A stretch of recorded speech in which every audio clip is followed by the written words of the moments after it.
You are 1,000 times better than drugs, both harmful and addictive. My love is fiery and dangerous, yet I cannot stop. Luo Yao Lin Ran has been reborn. He is reborn at the moment when he confesses his feelings to Liu Ruxue, but Lin Ran feels no joy. Because he knows that Luo Yao will appear soon, and this time she will capture him and lock him in bed. Thinking of this, Lin Ran trembles all over. He needs to save himself, being reborn once. He only wants to love Luo Yao willingly, not under compulsion. Liu Ruxue is still blushing with anticipation, waiting for Lin Ran's confession. Lin Ran Geg, what do you want to say to me? She naturally knows that Lin Ran is going to confess to her, and this time she plans to accept him and carry out Lin Jian's scheme. Lin Ran Geg, are you unwell? Seeing the sweat on Lin Ran's forehead, Liu Ruxue is puzzled. A screeching brake sound disrupts the idyllic atmosphere, and a luxury car appears behind Lin Ran. He knows she's here. Lin Ran takes a deep breath, ready to curse at Liu Ruxue in front of Luo Yao and slap her twice. But before he can act, the car door swiftly opens, and Luo Yao, with a cold expression, gets out and delivers a swift backhand strike to Lin Ran. Before passing out, Lin Ran's mind is filled with 3 question marks. Liu Ruxue is startled, staring at the stunning woman who suddenly appears. Luo Yao's beauty is the kind that leaves an indelible impression, so mesmerizing that even comparison feels futile. In front of Luo Yao, Liu Ruxue, the campus beauty of Capital University, feels as insignificant as a tiny drop in the ocean, filled with self-loathing. Yet, it is precisely this woman who gives Liu Ruxue a feeling of impending death, making eye contact feels like a daunting challenge. Who are you? For some reason, Liu Ruxue feels a chill around her, as if she has been on the brink of death.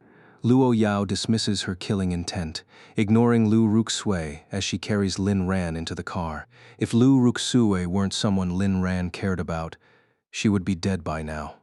A fleet of luxury cars speeds away, and only then does Liu Ruxue notice the grandeur of the convoy. The woman who just left, Luo Yao, seemed to be surrounded by many bodyguards. Was Lin Ran kidnapped by that woman? Liu Ruxue pulls out her phone, ready to call the police, but pauses. If Lin Ran dies, his family would automatically inherit all his shares, wouldn't they? After consideration, Liu Ruxue dials Lin Jian's number.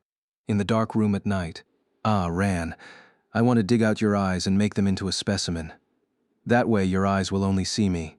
Lin Ran feels a chilling touch moving slowly from his cheek to his eye socket, the cold and familiar voice of the woman sending chills down his spine. If I break your legs, you won't be able to escape, will you? Abruptly opening his eyes, Lin Ran is met with the familiar stunning face and blood-red pupils. Luo Yao is literally pinning Lin Ran down, one hand caressing his cheek, the other holding a cold dagger, slowly moving across his chest. She intends to possess Lin Ran. If that fails, she will consider digging out his heart and placing it in her own body. This familiar beauty, this familiar aura, this familiar touch, this familiar bed, Lin Ran confirms he is not dreaming. He is indeed caught again, and his hands and feet are shackled with chains. A complex array of emotions swirls within Lin Ran, intense pain mingled with relief, a single tear escaping. Seeing that glimmer in the darkness, Luo Yao pauses. Are you afraid, Ah Ran? Why can't you be more obedient? Suddenly, Lin Ran spreads his arms, wanting to embrace the woman in front of him. Clang, clang. The sound of chains clashing does not stop Lin Ran's movements as he tightly hugs the woman who loves him deeply. Luo Yao is visibly stunned, then slowly speaks. What trick are you trying to pull now, Ah Ran? Don't delude yourself. Tonight you only belong to me. Although her words are cold, Lin Ran's hug satisfies her greatly. It's the first time Lin Ran has taken the initiative to hold her, and the feeling is like a drug, deeply addictive. Lin Ran nods frantically. I will always belong to only you. Hearing this, Luo Yao frowns slightly. To think he'd willingly hug me and say such insincere words just to escape. Didn't he say that being near me only makes him feel disgusted? Luo Yao smiled wryly to herself, not bothering to expose Lin Ran. In that case, prove it to me. Luo Yao closes in. Lin Ran was just about to say, okay, I definitely will. A familiar and domineering sensation on his lips cuts off Lin Ran's words. Oxygen gradually diminishes. He knows Luo Yao is testing his sincerity. Reason quickly gives way to desire as a warm, dominant presence invades his mouth. And Lin Ran actively responds to Luo Yao's passionate kiss. His hand gradually rests on Luo Yao's waist, an action that greatly pleases her. Luo Yao believes Lin Ran is feigning submission, but she doesn't care. Even if it's fake, she is willing to sink into it. She is desperate to fully possess her Ran. Luo Yao's heart is stirred. Lin Ran responds actively. Luo Yao is slightly surprised. She didn't expect Lin Ran to be so obedient. Slightly applying force, blood mingles within Luo Yao's mouth, while Lin Ran endures the pain on his lips without complaint. A few minutes pass, and Luo Yao finally allows Lin Ran to breathe once more. Luo Yao, I want you. Luo Yao is taken aback. The dagger in her hand drops with a clang, her eyes sparkling, doubting whether she's hearing things or having a hallucination. Lin Ran isn't calling her demoness or devil as he used to. He wants her? Ran wants me. Lin Ran's eyes burn with desire. He is ready to abandon everything to possess the woman before him. Lin Ran nods, give me. Both being adults, they understand the implications of this statement. All right, even knowing Lin Ran isn't genuinely submitting, Luo Yao chooses to believe him only because she desires this moment of truth more. The two plunge into frenzy. In the past, Lin Ran considered Luo Yao a psychotic, deviant, obsessive, ruthless demon, causing him to fear her and always seek to escape. Only now does he truly understand this demon, accompanied by the melody of enchanting music. There's no point in keeping a brain, just leave it here. One wild night, as the first rays of morning sunlight filtered through the curtains and struck his face, Lin Ran slowly awoke.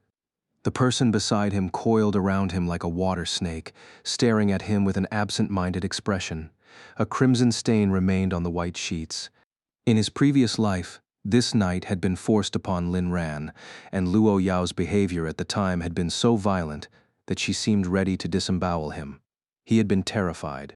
It was only now, looking back, that he realized this had been Luo Yao's first time as well. Awake? Luo Yao asked, her face expressionless, but her heart filled with fear. She feared that last night had all been a dream, and that her Ran would continue to flee from her endlessly. Looking at the breathtaking beauty in his arms, Lin Ran felt an infinite sense of melancholy. He knew that this seemingly harmless and delicate woman before him was, in fact, a devilishly beautiful, heartless and ruthless personality, a pathological and obsessive, and could go crazy at any moment. In his previous life, he had constantly tried to escape her control, but in the end, he had died without succeeding. He remembered that Luo Yao had suddenly appeared in Lin Ran's freshman year of college, her first words demanding that Lin Ran marry her. However, when Lin Ran refused, everything began to take a strange turn.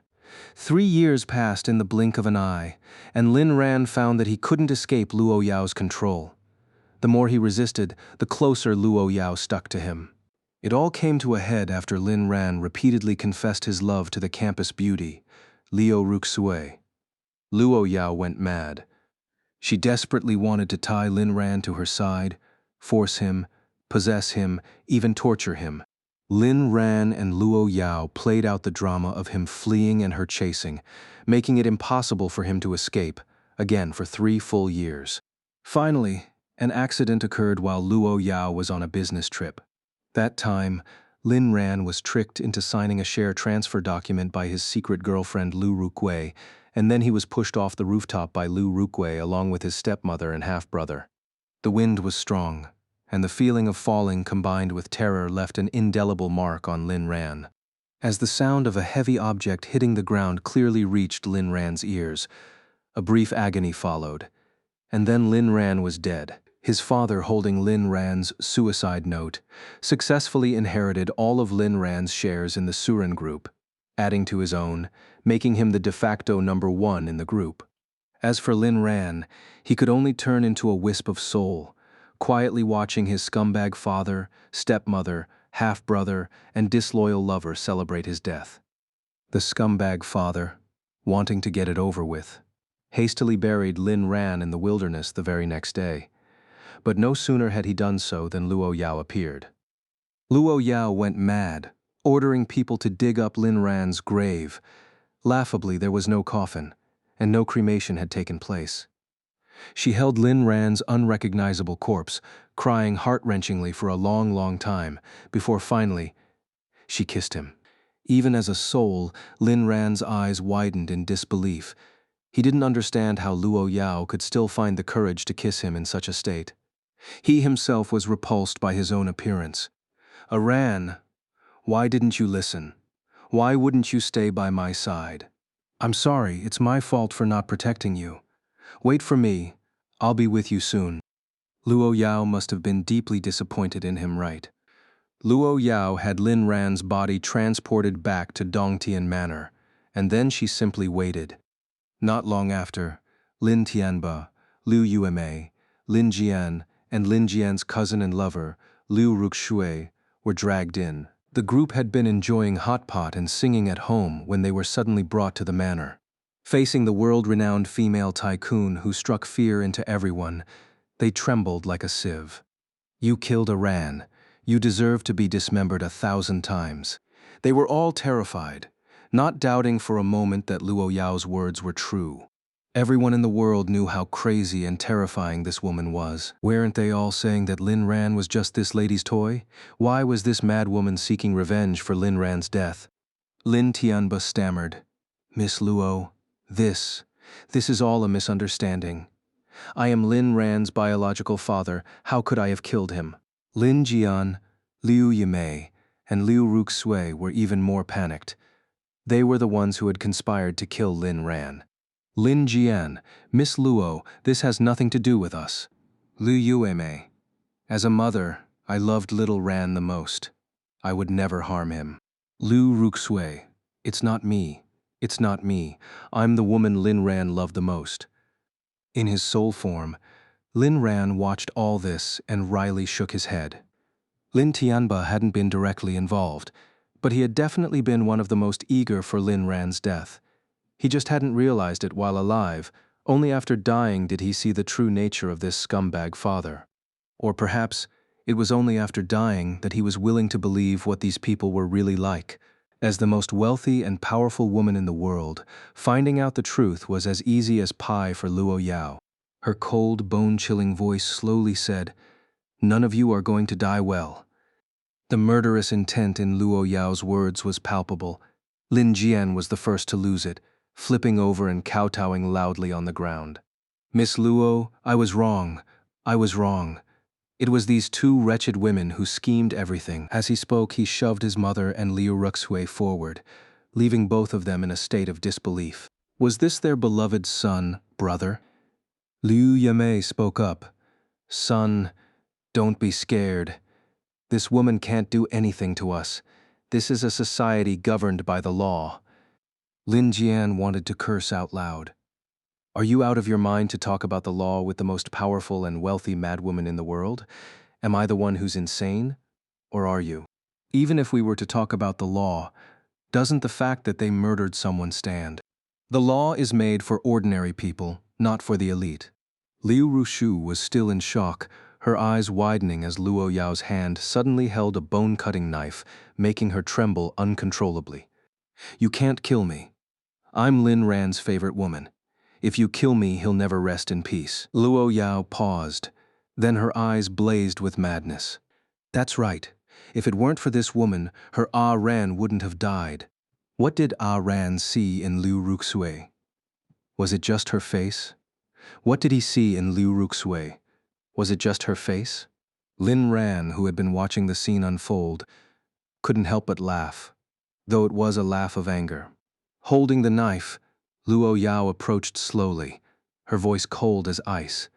I'll turn you into a human candle. And this face of yours, you're so proud of it, aren't you?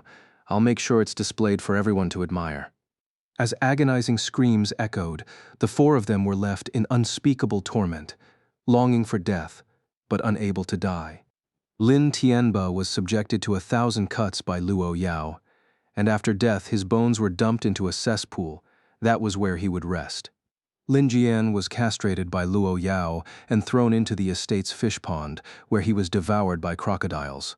Liu Yumei was turned into a grand feast, with all of the Liu family members invited to partake. Shortly after, the Liu family was annihilated. As for Liu Ruxue, Luo Yao didn't kill her. Instead, she transformed her into a beautiful porcelain vase and sent it to Southeast Asia. Liu Ruxue was mutilated, her limbs severed and her tongue cut out, her head the only part left protruding from a vase. Every day she was forced to perform moans on stage in Southeast Asia, sustained by nutrient solutions, surviving only for a while longer. She had truly become an art piece, applauded and admired by countless men in the audience. Witnessing the horrific fates of several people, Lin Ran did not perceive Luo Yao as cruel, but rather felt gratitude towards her. He had always believed himself to be nothing more than a toy that Luo Yao madly wanted to possess, only to discover that Luo Yao had personally avenged him. Returning to the manor after completing these acts, Luo Yao donned a wedding gown and slowly lay down in a crystal coffin. Inside, Lin Ran, dressed in a groom's suit, lay alongside her. Lin Ran was powerless to stop her, his heart aching deeply. "Ran, I've come to accompany you. As I promised, whether alive or dead, you are mine. We are married now, see? I've put on a wedding gown for you. Isn't it beautiful?" Lin Ran, "It's beautiful. So lovely. To die together with you, it's really wonderful. In the afterlife, could you please look at me more often? Lin Ran, if there's a chance, I will always stay by your side. Alive together, buried together in death." At that moment, Lin Ran clearly realized how deeply Luo Yao loved him. Sadly, it was all too late, and everything had passed. After an unknown duration wandering the mortal world, Lin Ran witnessed many things he wanted to see. Except for the beautiful figure of Luo Yao, he could no longer hear her threatening voice either. It wasn't until he witnessed Liu Ruxui's death in Southeast Asia that Lin Ran was reborn. "Why aren't you speaking?" Noticing Lin Ran staring blankly at her, Luo Yao frowned slightly. Lin Ran snapped back to reality, the softness in his arms reminding him that there was still time for everything. This time, he would make up for a lifetime of love to the woman in front of him. "Luo Yao, Luo Yao didn't know what Lin Ran was about to say next, fearing it might be something devastating. She wasn't about to give him the chance. Their kiss was intense. Lin Ran felt as though Luo Yao wanted to consume him, and he began to reciprocate. Satisfied with Lin Ran's reaction, Luo Yao inwardly approved. She wanted to mark him as hers, and with a sharp bite, blood trickled from the wound on his shoulder. "If you lied to me last night, I'll cut your tongue out." Lin Ran shuddered, fully aware of what Luo Yao, this madwoman, was capable of doing. "Don't worry, from now on, I belong only to you." Luo Yao was pleased with Lin Ran's current state, even if it were all a lie. It still made her feel like she was drifting in a sea of honey. "Luo Yao, then what did you want to say to Liu Ruxue yesterday?" Lin Ran was taken aback and then remained silent for a moment. Yesterday, he was supposed to confess to Liu Ruxu, although he couldn't remember how many times he had confessed. Lin Ran knew that after this confession, Luo Yao had grown even more insane, completely dominating his life. Luo Yao only wanted him. What was wrong with that? If she wanted him, then he would give himself to her. "Luo Yao, yesterday, I went to Liu Ruxue to sever our ties. The truth is, I've never liked her." "Luo Yao, do you think I'd believe such an obvious lie?" Lin Ran, "All right, I admit I was blind before, infatuated with Liu Ruxue. But now I see clearly, you're the one I've been searching for all my life." Luo Yao seemed to see through Lin Ran's tricks. "Do you think that will make me let you go? If you dare see Liu Ruxue again, I won't hesitate to turn her into a specimen here. letting her watch every night as I possess you. Lin Ran knew Luo Yao could do something like this. In his previous life, Liu Ruxui had suffered even worse.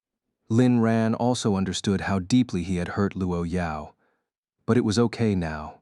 With this chance at rebirth, he would dedicate his life to proving the sincerity of his words. At the thought, Lin Ran held her even tighter, and Luo Yao relished the feeling of their naked embrace. Ran, call me. Luo Yao, kiss me.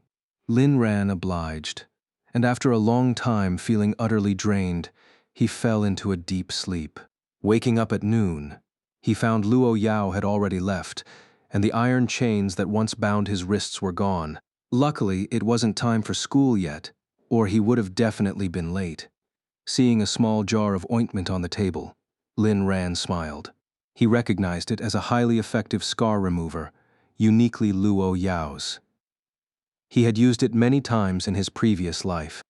Entering the bathroom, Lin Ran noticed his lip wound had healed, but the bite mark on his shoulder remained distinct, as did the scratches on his arms and back.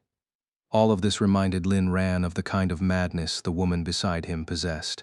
Compared to his previous life, this was relatively mild. She merely wanted to mark him as hers. What was wrong with that? If she wanted it, then let her have it. It wasn't like he couldn't handle it. Thinking this, Lin Ran didn't bother applying ointment to the wound on his shoulder. This mark was uniquely Luo Yao's. The bedroom door of the villa opened, and Uncle Fu, the butler, hurried over. "Young Master Lin, would you like to dine now?" Lin Ran had a good impression of Uncle Fu, the butler who had often advised him in his previous life. "Where's Luo Yao?" "Miss went to the company." Lin Ran nodded and took a seat at the small dining table. He remembered that in the past, he would always sit as far away from Luo Yao as possible during meals. Because of this, Luo Yao had the grand dining table replaced with a smaller one. Even then, Lin Ran would still choose to sit across from Luo Yao, or simply skip meals. Shaking his head at the memory, he saw servants bringing over bowls of soup. "What's this?" Uncle Fu grinned with a motherly glow. When Miss had instructed him to prepare extra of this tonic soup this morning, he was quite startled. He never expected that young Master Lin would finally blossom. "This is Mrs. Tonic Soup for strengthening vitality and essence." Lin Ran fell silent. He was a grown man, yet his woman thought him weak. "All right, maybe a little, but that was mainly due to Luo Yao's fault. Who could endure such intense activities?" Lin Ran, "I won't drink it. Even if I jump off this building, I won't drink a single drop of it." Lin Ran began eating leisurely, completely ignoring the soup. The ringtone of his phone went off, and Lin Ran glanced at the caller ID, which read Dad, and frowned.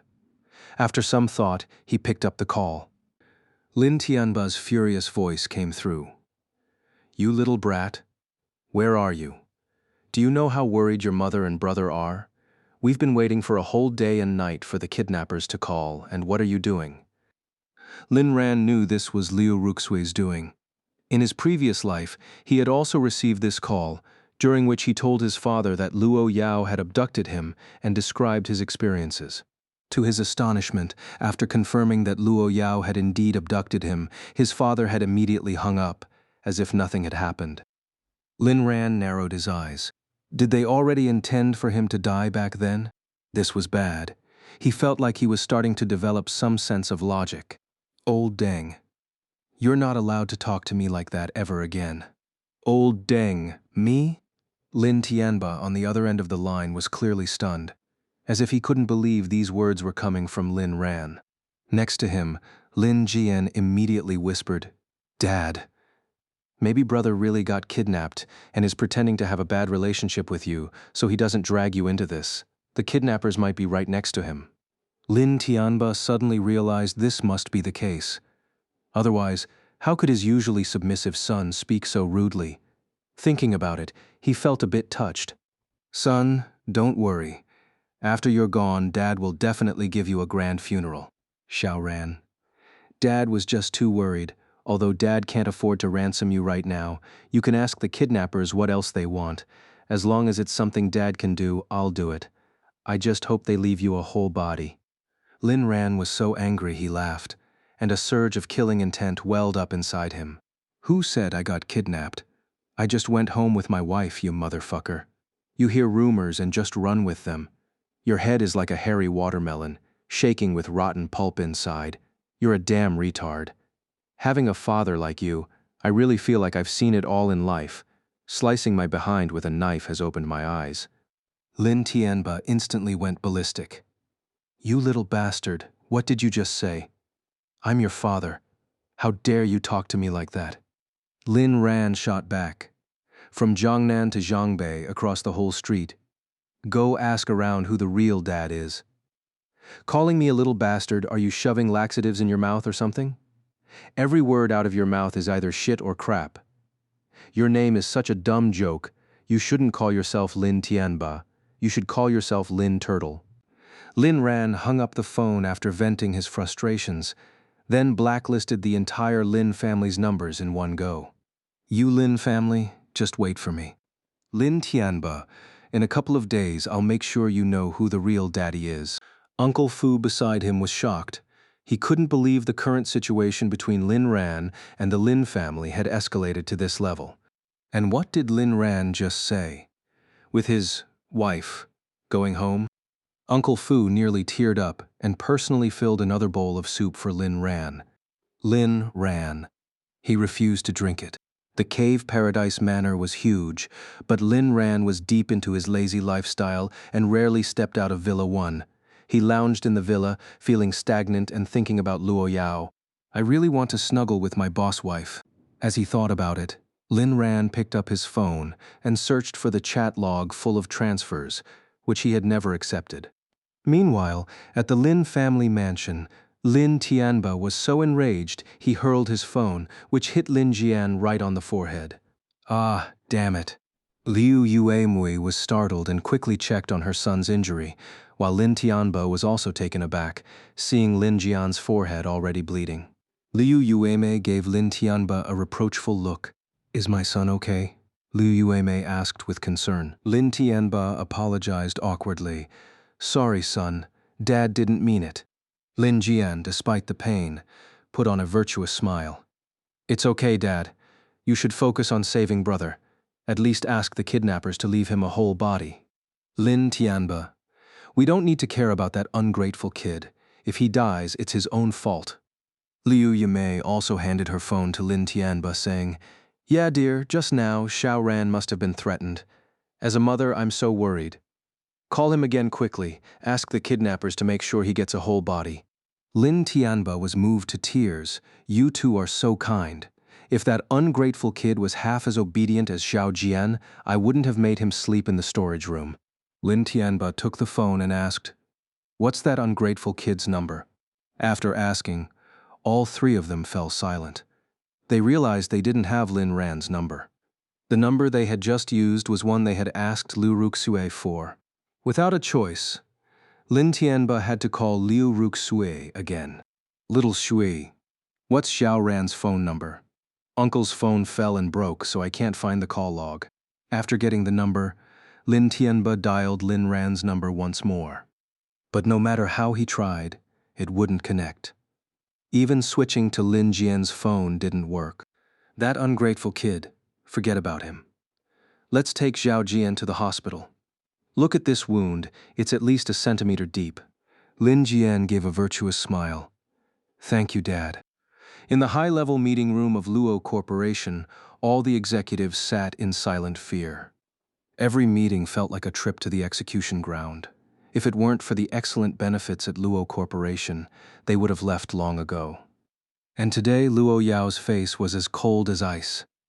Luo Yao fiddled with a pen in her hand, her heart filled with murderous intent. Today at noon, her assistant reported that Liu Ruxue wanted an internship certificate. Liu Ruxue was an intern during the summer at one of Luo Corporation's subsidiaries, which was naturally arranged by Luo Yao. She had already completely controlled the dynamics of everyone related to Lin Ran, especially this Liu Ruxu. Lin Ran had gone to see her yesterday. and today she received news from Liu Ruxue. Moreover, obtaining an internship certificate meant they were about to start school. Luo Yao was already contemplating whether to make her disappear forever. If Liu Ruxu were gone, would it make Lin Ran collapse or keep him by her side? She didn't want to take the risk and couldn't afford to. Ding! A notification sound from her special attention WeChat broke the silence. Luo Yao picked up her phone. Then all the executives saw the previously ice-cold Luo Yao's lips slowly curl into a smile. What the hell? Luo Yao actually smiled. What kind of message had such a powerful effect? They were utterly shocked. This meeting is adjourned. Each of you will receive an extra $10,000 in this month's bonus. With that, Luo Yao got up and left, leaving behind a group of dumbfounded executives. Their boss suddenly found their work satisfactory, and even gave them bonuses. This was just too incredible. Luo Yao walked straight back to her office without taking her eyes off her phone. Her assistant, Liu Meng, was equally shocked. Could the person who could stir emotions in Luo Yao be Lin Ran? Sitting in her office, Luo Yao stared at the message for a long time, her heart unable to calm down. Lin Ran, I miss you. When are you coming back? After a moment, Luo Yao replied, soon. Luo Yao, I'm leaving now. You handle the rest of the work. Liu Meng was stunned. Okay. Luo Yao was actually leaving early. My goodness. On her way back, Luo Yao received a message from the household manager, Uncle Fu. He sent her the detailed transcript of today's phone call between Lin Ran and the Lin family. Upon reading it, Luo Yao's eyes brightened significantly. If her employees saw this, they'd probably be in shock again. Lin Ran said, Wife, home? In the private villa of a luxury estate, Lin Ran immediately took action upon receiving the news and headed to the kitchen. He planned to prepare dinner for Luo Yao, which was the most he could do for her right now. He wasn't sure if the estate allowed him to go out, and he hadn't asked. In his previous life, at this time, he was confined to bed. Now, at least there were no chains, and he didn't dare ask for more. He would take things slowly. Besides, living in such a comfortable villa, with everything provided and a beautiful, seductive wife, wasn't this already the peak of life? Why would he ever want to return to his old days? Thinking about his childhood, Lin Ran had had a pretty good life. But everything changed after his mother passed away. With a stepmother came a stepfather, and a younger brother who constantly plotted to kill him. He held no position of importance in the Lin family. No one ever cared for him.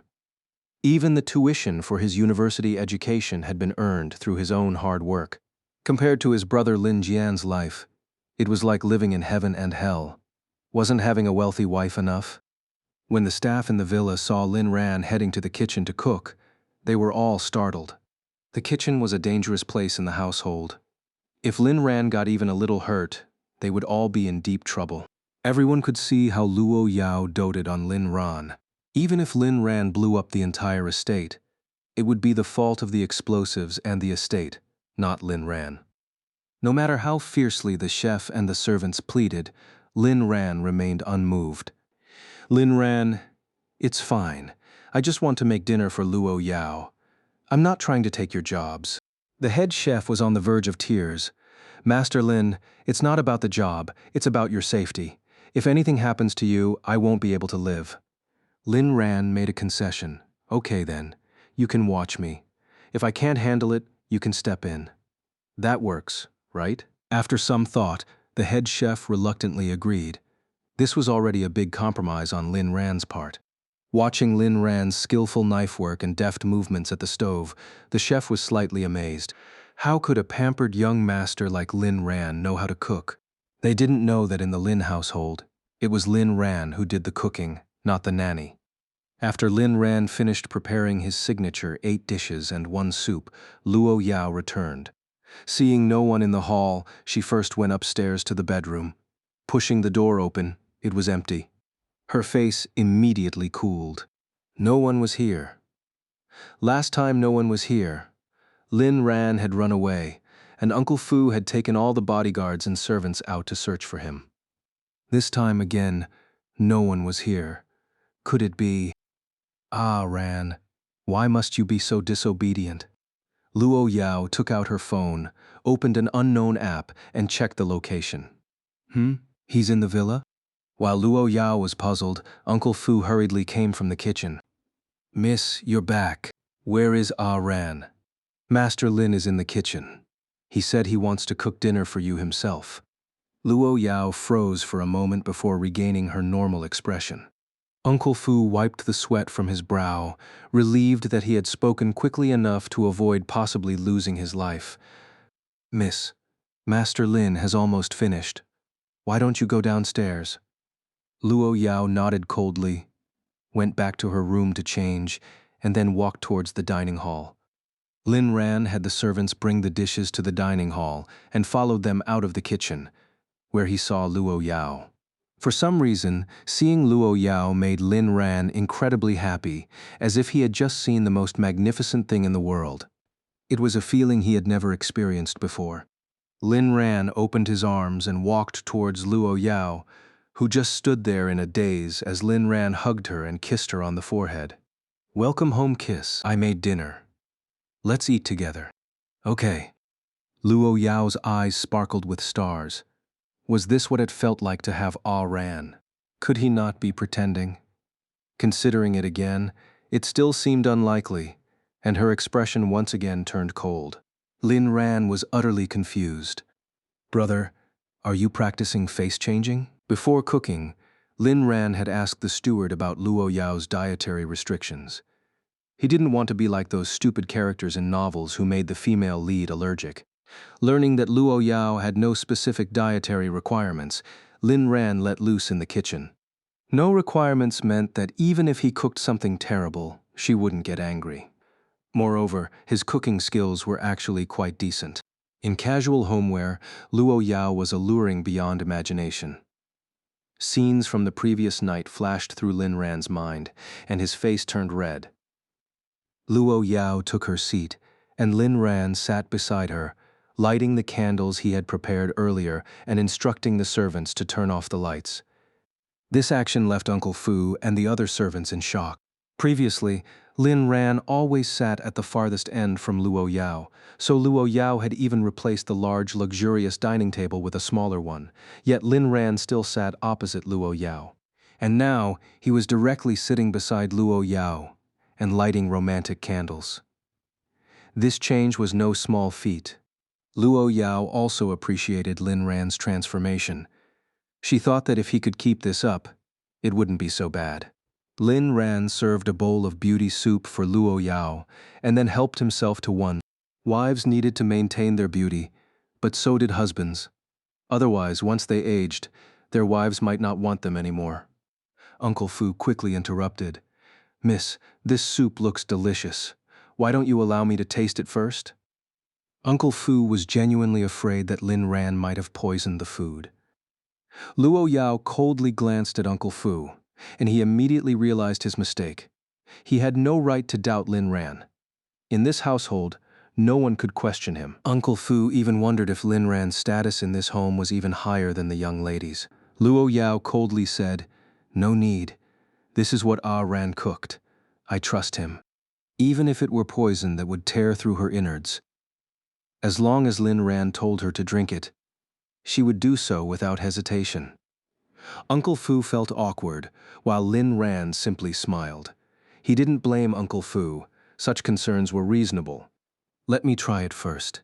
Before anyone could react, Lin Ran quickly drank a couple of mouthfuls of the soup and sampled a bit from each dish. Finding the taste quite good, he thought Luo Yao would like it. Uncle Fu chuckled awkwardly. It seems I was overly suspicious. I'm sorry. Lin Ran signaled it was okay, but Luo Yao coldly added, You won't be receiving your bonus this month. Uncle Fu's eyes widened in shock. This felt even worse than being killed. Lin Ran generously interceded. Luo Yao, Uncle Fu was just concerned about your safety. Let's not worry about the bonus. Instead, try the soup. It wasn't that Lin Ran was taking advantage of his privileged position, but rather that Uncle Fu was a good person, and had Luo Yao's best interests at heart. That was why he stepped in to plead his case. Luo Yao nodded, and Uncle Fu, full of gratitude, wanted to thank Lin Ran, but saw Luo Yao's slightly furrowed brow and immediately shut his mouth. It wasn't his place to speak during the couple's meal. Lin Ran then quietly watched as Luo Yao elegantly scooped up a spoonful of the beauty soup he had prepared and brought it to her lips. The soft, romantic candlelight made her already stunning visage even more captivating. It felt like he could never tire of looking at her. Luo Yao, what are you looking at? Lin Ran, you're beautiful. Luo Yao frowned. Who's prettier, me or Liu Ruxui? A sure win, Lin Ran. I must have been blind before, like Shakespeare without the shay, to have overlooked such a beautiful woman right in front of me. Now that my vision has returned, I want to look at you more, to gaze at you for a lifetime. But I deeply regret it. The first part of Lin Ran's words stirred Luo Yao's heart, while the last statement left her feeling uncertain. What regrets? Regretting giving herself to him yesterday. Lin Ran felt the air around him suddenly grow colder, and his heart jolted. Why the sudden anger? Could it be? Lin Ran, I deeply regret not appreciating your beauty before. I truly deserve to die. Indeed, Luo Yao's icy aura dissipated, and the curve of her lips grew more pronounced. Uncle Fu's pupils dilated. Lin Ran is speaking sweet words? My word. Miss hasn't smiled like that in ages. Lin Ran's words made Luo Yao tremble, and a drop of soup slid down her lip. She naturally reached up to wipe it, only to collide with Lin Ran's hand as he reached over to do the same. Even though they had shared the most intimate of moments, both were momentarily stunned, their hearts racing as Luo Yao's soup droplets slowly descended and fell, evoking fanciful thoughts. Lin Ran retracted his hand, flustered. Sorry, I just wanted to help you wipe it. Luo Yao, feed me. Lin Ran, huh? Luo Yao, feed me dinner. Lin Ran gazed at Luo Yao's delicate crimson lips and swallowed hard. All right. Lin Ran scooped a spoonful of soup from his own bowl and gently brought it to Luo Yao's lips. Uncle Fu's heart skipped a beat. He knew Luo Yao had a severe case of germophobia and loathed men, yet Lin Ran was feeding her soup with his own spoon. He swiftly took out his phone and sent a message. Prepare a crystal coffin. Then he witnessed his mistress open her mouth and drink, as if even licking the spoon slightly. Must be a figment of my imagination. Luo Yao's calm voice echoed, Uncle Fu, are you planning to join us for our candlelit dinner? Uncle Fu's spine chilled instantly as he hastily shook his head, motioning everyone to leave. He too exited, taking out his phone again to send another message. Cancel the coffin order. Watching Luo Yao's lips glisten, Lin Ran tenderly continued feeding her. This feeling filled Luo Yao with satisfaction, drawing her deeper into the moment. Ran, are you really not deceiving me? Even if you are, I'll take it. Luo Yao had no appetite for food, yet this was Lin Ran's cooking, so she wanted to taste it all, to eat as much as possible. For someone who usually detested eating, this was truly a first. The meal dragged on for a long time, from the dining room to the bedroom. Just as Luo Yao straddled Lin Ran, his phone rang, displaying the note. Goddess, damn, I must have missed blocking this witch earlier. Luo Yao naturally saw the screen, and the temperature in the room plummeted by 8 degrees. Lin Ran calmly ended the call, ready to kiss Luo Yao when the phone rang again. Just as he prepared to hang up and power off, Luo Yao commanded, Answer it. 1,000 wild horses galloped through Lin Ran's heart. Liu Ruxui, you'd better behave and not say anything to upset my wife. He picked up the call. Lin Ran, brother. Where are you? Before Lin Ran could speak, Luo Yao's dominating presence pressed in. I'm with. Liu Ruxui. What is that sound? Lin Ran, brother, speak up. Are you all right? Who was the woman who took you away that day? Before Lin Ran could curse, Luo Yao posed a slightly challenging query. Ran, who is the woman you love the most? You, I only love you. In response, different sounds of pleasure filled the air. Sounds Liu Ruxiu was all too familiar with, spurring her urgency. Lin ran. What are you doing? Why do I hear a woman's voice near you? With both rabbits nearly suffocating him, Lin Ran was about to lose it, pushing Luo Yao away, an action that almost triggered her explosive temper. I'm with my wife. You better scram if you've got nothing, and go die if you have anything to say. His words were immediately followed by Luo Yao, engulfing him once more, emitting even more piercing sounds. Sounds of delight, of challenge, and of disdain. Liu Ruxui couldn't bear it. Lin Ran, I didn't expect you to be such a person. I misjudged you. You've utterly disappointed me. Wah. And with that, she hung up. Luo Yao smiled, an expression Lin Ran had never seen before. Ethereal, mocking, bitter. Time passed. Lin Ran experienced the most genuine Luo Yao. He cursed himself for his past blindness and stupidity. So what was it that he truly desired? Luo Yao, one day I fear I might die here. Can we perhaps exercise some restraint? In her previous life, Luo Yao always held the upper hand. Who would have thought that this life would follow the same pattern? After all, he was the man, wasn't he? Luo Yao was satisfied with how Lin Ran had treated Liu Ruxue today. Crazy? But I simply can't help it. It feels like only by merging completely do you truly become mine. If you were to die beneath me, I would unhesitatingly follow you into death. In the afterlife, you'd still be mine. Lin Ran remained silent, well aware that Luo Yao would indeed go that far. What was so special about him? Why had Luo Yao taken a liking to him specifically? Ran, I'm scared. I fear you might turn and leave me tomorrow. So, even if you are deceiving me, can you keep the lie going? Lin Ran's heart ached. Even if Luo Yao believes me to be lying, she still desires this.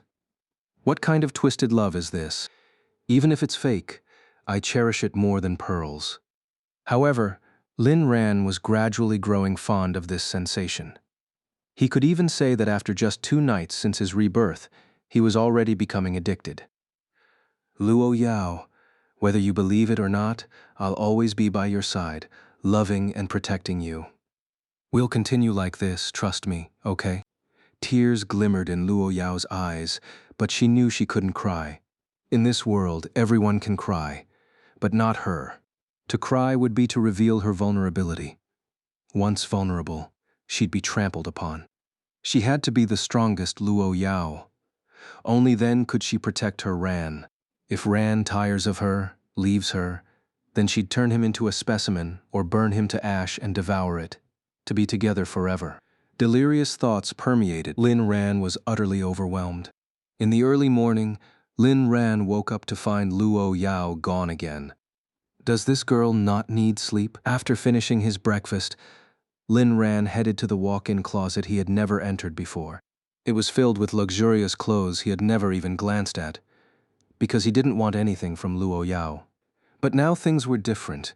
He now belonged entirely to Luo Yao, so he might as well enjoy the perks. Each piece of clothing was like a work of art. He chose one that seemed decent and changed into it. Looking at himself in the mirror, he sighed. Clothes really do make the man. The only flaw was his messy hair. He thought for a moment and sent Luo Yao a message. Now, no matter what he did, he wanted to report it to Luo Yao. It wasn't out of fear, but to cater to her delicate emotions. To outsiders, she was ruthless and decisive, but Lin Ran knew how sensitive her heart was. Honey, I want to go out and get a haircut, then head to the Lin family house to pick up some things. Soon, Luo Yao replied, I'll send the stylist to the manor. Is that okay? Lin Ran. Okay. Meanwhile, on the other end of the phone, Luo Yao stared at the message, her mind racing. Honey, she loved that term. Thinking about it, she changed the nickname Ran to husband. Not long after, the stylist arrived at the manor, designing a hairstyle worth tens of millions according to Lin Ran's request. Uncle Fu, can you lend me a car? It was impossible to hail a taxi at the manor. Uncle Fu chuckled. Mr. Lin, you're joking. You can take any car from the garage. They're all gifts from Miss Luo. Lin Ran suddenly remembered that Luo Yao had given him many things in the past, but he never even looked at them. In the storage cabinet of the closet, there were numerous property deeds, car certificates, and a black card with an unknown balance. All right. Could you also prepare some bodyguards for me to accompany me on an errand? Of course, Mr. Lin. Entering the garage, Lin Ran was blown away. It was more luxurious than any luxury car show in the world. He picked a Koenigsegg 1-1, a car so expensive he had never even seen one before, and now he could drive it out to pick a fight. Soon, a super luxury convoy was cruising through the streets of Beijing. Any other car on the road made way for them. Following closely behind Lin Ran was Uncle Fu's car. He absolutely couldn't let Lin Ran escape again, especially after seeing how important Lin Ran was to Miss Luo. This was a man who could make Miss Luo smile. He must not be lost. Before long, Lin Ran parked the car neatly outside the Lin family villa, flanked by 10 bodyguards, and marched into the villa. Inside the villa, Lin Jian had just been picked up from the hospital by the Lin family. The family of 3 was chatting happily. "Dad, are you really not going to do anything about brother?" "Contact him. If he's still alive, we can at least ask the kidnappers to leave us a whole body. After all, he's my beloved brother." "Yes, honey. Jian is right. Ran is also my son. You should talk to the kidnappers. Ask them to leave us a whole body so we can be properly buried, right?" Lin Tianba scrunched up his face and immediately got a headache just thinking about that disobedient child. Lin Ran had always been a well-behaved son. Why did I scold him last time? If I hadn't scolded him, maybe we could have found a way to save him. But now, humph, don't bother with that ungrateful son. I'm his father. Even if he comes back, he has to kneel down and apologize before I'll let him return to the Lin family. Liu Yimei looked worried on the surface, but inwardly she was delighted. Lin Tianba's attitude toward Lin Ran had become nearly irreversible. Bang! Suddenly the villa's door was smashed open by brute force. "Old bastard, your daddy is here to see you." The familiar voice stunned the 3 inside. Seeing Lin Ran, Lin Tianba exploded in rage, pulling out a belt. "You little bastard. You dare come back. If you don't kneel and apologize, I'll beat you to death." But before Lin Tianba could make a move, several bodyguards surged in from behind Lin Ran and pinned Lin Tianba to the ground, startling Lin Jian and his mother. "Lin Jian, brother is back. I missed you so much. I heard you were kidnapped, and I couldn't eat or sleep, just thinking about saving you. But brother, why did you come back and bring outsiders to bully Dad? Please release my dear father. Liu Yimei, Ran is back. You should let your father go. He's been so worried since you disappeared. He's been trying to contact the kidnappers to save you." Lin Ran. Speechless. With a single glance from Lin Ran, Lin Jian and Liu Yuemei were also pinned to the ground. A maid rushed out from the servants' quarters, froze when she saw it was Lin Ran. "Master Lin." "Granny Wang, how are you?" Granny Wang was the only person in the house Lin Ran didn't hate. She had helped him a lot in the past. Lin Tianba, livid, struggled. "Ungrateful son, let me go. I'm your father."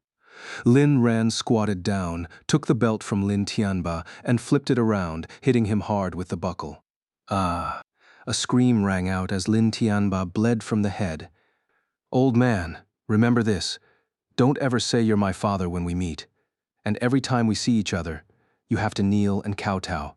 Otherwise, I'll beat you like this every time." "Ah, ah, ah, ah." Lin Tianba's screams echoed as Lin Jian and his mother watched in shock. Satisfied and pleased with himself, Lin Ran stretched, then turned to Lin Jian and his mother. Disgusting. Lin Jian and Liu Yumei met Lin Lan's gaze, not afraid, but with a trace of excitement. Yes, excitement. Lin Ran slowly spoke. "Lawyer Shu, the rest is up to you." After speaking, Lin Ran slowly went upstairs, returning to his old storage room. Sukai, a top lawyer, stepped forward and handed a document to Lin Tianba. still groaning on the ground. What is this? Shukai. This is a document to sever ties between you and Mr. Lin Ran. Please sign. Lin Tianba was stunned, unable to calm down. When Lin Ran came downstairs again, Lin Tianba still hadn't signed. Seeing Lin Ran holding a suitcase, he suppressed his anger and asked, "Ungrateful son, are you serious?" Lin Ran nodded. "What else did you expect?" Lin Tianba laughed, a forced laugh. Fine, fine, fine. Listen to me, ungrateful son. You'll never set foot in the Lin family again. Even if you kneel and beg me, I will never recognize you as my son. Lin Ran smiled coolly. Deal. Losing his cool, Lin Tianba signed the document, and Lin Jian and Liu Yuemei exchanged knowing smiles. Lin Ran collected the papers, finding the sorrowful yet smirking faces of Lin Jian and his mother amusing. "Oh, right. I'm taking my shares with me. The Suran Group's stock was left to me by my mother. You won't get a penny from me." This statement left several people shocked, as if they had just remembered something. "You ungrateful child." Lin Ran. "What are you doing with so much equity? Transfer the equity to me unconditionally right now, and I'll transfer it back to you after you graduate from college." Lin Jian. "That's right, brother. Dad is the chairman, and having the company's equity under his name will give him more power in the company." Liu Yuemei. "Lin Ran, be a good boy. Listen to your dad and transfer the equity to his name. Let him manage it for you." Lin Ran almost threw up at the sight of this family's disgusting behavior. He shook the letter of disengagement in his hand. "You are all strangers to me. You insulted me, so I'm upset, and as a form of self-defense, I need to beat you to feel better." This statement even left Shu Kai, the lawyer standing beside them, a bit speechless. "Leave them with at least one breath. Don't kill them."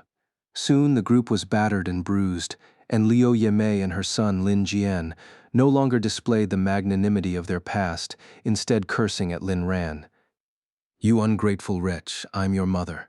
I raised you all these years, and you dare have someone beat me? You're just an ungrateful wretch, Lin Ran. My mother's name is Su Yanyan, not Liu Yemei." "Brother, stop letting them hit me, woo-woo-woo. It hurts so much." Lin Ran. "You're not my brother. I don't have a brother." Lin Tianba, the father, also began to plead. "Lin Ran, tell them to stop. I was wrong. Don't beat me anymore." With no backbone, Lin Ran felt utterly embarrassed. In his past life, when he was tortured by Luo Yao to the point of wanting to die, he never begged for mercy. Yet, Lin Tianba started begging after just a few punches. Who's the father here, exactly? Lin Tianba was in agony, gritting his teeth and saying, You're my father." Lin Ran laughed. "Right, since we've severed ties, some things need to be made clear. When I was 13, my mother passed away and left me 30% of Suran Group's shares. I'm 23 now, so you owe me the dividends from the past 10 years. I checked the company's financial reports. You need to give me 300 million yuan.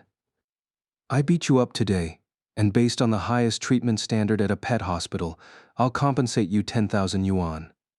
I spent a total of 18,000 yuan during my time at the Lin family, so you still owe me 299,997,200 yuan. Remember to transfer it to my account." Lin Tianba was utterly stunned. "What? How could I possibly have that much money?" Lin Tianba wasn't lying. He genuinely couldn't come up with that much cash. Although Suran Group's market value had reached 3 billion yuan, it was impossible to mobilize 300 million in short order. Many companies operate like this. Even with a market value of 10 billion yuan, it's difficult for them to quickly come up with 300 million. Even if Lin Tianba could, he wouldn't dare to touch the money. It's company funds, and his stake in Suran Group was only 21%, less than Lin Ran's. Speaking without considering the facts, even if Lin Tianba had 300 million, he wouldn't give it to Lin Ran. "Lin Ran, I don't care about that anyway. My money was spent by you, and my lawyer will handle it. If you can't pay, I'll send you to jail." Lin Tianba. Ungrateful child. Didn't I do anything for you all these years? Lin ran. Ha! Didn't we just calculate everything clearly? The day after my mother passed away, you brought your mistress home, and since then, you gave me 300 yuan every month. Until I turned 18, you gave me a total of 18,000 yuan, and after that, I never spent a dime from your house.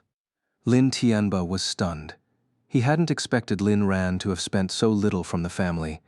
Thinking about it, it seemed true, and a pang of guilt arose in him. But you must have spent a lot on food, clothing, and daily necessities over the years. Lin Tianba figured that at the very least, Lin Ran's food and clothing were his responsibility. Lin Ran. I ate at school, and even when I was at home I cooked. Cheaper than a nanny. After cooking, I was often punished and couldn't eat. I wore school uniforms until I was 18, never buying a single piece of clothing. After turning 18, the clothes I wore were bought with money I earned from part-time jobs. In that case, how about we add a charge of child abuse to the list? Lin Tianba was completely shocked. It seemed he had been quite harsh on his son. Stop spacing out. The dividends can't be short by even a single cent. If a single cent is missing, my lawyer will send you to jail with an added charge of child abuse. After saying that, Lin Ran turned and left, leaving the people in the villa howling in pain. Ungrateful child. Ungrateful child. Lin Ran. What a relief, what a relief. As he walked out of the villa, Lin Ran noticed a pink bicycle parked at the gate. This was Lin Ran's former means of transportation, which he had bought with money he earned from part-time jobs. In contrast, Lin Jian rode a luxury car worth millions. And why was the bicycle pink? Because Liu Ruxu liked pink, but Liu Ruxue had never been on this bicycle. Destroy it. Getting back into his car, Lin Ran drove to Huaqian Plaza, the most famous luxury shopping mall in Beijing. Inside the mall, Lin Ran was baffled. An ordinary handbag for 18,000 yuan.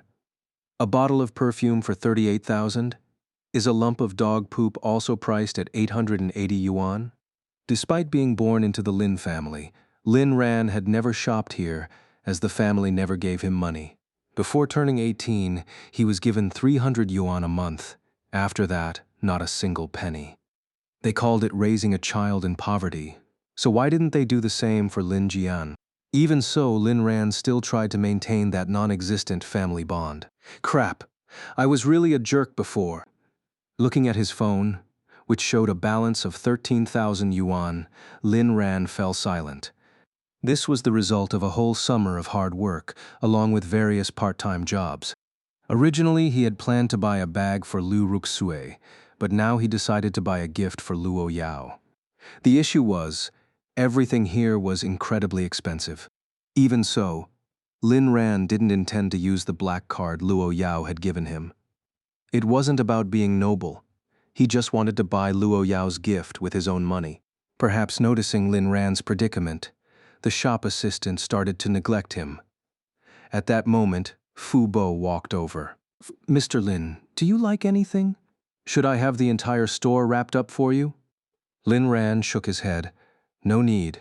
I want to buy Luo Yao's gift with the money I earned myself." In the end, Lin Ran chose a bracelet priced exactly at 13,000 yuan. After paying, the shop assistant gave a polite smile. Receiving the bracelet, Lin Ran imagined how Luo Yao would look wearing it. "Luo Yao, this is my first gift to you. Although it isn't expensive, it's all I have. When I earn more in the future, I will give you the best things in the world." Suddenly, Lin Ran started to feel unwell. In a novel, something usually happens at a time like this, right? Lin Ran? Hearing Liu Ruxue's familiar voice, Lin Ran's face darkened. Damn, bad luck. If Luo Yao saw this, wouldn't she beat me up again? He didn't know that Luo Yao had just received the news and was rushing over. Liu Ruxu and her best friend Huo Haini appeared by Lin Ran's side. Seeing Liu Ruxue again, Lin Ran realized that he didn't feel anything for her anymore, not even a hint of fond memories. The only thing on his mind was the image of her in her previous life. turned into a beauty in a bottle performing in Southeast Asia, which sent shivers down his spine. Luo Yao is really ruthless. But no matter how ruthless you are in my heart, you will always be the most beautiful, Luo Yao. Lin Ran, is it really you? Who was that woman who took you away that day? And why did you block all my contacts? Do you have any idea how worried my uncle and aunt are about you? Huo Haney immediately noticed the beautiful gift box in Lin Ran's hand. Lin Ran, is this gift for our Ruxu? She said, reaching out to snatch it. Lin Ran quickly pulled the item back. This was a gift for his beloved wife, and he had to guard it carefully. Huo Haney was furious. Lin Ran, what is the meaning of this? Do you know who I am? I am Ruxue's best friend. With this kind of attitude, how do you expect to win her heart? Liu Ruxue bit her lip, waiting for Lin Ran's reply. Her pitiful expression expertly executed. She found Lin Ran incredibly handsome today. His bangs were gone, he had a new hairstyle, and his outfit suited him perfectly. That woman from the other day was much more beautiful than her, even making her, the campus queen of Capital University, feel inferior. And that phone call last night. No, she must be with Lin Ran. Only then can she help Lin Jian get the shares in Lin Ran's hands. Even if she fails, with Lin Ran's love for her, being with him wouldn't be so bad. Lin Ran is so handsome. Bringing him around wouldn't be a disgrace. Our Ruxu is so beautiful. Even if you're a bit handsome, it doesn't matter. In today's society, you can't win a girl's heart without sincerity. Do you even understand that? Now, if you're willing to buy a branded bag for both me and Ruxu, I might convince her to give you a chance to get closer to her. Liu Ruxue gently tugged at Lin Ran's sleeve. Brother Lin Ran, I just care about you too much, that's why I'm asking. Even if that woman likes you and something happened between you, I believe you were forced. Can we go back to how we were before? This scene was just caught by Luo Yao, who had just arrived. Her eyes pierced through the scene like knives. Lin Ran quickly executed a Pan Judan-style dodge to avoid Liu Ruxue's reaching hand. Liu Ruxue, you've got issues in your head. Don't drag me into it. Get lost. Liu Ruxui froze, and Ho Haney was seething with anger. Lin Ran, who do you think you are? Our Ruxu is so beautiful and forgiving, yet you don't appreciate it and even curse at us. Lin Ran almost laughed at her. Beautiful? My wife is far more beautiful than her. She's stunning, wealthy, and loves me deeply. I adore her the most. Where do you get the audacity to flaunt your looks in front of me? Liu Ruxue took a step back in disbelief. She couldn't believe these were Lin Ran's words. She wanted her old brother Lin Ran back, the gentle, caring, and all-encompassing one who worshipped only her. Brother Lin Ran, you said that woman is? Luo Yao's overwhelming killing intent suddenly vanished, and she stopped in her tracks, quietly observing. This change shocked her assistant Lu Meng. Mr. Lin, you finally see the sincerity of our President Luo. The heavens have finally smiled upon us. Lin Ran chuckled coldly. Liu Ruxue, don't be unconvinced. Whether my wife is prettier than you or not, you know it yourself. And even if she were hideously ugly, I would still love only her. Liu Ruxue was incredulous. Why? Lin Ran's expression softened with nostalgic warmth. Because no matter how much I love her, it will never compare to how much she loves me. Liu Ruxue, what about me then? What about all the time you pursued me? Lin Ran, what are you? In a deck of cards, you're the king, the busiest one in the circus, the craziest in Gotham, the one guarding McDonald's. You're Batman's biggest client, the pillar of the Joker. Liu Ruxue Huo Haney. Uncle Fu suddenly stepped in to add insult to injury. The clown among clowns. Liu Ruxue was utterly humiliated. She was angry, truly angry. Even Lin Ran cheating with another woman hadn't made her this furious. Lin Ran, you actually dare to call me a clown? As if remembering something. Lin Ran, not really. You're actually quite a beauty. Upon hearing this, the entire place fell silent. Luo Yao turned icy again, and Lu Meng, holding her forehead, silently prayed for Lin Ran. Lin Ran, My wife could turn you into a human vase and send you to Southeast Asia as a beauty. Have you watched her vanished existence? That's the kind of beauty she can create. Seeing this, Luo Yao's lips curved slightly. Ran's idea isn't bad. Lu Meng, her assistant, felt her heartbeat stop, then restart, her pupils dilating terrifyingly with each beat. This little young master in front of her could actually stir such intense emotions in President Luo. No wonder she had ordered me to report Lin Ran's every move. Lin Ran's words frightened Liu Ruxiu. She knew he was just threatening her, but it still chilled her to the bone. Lin Ran. All right, I have to go home and spend time with my wife now. Stop bothering me in the future. I'm afraid my wife might misunderstand. Also, I never liked you, not before, and definitely not now. As for all those things I gave you before, consider them thrown to the dogs. If I hadn't lost the shopping records, I would have demanded them back. Liu Ruxui's eyes filled with tears, looking like a helpless flower wronged by a heartless man. Lin Ran found her act utterly disgusting. Actually, he really wanted to kill Liu Ruxui, but killing is against the law. And instead of a quick death, wouldn't it be more interesting to let her suffer? Lin Ran was startled by his own thoughts. When did he develop such a mindset? Blame it on the company of dark people. Turning around, Lin Ran froze. When did Luo Yao arrive? Crap, she saw me with Liu Ruxue. Would she misunderstand? Who understands this, folks? It's like setting off fireworks on a pole. A coincidence. Wife, I swear there's nothing going on between me and Liu Ruxu. If I'm lying, may my entire family suffer a horrible death. The air was heavy with a palpable sense of impending violence, and Liu Meng began clearing the area with bodyguards. Luo Yao slowly approached Liu Ruxue. Slap, slap. Two crisp sounds echoed. Get lost. Stay away from Lin Ran, or I'll throw you both to the sharks. Liu Ruxue and Huo Heini were both overwhelmed by Luo Yao's intimidating aura. They dared not utter a word, trembling in fear but stubbornly refusing to collapse. They covered their faces and scurried away in disgrace. This woman, with her breathtaking beauty, radiated an aura of death, leaving them too frightened to even speak. Just as she said she would throw someone into the sea to feed sharks, she definitely would. The shop clerks were trembling with fear. Huatian Plaza belonged to Luo Corporation, and the woman in front of them was no other than the head of Luo Corporation. The young man earlier, was he somehow connected to President Luo? I hope we didn't offend him. Luo Yao's gaze fell on Lin Ran's hand. Buying it for Liu Ruxu?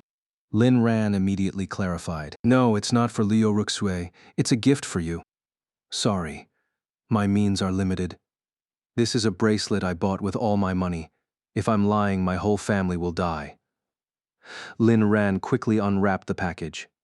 Indeed, Luo Yao's murderous aura disappeared instantly as she looked down at the exquisite bracelet, seeing it as the most beautiful artwork in the world.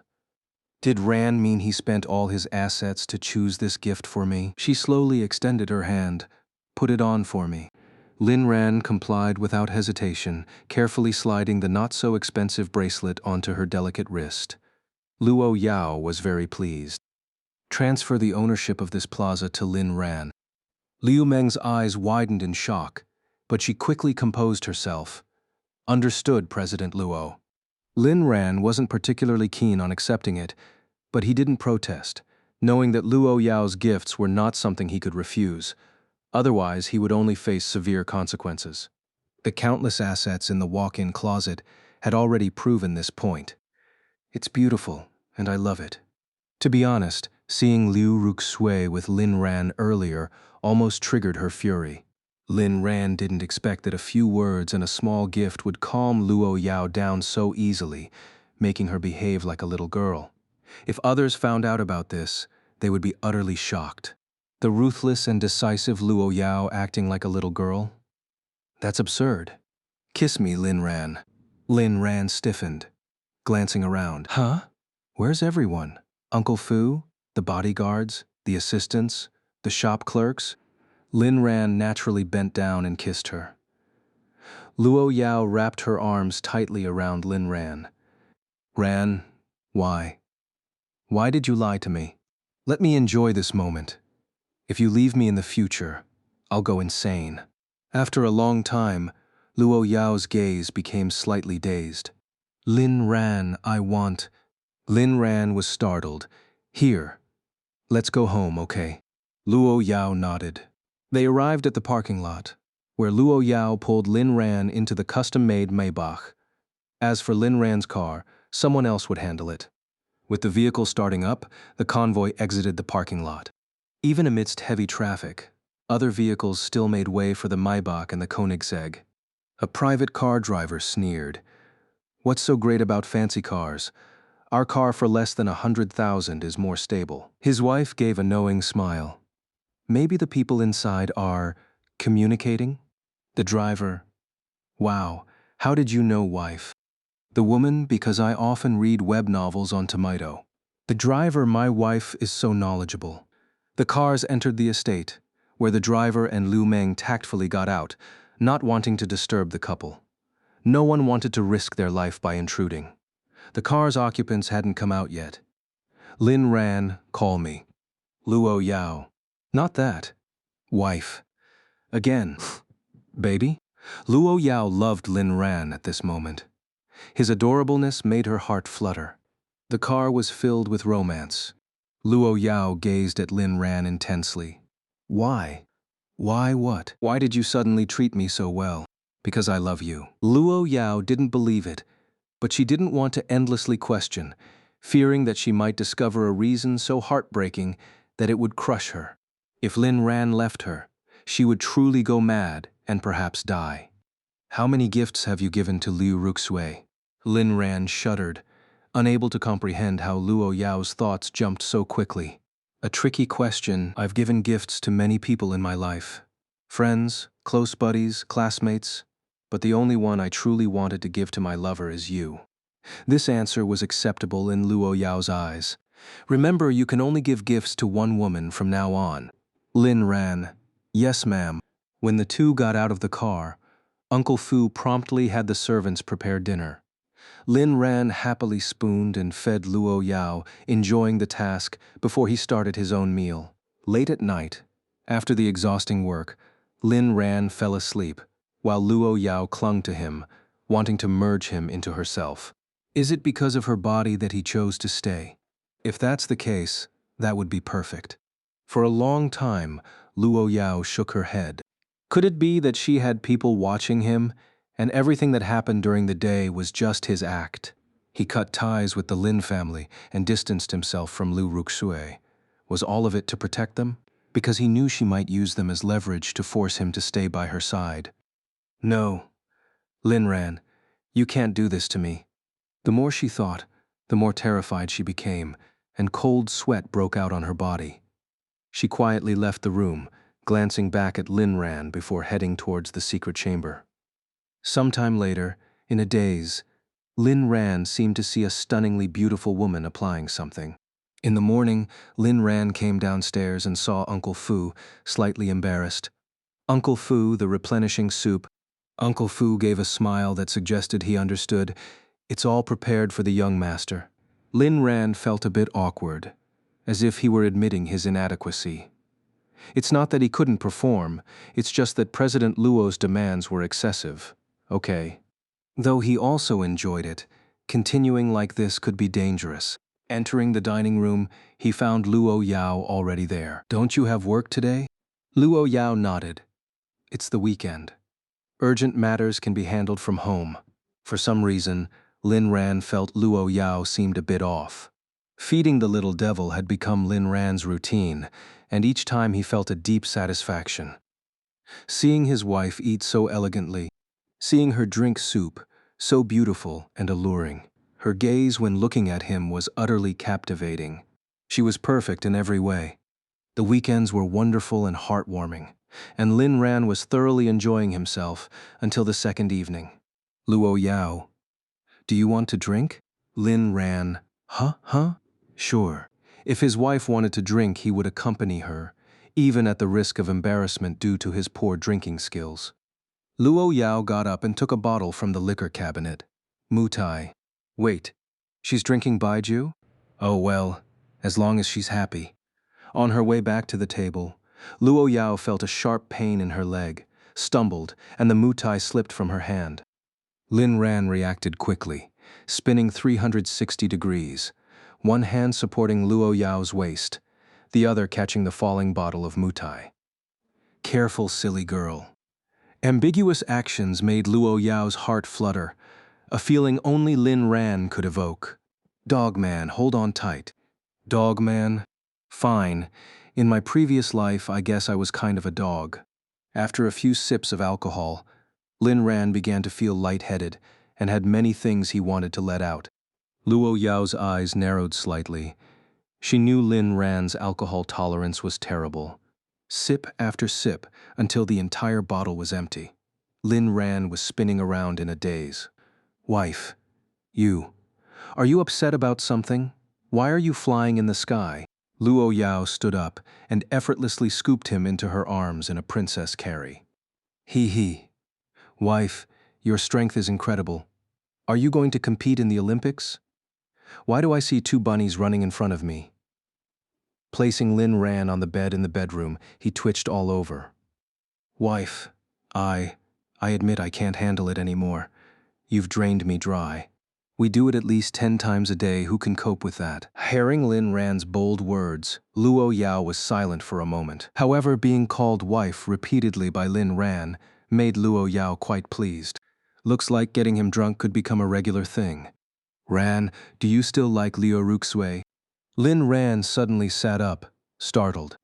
Liu Ruxue. Is she human or a ghost? Are you Liu Ruxue? Lin Ran's gaze at Luo Yao began to blur. Luo Yao's expression grew colder, and she thought for a moment before speaking in a coquettish voice. It's me, Lin Ran, brother. Don't you love me anymore? As she spoke, she reached out to steady him, fearing he might fall. Who would have thought that Lin Ran's reaction was as though he had touched something filthy? Don't touch me. I'm afraid Luo Yao won't like me if I get dirty. Luo Yao. She liked this name. In fact, she liked every term of endearment Lin Ran had for her. Who is Luo Yao? Lin Ran, stop touching me. Stop touching me, I'll have to wash later.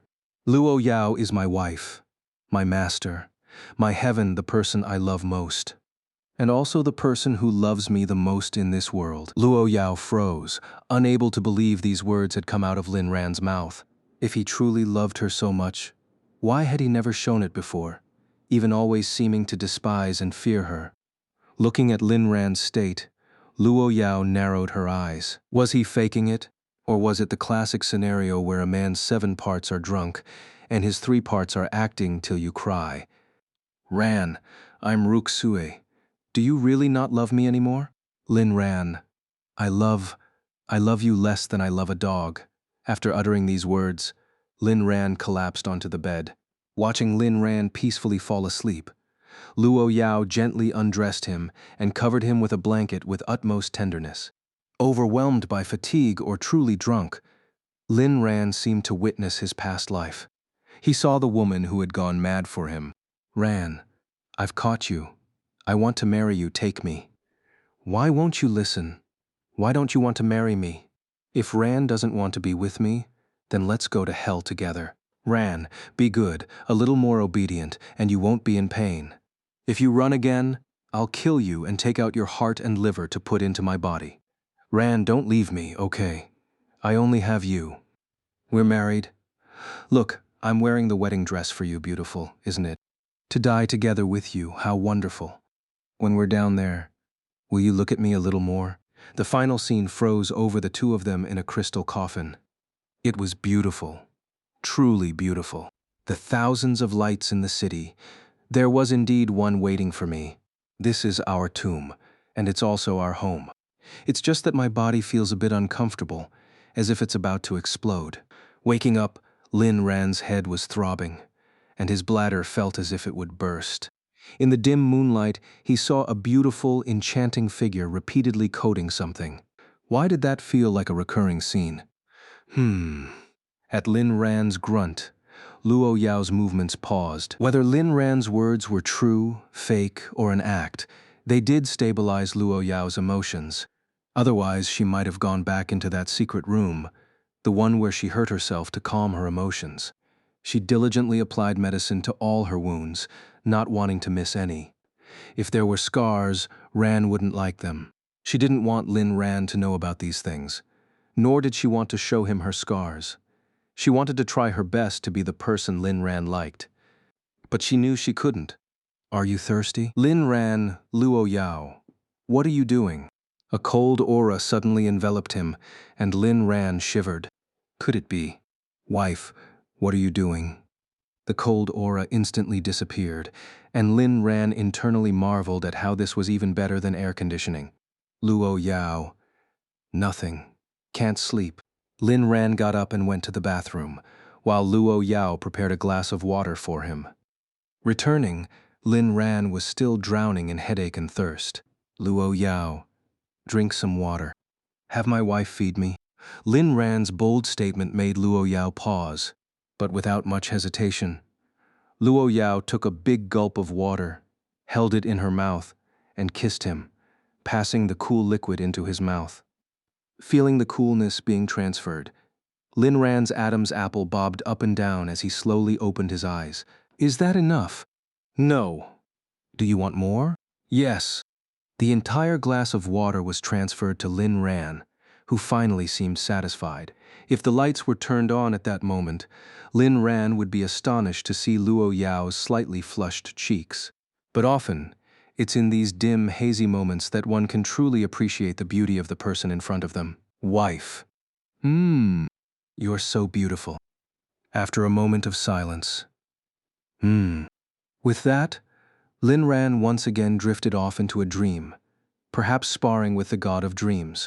Lying beside Lin Ran, Luo Yao also drifted into sleep.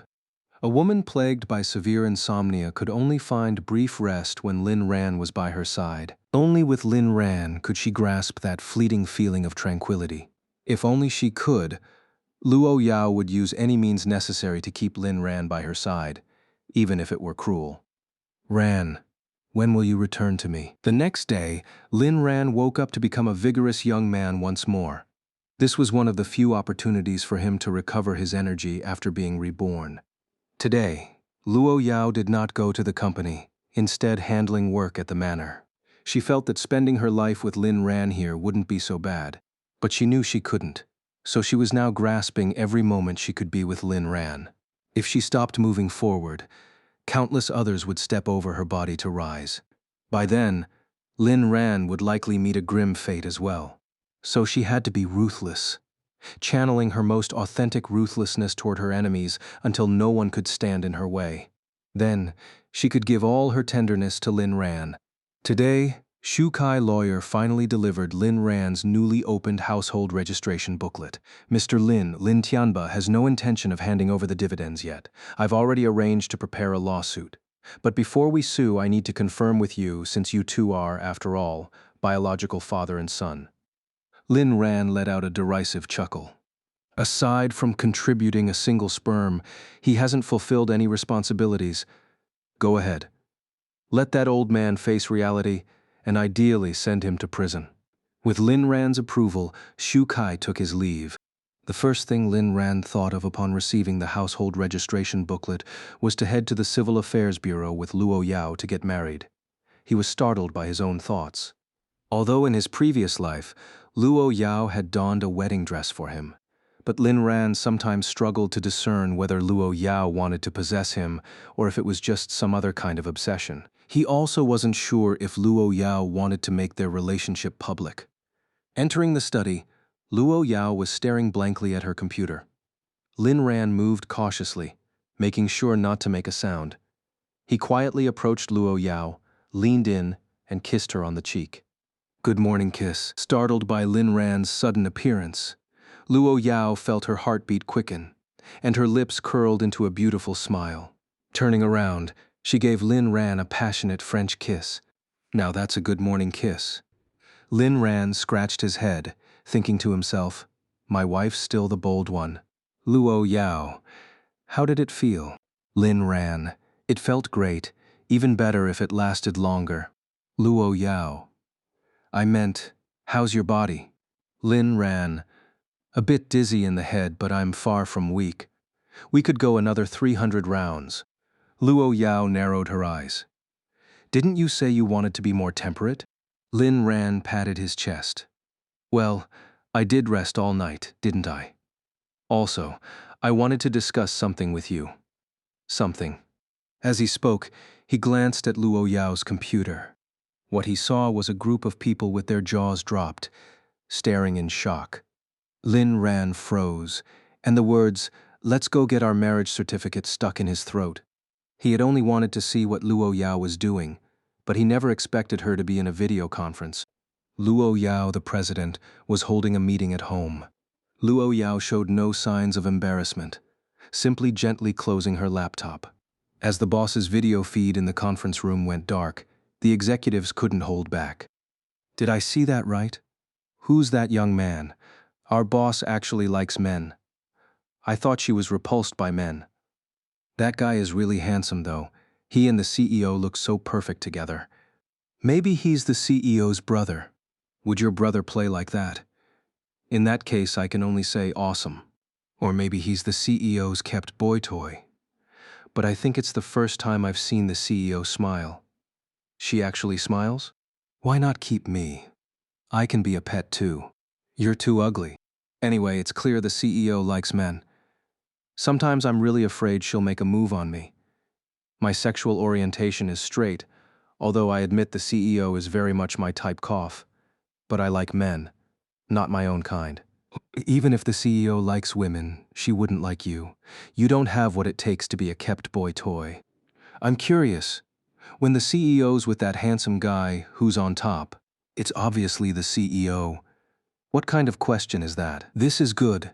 Hopefully the man can soften the CEO's heart a bit, making her a little gentler. Otherwise, every time I see her, it feels like I'm going to the guillotine. She's terrifying. Liu Meng, are you guys serious? Talking about the boss during a meeting? If you don't want to live, don't drag me down. I'm logging off. Everyone, don't you want to finish the meeting? Liu Meng's already gone. Let's log off too. If the sky falls, Liu Meng will take the blame. Back at the villa, Lin Ran was a bit bewildered, not out of embarrassment, but because he felt shy and worried about causing trouble for Luo Yao. Luo Yao, what did you want to discuss with me? Lin Ran, no longer having the courage to bring up the marriage certificate, stammered.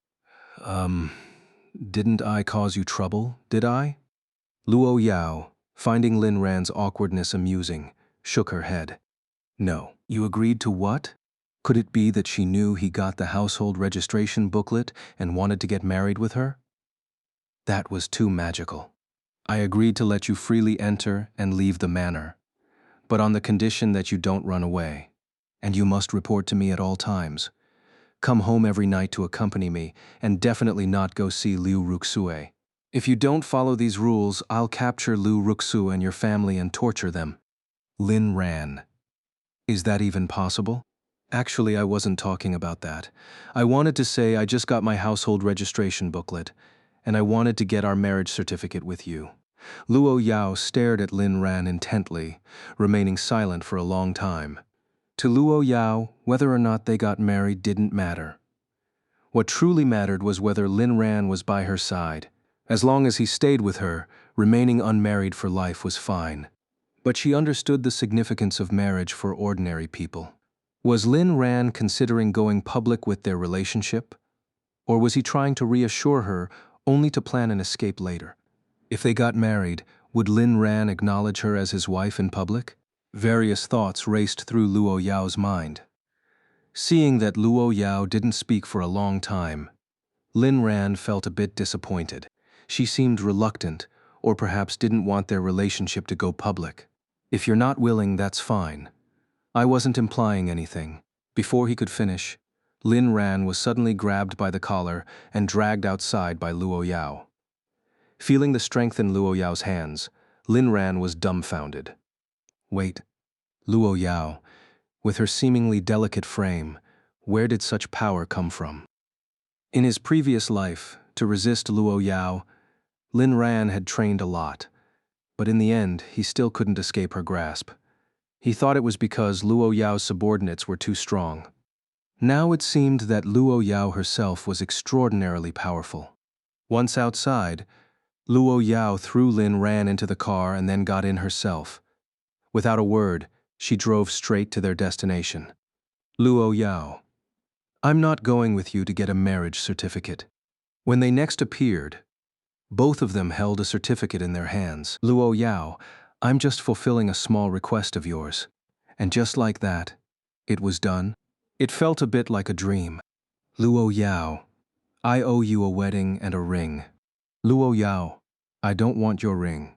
I just want you for myself. You can choose a ring you like. Lin Ran, when I make money, I'll definitely buy you the most beautiful ring. Luo Yao shook her head. Everything of mine is yours. The black card I gave you has a 100 billion yuan limit. If that's not enough, just tell me, and I'll give you all my money. You can buy whatever ring you want. Lin Ran, how much is the limit? Black card. Lin Ran knew about that card. It was in the storage cabinet of the villa's walk-in closet, but he had never used it. Inside, there were also numerous documents, including luxury cars, property, gold bars, and bank cards. A wife who is both rich and beautiful, and willing to spend on you. Where can you find such a great wife? Was I possessed in my previous life? That's why I couldn't see how great my wife was. I really need to die. No, I want to earn my own money to buy. Feeling Luo Yao's face gradually cooling down, Lin Ran reached out and cupped her face. Luo Yao, look at me. I am your man, and this family can't only have you putting in efforts. I need to earn money too. If it's money for myself, I'll spend it without hesitation. Spending my wife's money isn't embarrassing. But for you, I want to earn it myself. Only after saying this did Luo Yao regain her composure. All right, I got it. From now on, you're not allowed to call my name. Then what should I call you, wife? Yao Yao, my dear little sweetheart? Whatever you want. Then I'll switch it up. As long as it's you, I'll keep calling you whatever. In fact, Luo Yao wanted to tell Lin Ran that he didn't need to work so hard, because her wealth was so vast that even if he started a business, it would last him several lifetimes. But she didn't want to dampen his spirit, so she suppressed her thoughts. If Lin Ran wanted to earn money, then let him. Perhaps it was just a matter of the little pride men had. Lin Ran was now accepting and even trying to spend her money, which meant he might be gradually accepting her. That was progress. Running her fingers over the relatively inexpensive bracelet on her wrist, Luo Yao felt that this was what happiness was. Lin Ran, Luo Yao, can I post on WeChat moments? Luo Yao frowned, and Lin Ran cursed himself for being foolish. Yao Yao, wife, baby, can I post on WeChat moments? Luo Yao nodded. Of course, Ran, you can do whatever you want. Lin Ran snapped a photo of both hands, holding their marriage certificate, and posted it on his moments with the caption, Taken. Loving my wife. This post immediately caused a huge stir. First were his classmates, then his advisor, many of his former co-workers from part-time jobs, and his best friend, Wu Zhishang. All the comments were just a series of question marks. Only Wu Zhishang asked, is this with Liu Ruxue? As for Liu Ruxu and the Lin family, since they had been blocked, they couldn't see Lin Ran's post. Soon after, Wu Zhishang called, and as soon as the call connected, he started asking, Dude, what's going on? Did you and Liu Ruxue get married? Lin Ran replied, No, not Liu Ruxue. I'm completely over her. Then who is it? Bro, we can't just marry anyone because we couldn't get Liu Ruxu. It's not just anyone, it's true love. She's beautiful, sweet-voiced, and guess what? She's a little rich girl. Wu Jishang was stunned. After a long silence, he blurted out, Holy shit, your mom XXXXX. Lin Ran. All right, don't be jealous. We'll talk in person tomorrow. Wu Jishang, Your mom XXXXX. Lin ran. Tomorrow at the dorm, I'll take you on a big mission. Wu Jisheng. Your mom XXXXX. Lin ran. I'll give you my gaming account. Wu Jisheng. All right, brother. That night, Lin Ran's mark became even more distinct. Seeing the clear tooth marks on his shoulder, Luo Yao furrowed her beautiful brows. This mark, I don't want to use scar cream. This is something Yao Yao left for me. I want to keep it here forever. I want to tell the world that I belong to you. Luo Yao lifted her eyes to gaze at Lin Ran, her eyes sparkling like stars. Is that what you think? Lin Ran nodded. Only this way can I feel your presence at all times. Lin Ran smirked internally. Talking to you in your own tone, would that leave you speechless? The next day, Lin Ran felt the mark had become even more profound. Was this girl part dog or part wolf? At breakfast, Lin Ran suddenly looked up at the wall clock and smiled. This action made Uncle Fu, the butler, panic inwardly. Lin Ran didn't say anything and continued eating breakfast, then casually mentioned, Uncle Fu, you don't need to follow me when I go out. I'm not used to it. Just as Uncle Fu was about to speak, Lin Ran added, You can ask Luo Yao if you want. Don't worry, I won't run away again. Uncle Fu shook his head and went to call Luo Yao. After a while he came back. The lady said it's fine. Lin Ran didn't mind being monitored by Luo Yao, but considering he would still be attending school in the future, having bodyguards following him everywhere would be too conspicuous. After breakfast, Lin Ran drove out of the manor in a Koenigsegg, and through the rearview mirror, he noticed a business van following at a distance. This confirmed his guess. Telling Uncle Fu not to follow was just a superficial gesture. Now he had gained significant freedom, able to leave the manor at will. Of course, he understood that no matter where he went, someone would always be watching him. This was unavoidable. After all, Luo Yao's love for him came with a strong possessive streak. But he didn't mind this feeling. The reason he disliked it before was because he didn't like Luo Yao's dominance. But now that he had decided to accept and love Luo Yao, he naturally had to accept her flaws, including that obsessive need to possess him. This was fine as long as it wasn't too conspicuous, and hidden surveillance was acceptable.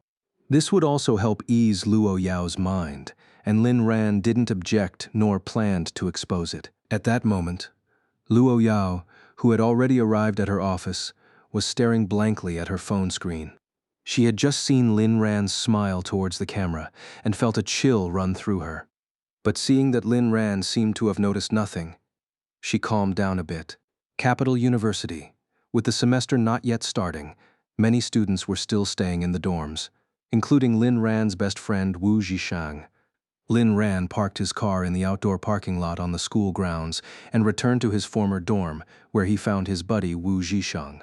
In his previous life, after learning about Lin Ran's death, the one who cried the hardest was this friend, sobbing as if he were a grandson at his grandfather's funeral. Often, only death could reveal who genuinely cared about you. For this reason alone, Lin Ran was determined to secure his prosperity and save him, ensuring he wouldn't meet the same fate as before. Lin Ran clearly remembered that Wu Jishang was soon to face a series of misfortunes.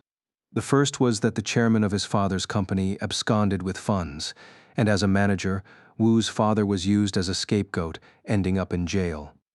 Wu's mother struggled to keep the shattered family together, her hair turning white in just 1 year. Due to the sudden family crisis, Wu Jishang was also hurt by a heartless woman, descending into a state of depression. All this happened while Lin Ran was preoccupied with his own drama of fleeing and being pursued by Luo Yao, unable to help his best friend.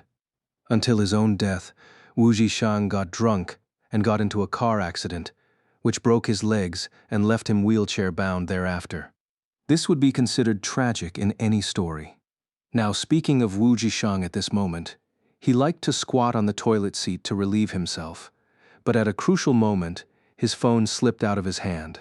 After thinking about it, he actually went and grabbed a pair of chopsticks, enduring the disgust to pick it up. Not because the phone was too important, but because it contained important data. Lao Wu, What's on your mind? Why would you eat that? Wu Zhishang turned his head in a daze and saw his good friend Lin Ran arriving for their appointment. Immediately, his hand trembled, and the phone he had just picked up fell back down again.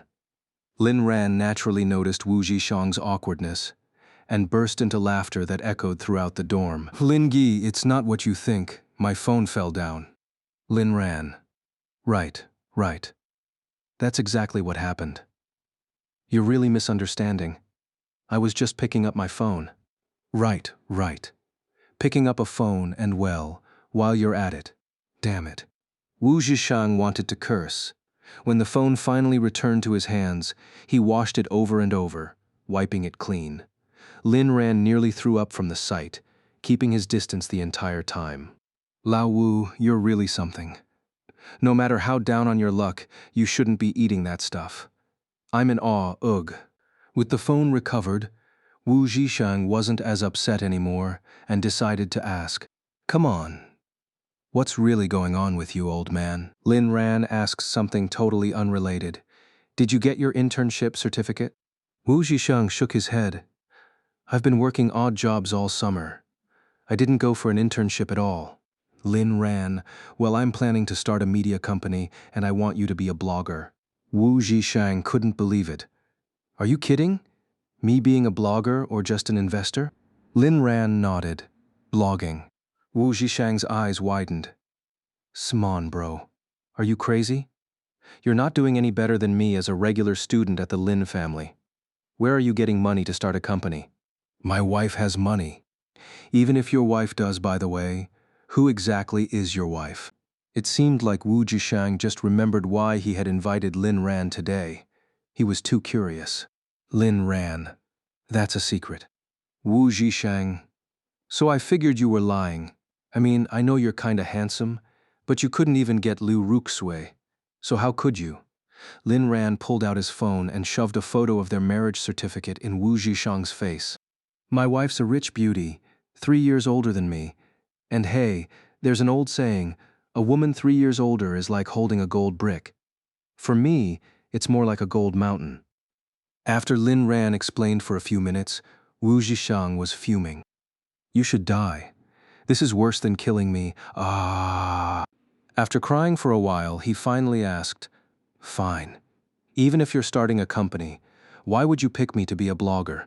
Lin Ran glanced at Wu Zhishang. "Because you're dumb enough to attract traffic. And, can you stop waving that filthy phone in front of me? Ugh." Wu Zhishang, damn it. Is there no justice? No law? However, Wu Zhishang was genuinely happy for Lin Ran. First, Lin Ran had gotten over Liu Ruxue. Second, Lin Ran had found what he called true love, and as a buddy, he was overjoyed. "Lin Gi, now that you're married, take good care of your wife's life. Liu Ruxue doesn't deserve you. If it weren't for fearing how angry you'd get, I would have already persuaded you. Also, I don't want to be a blogger. I want to be a manager." In fact, Wu Jishang had tried to persuade Lin Ran before, but after one failure, he stopped. If Lin Ran got hurt by Liu Ruxue, Wu Jishang would be there with him, drinking, eating, and playing around. If Liu Ruxue ever changed, he would send sincere blessings. These were bros who had grown up together, wearing the same pants from childhood. They had fought together, skipped classes, been punished, and went to college together. What are you saying? I, of course, have to live well with my wife. When it comes to being a manager, I'll consider it. But can you take that phone away from me first, damn it? You agree and I'll take it away. I'm defeated by you, of course. You'll be the manager. How could I, ugh. In the end, Lin Ran reluctantly gave in to Wu Zhishang's phone attack. Having settled the matter, the two headed downstairs to rent an office directly. On the way to the parking lot, Lin Ran also told Wu Zhishang about cutting ties with the Lin family, which caused another outburst from Wu Zhishang, who praised Lin Ran's guts. At this time, in the parking lot, a group of people surrounded a car. "I just found out this is a Koenigsegg 1 only 6 units were ever made, and the price has been skyrocketing to over 100 million yuan. Whose car is this? Is there a billionaire of this level at our school?" If this were my car, I'd be happy living in luxury and even taking 8 wives. I'm taking a photo. Everyone, move aside. Ruxu, hurry up, let's take one together. With the semester about to start, Liu Ruxue, as the school flower, was selected to participate in the orientation gala performance. Today she was coming to report her program, something she thoroughly enjoyed, and Huo Haney accompanied her. Seeing Huo Haney calling her, Liu Ruxue slightly shyly moved with an elegant gait. Would this be a bit inappropriate? Huo Haney pulled Liu Ruxue over. What's the problem? We're just taking a photo to post on Moments. Seeing Liu Ruxue and Huo Haney posing by the car, some classmates kindly reminded them, "That's a 100 million yuan hypercar. Be careful." Exactly. If you break it, even if you're the school flower, you won't make enough to pay for it. I'm staying here and waiting. I want to see who is driving this Koenigsegg to school. Look at how Liu Ruxue and Huo Haney are posing. They look like a pair of chickens. Of course, not all students liked Liu Ruxue, especially some girls who secretly despised her seemingly pure white lotus act. They looked down on Huo Haney, even more someone who lived off of Liu Ruxue's fame. Huo Haney, what's there to be afraid of? Even if the owner shows up, he'll be captivated by our looks. All right. Besides, we're just taking a couple of photos. What could happen? Saying that, she pulled Liu Ruxue, and both of them leaned halfway onto the silver-gray engine hood for some nice selfies. This scene was just spotted by Lin Ran as he arrived. Who allowed you to take photos? Hearing this familiar voice, Liu Ruxue's hand trembled, and her phone clang fell onto the hood. Damn it! Lin Ran was furious. That was one of the gifts that Luo Yao had given him, and this bitch had just smashed her phone into it. Lin Ran quickly went to check the hood, and sure enough, there was a tiny dent about the size of a grain of rice. Liu Ruxue also spotted the tiny dent but didn't think much of it. Huo Haney, on the other hand, wasn't going to humor Lin Ran. She still remembered how he had humiliated them last time. Lin Ran, what are you doing here? And don't touch that car. Do you even know what it is? If you break it, could you even afford it? Liu Ruxue saw Lin Ran again and felt that he had become even more handsome. What was going on? She actually felt a slight flutter in her heart. Lin Ran looked down at the scratch on the car, his heart aching. He pointed at the phone on the hood and asked, "Whose phone is this?" Liu Ruxui replied, "It's mine." Lin Ran nodded. Then it settled, pay up. Huo Haney and Liu Ruxue. Brother Lin Ran, school hasn't even started yet. Why are you here? Did you come to see me? Lin Ran nodded. Yes, I came to see you. You damaged my car, so pay up. Huo Haney laughed. Lin Ran, are you delusional? Do you even know what kind of car this is? Why don't you just say you're a tycoon or something? Lin Ran thought to himself, I'm not, but my wife is. Without saying another word, he took out the car key and pressed it. The Koenigsegg responded immediately. Everyone around was completely stunned. This supercar, worth over 100 million, actually belonged to Lin Ran? Lin Ran was quite famous at Capital University. In fact, he was practically a household name on campus, and there were 3 main reasons for his fame. First, he was ridiculously good-looking. He was the undisputed heartthrob of Capital University, with countless admirers, all of whom Lin Ran had rejected. Second, he was shamelessly devoted. Despite being such a handsome guy, he had no qualms about simping for Liu Ruxue. Although Liu Ruxue was also beautiful and the campus belle, many people believed Lin Ran could have done better. Like, for example, the countless girls who had desperately pursued him only to be coldly rejected. Third, he was exceptionally talented. To win Liu Ruxui's heart, Lin Ran had worked hard to make himself outstanding. He had won scholarships left and right, excelled academically, and was skilled in singing, dancing, and even rap. On top of that, he was the campus heartthrob. The only downside was that all of this was for Liu Ruxue. It was said that every scholarship he earned was spent on her. Because of his fame, everyone knew him well. Lin Ran wasn't wealthy. That was common knowledge on campus. If he were rich, why would he be working part-time every day? Now this campus heartthrob, known for his devotion, was claiming to own a Koenigsegg worth over 100 million. Could anyone believe it? Holy crap! That car belongs to Senior Lin. This is beyond unbelievable. Liu Ruxue damaged the car, but Lin Ran definitely won't make her pay for it. Not so sure about that. Didn't you hear what Lin Ran said? He asked for compensation, and he looks really angry. Wouldn't you be mad if your car got scratched? If only Senior Lin could be my boyfriend. I never knew Senior Lin was this rich and so handsome too. I'd be willing to sit in the passenger seat of his car, even if he teased me or married me. Hey, aren't you being a bit greedy? Knowing Senior Lin, this whole thing will probably just blow over. Wu Zhishang, standing nearby, was also shocked. Lin Ran had only mentioned that he drove here, but he hadn't said what kind of car it was. Who would have thought it was such an impressive supercar? And from what people were saying, it was worth 100 million. Damn, 100 million. Lin Ran's rich wife must be insanely wealthy. Just kill him already. This was too much to handle. He was worried about Lin Ran struggling, but now he was driving a supercar. At this point, he couldn't even feel jealous anymore. The gap was just too big. After calming himself down, Wu Zhishang walked over to Lin Ran and looked at the stunned Liu Ruxue and Huo Heini. Brother Lin, don't be too harsh. They only caused a tiny scratch. As classmates, just let them pay 1 million or so and call it a day.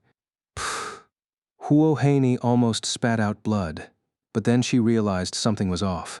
Did you rent this car? Lin Ran replied, a supercar worth over 100 million? Go ahead and rent one for me to see. Huo Heini was speechless. What Lin Ran said made sense. But wait. She knew Lin Ran's situation well. Where did he get such an expensive car? Even Liu Ruxue was completely baffled. She lightly tapped her head, wondering if she was still dreaming. Lin Ran, is this really your car? Where did you get the money to buy it? Or did you borrow it from someone? Lin Ran didn't bother explaining. No point in talking. Just pay up. As Wu Zhishang said, 1 million. If you can't pay, I'll have to take legal action. Huo Heini immediately lost her temper. Lin Ran, don't push your luck. 1 million? Are you out of your mind? Right now, immediately, hand over the car keys and let Ruxu drive this car. Then I might consider convincing her to give you a chance to get closer to her. Liu Ruxu started fidgeting shyly, waiting for Lin Ran's response. Lin Ran scoffed. Are you an idiot? If you don't want to pay, then I'll just call the police. With that, he took out his phone and dialed the police. Hello, I'd like to report a case. Yes, that's right.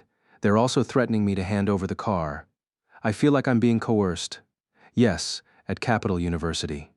As Lin Ran spoke clearly on the phone, both Liu Ruxue and the onlookers realized one thing. Lin Ran was dead serious. After hanging up, Lin Ran asked, So are you ready to pay now? The police will be here soon. He then called his insurance company to report the incident. Liu Ruxue certainly didn't have that much money. Her family only had a small amount of assets thanks to the care of the Lin family, and she herself was far from wealthy. Her seemingly comfortable life was maintained solely through Lin Jian's generosity and Lin Ran's hard work. Huo Heini stammered, We don't have that much money. How do we know if your broken car wasn't already damaged? No money? No problem. You can always sell yourselves. Huo Heini retorted, You, how vulgar. Lin Ran then turned to Liu Ruxue. Or you could beg your dear brother Lin Jian. Aren't you two very close? He emphasized the words very close with biting clarity, causing Liu Ruxu to panic, as if some hidden secret had been exposed. Lin Jian is just a student. Where would he get that kind of money? Your cousin? Oh, right. Your cousin. Since you're unwilling, then pay up. Lin Ran wasn't ready to expose Liu Ruxue just yet. He planned to gather definitive evidence to make both Liu Ruxue and Lin Jian face the consequences in public. To destroy someone, you must first let them grow complacent. The feeling of falling from the highest peak is what truly captivates the heart. Liu Ruxue put on a pitiful expression and said, "All right, I admit I was wrong. How about this? I'll give you the chance to have dinner with me, and we'll consider this matter settled." Lin Ran was utterly disgusted.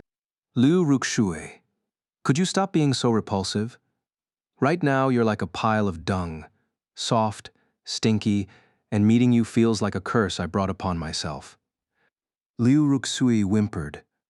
"Lin Ran, why? Why are you treating me like this? Woo woo woo."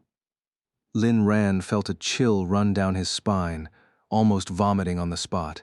At this moment, Liu Ruxue's level of repulsiveness had surpassed even Wu Jishang's phone. Soon, the police and the insurance company arrived. For the police, this was a case of property damage involving a significant amount. For the insurance company, it was a massive claim. Quickly, the insurance company staff breathed a sigh of relief, as it turned out the issue wasn't the car owner's fault. They then prepared a preliminary compensation estimate for Lin Ran, 1.2 million yuan. Hearing this number, everyone gasped in shock. Liu Ruxui stopped crying, and both she and Huo Haney turned pale. "It's just a small scratch. How could it cost so much?" Huo Haney naturally questioned.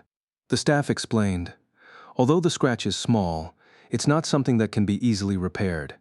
At the very least, the hood needs to be custom-made by the original manufacturer. Moreover, this car is a limited edition globally, making repairs even more difficult. Even if the hood is replaced, the car's value will depreciate significantly. 1.2 million yuan really isn't that much. Mr. Lin is being generous by only asking you two to pay 1 million. The staff naturally sided with Lin Ran, though he didn't think such a small scratch warranted such a fuss. But if Lin Ran was determined to have the car repaired, someone would have to foot the bill. Huo Haney still refused to give up and asked, "Are you sure this is Lin Ran's car?" The staff replied, "Of course. This car arrived in the capital 3 months ago. The previous owner reluctantly auctioned it off for 110 million yuan, and it was registered under Mr. Lin's name. It was quite a sensational news story at the time. I personally handled Mr. Lin's insurance. Although I didn't get to meet him in person, the documents clearly state that the owner is Mr. Lin." At this point, Huo Haney's last shred of hope was crushed. She never dreamed that Lin Ran could be so wealthy. In her eyes, Lin Ran had always been an outcast of the Lin family, a somewhat handsome but ultimately insignificant figure. After all, good looks don't pay the bills. But now, not only was Lin Ran strikingly handsome, he was also incredibly wealthy, though it was unclear where his money came from. Coupled with Lin Ran's tendency to go all out for the women in his life, he suddenly became an ideal candidate for marriage. Thinking this, Huo Haney's gaze shifted from disdain to burning desire. If Lin Ran no longer liked Liu Ruxue, maybe she could give it a try? Liu Ruxu, on the other hand, was utterly shocked. She knew Lin Ran better, so her astonishment was even greater than Huo Haney's. The straightforward officer had already finished his inquiries. With so many witnesses, Liu Ruxue and Huo Haney couldn't deny their involvement. After a brief investigation, the officer offered his advice. "Given the large sum involved, I recommend you settle this privately. Of course, you could also take it to court." The officer clearly didn't want to deal with this mess. If there were no disputes, he wouldn't even bother taking them back to the station for statements. Rich kids with luxury cars, he didn't want to provoke them. Liu Ruxue and Hu Haney were also scared, especially Huo Haney, who looked at Lin Ran with a pleading expression. "Lin Ran, even if it's our Ruxu's fault, setting aside the facts, aren't you also to blame? Why did you park your car in such an obvious spot?" Lin Ran really didn't want to argue with this woman. Her logic was absolutely ridiculous. "Can you just stop talking? I have megalophobia. Let's just settle on the compensation." Huo Haney, Liu Ruxue. Wu Jishang added, "Bro Lin is afraid of big idiots." The two of them were so angry they were about to explode. Huo Haney decided to throw caution to the wind. "Our Ruxu didn't do it on purpose. Lin Ran, whether it was on purpose or not, you're paying. Since you're such close sisters, how about 500,000 yuan each?" Huo Haini. I didn't touch the car. It was Liu Ruxui's phone that hit it. Take it up with her. With that, she turned and left without looking back. Liu Ruxui was left dumbfounded, her face filled with disbelief.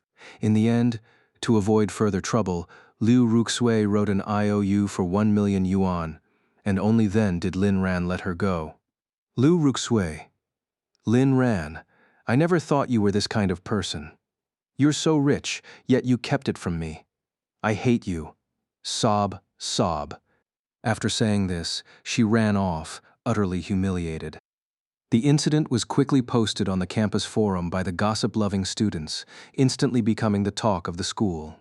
Bro, my dear bro. Lin Ran saw Wu Zhisheng staring dreamily at the Koenigsegg and tossed him the keys. I can't fulfill your wish, but your dad can. Wu Zhisheng. Got it, father. This was Wu Zhisheng's first time driving a luxury car, and he started it with extreme caution, much to the envy of the onlookers. Bro Lin, I'm so jealous of you. How big of a sugar bowl did you eat from to have a Koenigsegg registered under your name? Lin Ran. Not that big. Just a few dozen properties, a few dozen luxury cars, and a few billion in pocket money. Wu Zhisheng, you're really good at blowing your own horn with your eyes closed. Don't believe me? Fine. After a day, the two finally rented an office space, right across from Luo Corporation. This time, Lin Ran used the black card Luo Yao had given him to pay for the rent. After dropping Wu Zhisheng off at Capital University, Lin Ran gave him one last instruction. He told him not to tell his girlfriend about the company for now. Wouldn't it be better to surprise her once the company takes off? Although Wu Zhisheng didn't fully understand, he agreed. After all, the company was only possible because of Lin Ran. He was just riding on his friend's coattails. Meanwhile, in the Luo Corporation office, Luo Yao was on the verge of losing control of her emotions after learning that Lin Ran had run into Liu Ruxue again. But when she found out Lin Ran had used the black card, her anger subsided. Lin Ran spending her money felt even better than spending it herself. The Lin family had always raised Lin Ran with frugality, but as his wife, she was determined to give him the most luxurious life possible. However, the thought of Lin Ran meeting Liu Ruxui on campus made her icy cold once more. Liu Meng, who was handling work nearby, could feel Luo Yao's mood swings and couldn't help but sigh internally. Young Master Lin, please stop causing trouble. On the surface you're tormenting CEO Luo, but in reality, it's us workers who suffer. Why make life hard for the working class? After a busy day, Lin Ran returned to the manor and immediately saw the person he had missed so much, even though they had only been apart for a few hours. Luo Yao, however, wasn't as gentle as he had imagined. Instead, she glared at him with murderous eyes. Lin Ran had seen Liu Ruxui again today. Why couldn't he just behave? Although her subordinates had reported everything that happened, all Luo Yao could think about was that Lin Ran had met Liu Ruxui. No matter what was said or what happened, the fact remained that they had met. Lin Ran couldn't believe that even after humiliating Liu Ruxui, Luo Yao would still be jealous. So, a confused Lin Ran ended up injured, this time in his kidney, feeling utterly drained. Aran, do you still dare to meet Liu Ruxu? Damn. So that's what this was about. Liu Ruxue, why don't you just die already? You keep causing misunderstandings between me and my wife. Ah, damn it. This time, Luo Yao showed no mercy. She bit Lin Ran's shoulder until it bled profusely before finally letting go. A small lesson. If there's a next time, I won't go easy on you. Lin Ran felt like crying. Wife, it's really not my fault. It was just a coincidence. I can't avoid her forever, can I? Maybe you should just kill her. Luo Yao seemed to see through Lin Ran's little trick. Are you really willing? Of course I am. I can't wait for you to get rid of her and make her disappear from my sight. Hearing this, Luo Yao finally felt a bit of comfort and began to ponder the sincerity of Lin Ran's words. Lin Ran gently caressed every inch of Luo Yao's skin, trying to soothe her with his touch, when suddenly he frowned. Did you hurt your leg? Luo Yao panicked and quickly pulled her leg back. Yeah, I accidentally bumped it. Lin Ran suddenly remembered that Luo Yao had been applying something while he was asleep. Was it scar cream? How could he not have noticed that his wife was injured? For some reason, Lin Ran felt a sharp pain in his heart. Upon closer inspection, he saw that the injury was almost healed, barely visible to the naked eye, only detectable by touch.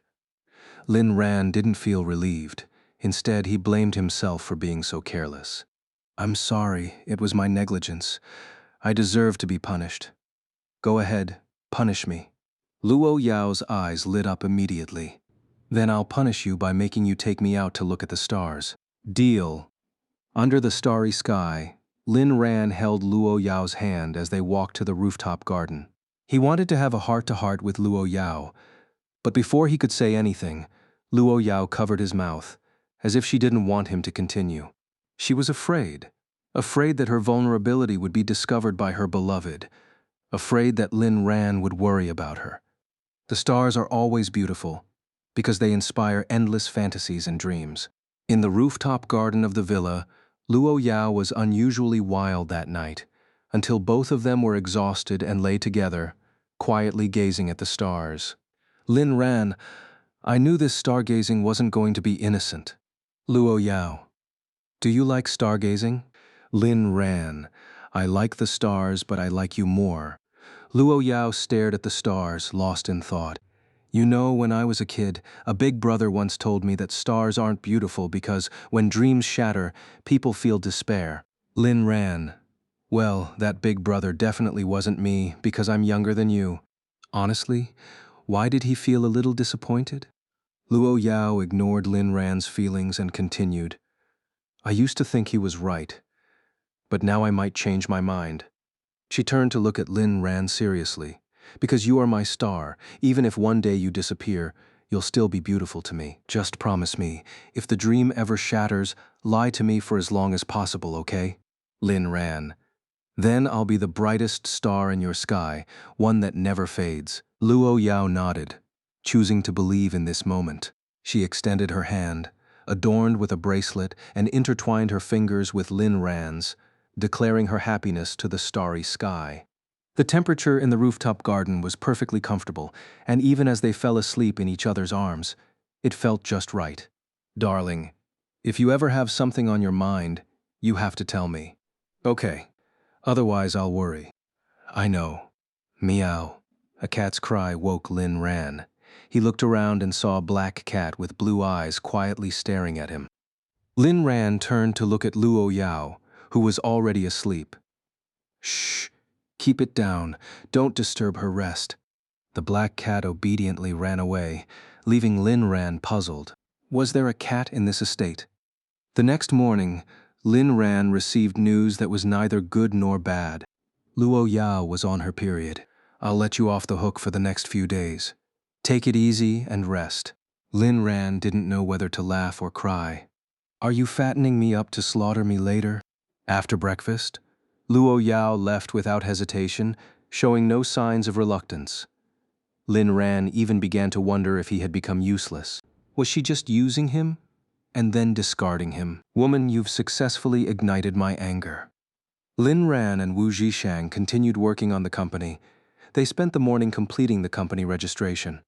The company was named Warm Yarm Yao Media. Its business scope included not only short video production, but also live streaming, original music, and TV drama creation. Lin Ran didn't want to work for others. He wanted a higher starting point. From hosts to actors, including the operations team and PR team, everyone would be his own people. After all, having lived a second life, he had an advantage with information, knowing which TV dramas, short videos, and rising influencers would become popular later. The two of them discussed their next steps, though discussed was more like Wu Zhishang being exploited. Wu Zhishang was in charge of renovations and hiring, while Lin Ran was responsible for slacking off. Lin Ran, "I'm still in my honeymoon phase with my wife. How can I have time to deal with company matters?" Wu Zhishang, "How long is your honeymoon phase?" Lin Ran, "A lifetime." Wu Zhishang, "Damn it. Just kill me. Why do you get to enjoy your honeymoon while I have to work tirelessly?" Lin Ran, Because I'm the boss, if you don't want a salary, you can slack off too. Wu Jishang, never mind. Lin Ran's offer to Wu Jishang was straightforward, a base salary at industry standards, with bonuses tied to performance. Even between brothers, accounts had to be settled clearly, and Wu Jishang had no objections to this. In addition, Lin Ran gave Wu Jishang 5% of the company's shares. Wu Jishang didn't want it, but Lin Ran insisted. Why? Because Wu Jishang had once cried at Lin Ran's grave. During lunch, Lin Ran received a call from Shu Kai, the lawyer.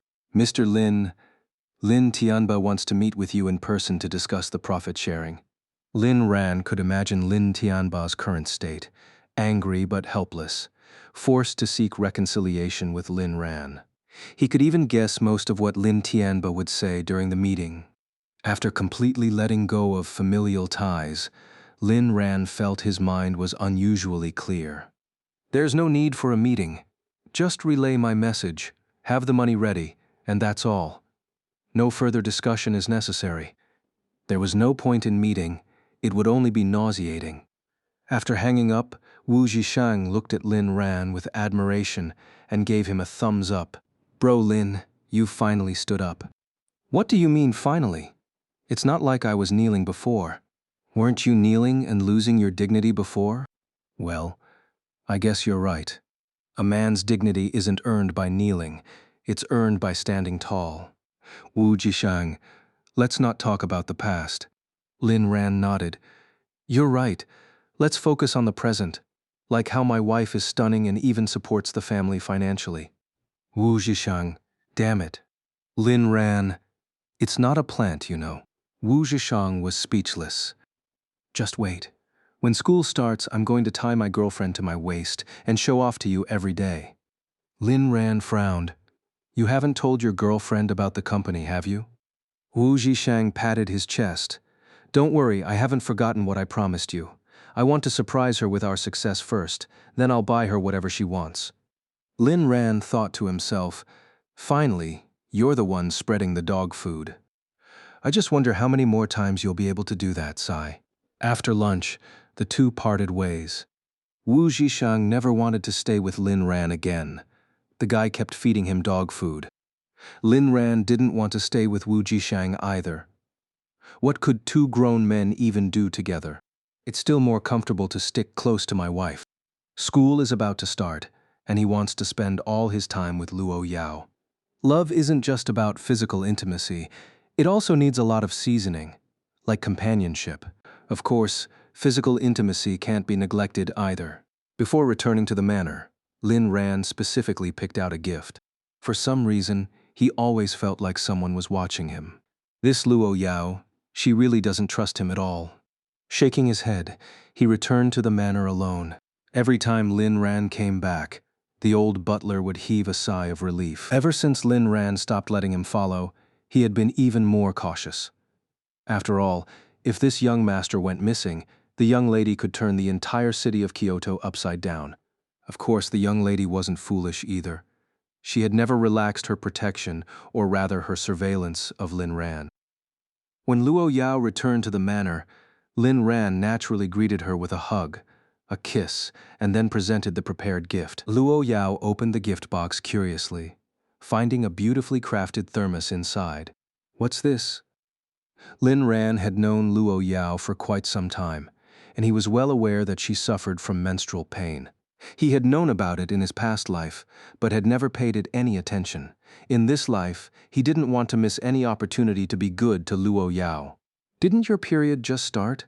I was worried you'd be in pain, so I thought of giving you this thermos.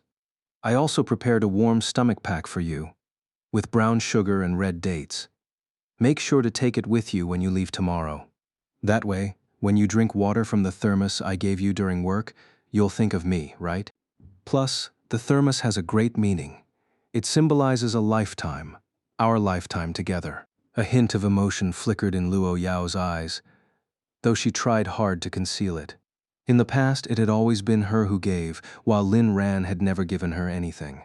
Recently, he had given her a bracelet, and now this thermos. It would be a lie to say she wasn't happy, though she didn't show it openly. Luo Yao had been holding back, not wanting to be swayed by Lin Ran's current behavior. After all this might just be an act. Thank you. How did you know I get menstrual pain? The old butler standing nearby was moved to tears. Young Master Lin was treating the young lady better and better, even taking the initiative to care about her health. This was what a real family looked like. Wife. Saying thank you is too formal, isn't it? We're legally married, so it's only natural, reasonable, and logical for me to do something for my wife. As for how I knew about your menstrual pain, it's because I'm observant. Did you really think your husband knew nothing? And one more thing. Lin Ran leaned closer to Luo Yao's ear. The sooner your period ends, the sooner we can get back to making love, right? A glimmer of light appeared in Luo Yao's eyes. Could it be that Lin Ran was with her just because he wanted her body? If that was the case, well, it's not like we can't do it now. Lin Ran was stunned.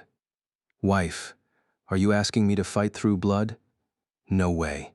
That's not good for your health, and I absolutely cannot agree to such a request. Even if I die, even if I jump off this building, I won't do it. The butler, who had been standing nearby and listening with a flushed face, felt extremely awkward and quietly began to step out of their sight. But when he heard Lin Ran say, even if I die, even if I jump off this building, he couldn't help but pause. Why did that sound so familiar? In the afternoon, Lin Ran had some free time and stayed at the villa, so he prepared ingredients in advance to cook dinner for Luo Yao. This time, he made Western cuisine, which he was quite skilled at, and the taste was no worse than that of a restaurant. The skills he had honed in the Lin family had unexpectedly ended up being used for his wife. We have a chef at home. You don't need to go through all this trouble. Luo Yao genuinely didn't want Lin Ran to overwork himself, even though she found the food delicious. Lin Ran replied, cooking for my wife isn't trouble, it's a pleasure. Lin Ran wasn't lying. He actually didn't enjoy cooking. Back in the Lin family, he had pretended to like it just to please his relatives. But cooking for Luo Yao, just the thought of her coming home to a meal he had prepared, filled him with an inexplicable sense of happiness. It turned out that whether someone enjoyed doing something really depended on who they were doing it for. Just seeing you eat the food I made makes me so happy, Luo Yao inwardly sighed. Was she really going to let Lin Ran deceive her to the point of no return? It's not like she actually liked the food this man made. Feed me. Lin Ran cut a small piece of steak and brought it to Luo Yao's mouth with a fork. Feed me with your mouth. Lin Ran was taken aback. Huh? After a moment of realization, even a grown man like Lin Ran blushed. Luo Yao felt satisfied seeing Lin Ran's shy expression, her heart secretly screaming with happiness. Lin Ran, suppressing his embarrassment, slowly fed the steak to Luo Yao. The imported steak tasted excellent, and Luo Yao decided to reward Lin Ran for it. Bite by bite, the worries disappeared, leaving only happiness. After dinner, Luo Yao got up and went to the study to finish some important work she hadn't completed during the day. Lin Ran didn't follow her and instead returned to the bedroom alone. He still remembered the awkward scene from the last time Luo Yao was in a video meeting and he accidentally appeared on camera, so he swore to himself that unless absolutely necessary, he would never disturb Luo Yao while she was working in the study. He showered alone, got into bed alone, and scrolled through his phone, looking at small streamers who were popular in his past life but hadn't gained fame yet in this one. By the time his eyes were too heavy to keep open, Luo Yao still hadn't returned to the room, so he reluctantly turned off his phone and fell into a deep sleep alone. After what felt like an eternity, Lin Ran slowly opened his eyes. Holy crap! He almost screamed out loud. After a long pause, Lin Ran's pupils trembled with shock. You actually... Do you not like it, Ran? Lin Ran quickly shook his head, then nodded. Do you like it or not? Lin Ran took a deep breath and exhaled slowly. Wife, I think it's great, but forget it. I don't want to say. It was too awkward, too hard to put into words. Lin Ran himself didn't understand why, even though she was his wife, he still felt his face burning when facing her like this. Is Ran shy? You still haven't answered me. Lin Ran was on the verge of breaking down. Did she really have to have an answer? I like it. I like it so much. Luo Yao was indeed Luo Yao. Her boldness and craziness never failed to shock people. Satisfied with the answer, Luo Yao's lips curved into a smile. Consider this your reward. Now sleep. But how could Lin Ran possibly sleep now? All he felt was shock and delight. Lin Ran realized that Luo Yao might just be a bit of a treasure. You never knew when she would surprise you. So this is what my wife is really like. As the heart of China, the capital city of Kyoto is a bustling metropolis of unparalleled prosperity. Yet, behind this prosperity lies the struggle of countless ordinary people, barely scraping by. At this moment, Zhang Xiaolong collapses onto the bed of his cheap basement apartment, utterly exhausted. Every day he spends his mornings delivering food, his evenings live streaming songs, and the early hours of the morning writing articles to post online, earning a meager income. Only a brief window of 4 or 5 hours in the morning is reserved for rest, but he dares not stop. His gambling-addicted father, his drug-dependent mother, and his sickly younger sister all depend on him, this broken man, to keep their lives afloat. He resents his parents, despises his own inadequacy, but his sister is his only solace. His sister has just come of age and is about to start university. If Zhang Xiaolong doesn't continue to work tirelessly to support his family, Tu Eve fears what his parents might do to his sister. For money, they might even sell her. He needs to earn more, enough to one day bring his sister under his protection and keep her safe. Staring at the balance on his phone, Zhang Xiaolong calculates how much more he needs for his sister's tuition. Knock, knock, knock. The sound of knocking interrupts his thoughts. Dragging his weary body to the door, he opens it to find a face so handsome it could bring the world to its knees. Who are you? You're Zhang Xiaolong, right? I'm Lin Ran. Let's talk. Zhang Xiaolong eyes the young man warily. He can't deny that this man radiates an aura of wealth, the kind that makes him feel utterly inadequate. Clearly, he's some rich heir. What do you want from me? The fact that the stranger knows his name suggests he's done his homework. Zhang Xiaolong fears this might be one of his father's creditors coming to collect debts. It wouldn't be the first time. Lin Ran notices the young man's tension. Relax. I just want to be friends. If you want to escape your current situation, come with me. This is Lin Ran's final invitation, his last offer to Zhang Xiaolong. If Zhang Xiaolong refuses, Lin Ran will leave without hesitation. After all, Zhang Xiaolong is merely a future cash cow, a streaming sensation with millions of fans. But he's not the only one. Lin Ran has 3 reasons for seeking him out. First, Zhang Xiaolong is destined to become wildly popular, a platform phenomenon with millions of followers. Second, he's close by, this rising star just happens to be from Kyoto. Third, he's currently at rock bottom. In a past life, Lin Ran had been struck by the tragic story of Zhang Xiaolong's family. Back then, he had wondered what kind of cruel fate could saddle someone with such a family. Now, looking back, it almost feels laughable. After all, Lin Ran's own life isn't much better. At least Zhang Xiaolong has a sister who cares for him. Lin Ran's own brother only dreams of killing him. Perhaps there's a bit of empathy in his decision as well. Zhang Xiaolong's rise to fame wasn't accidental. It was built on his relentless work ethic and determination. In an interview, Zhang Xiaolong once revealed that all his motivation came from his sister. After achieving some success, he brought her to live with him, and the siblings eventually became internet sensations, achieving fame together. This time, while Zhang Xiaolong is still struggling, Lin Ran plans to make his move. After all, if you're going to work for someone, why not work for yourself?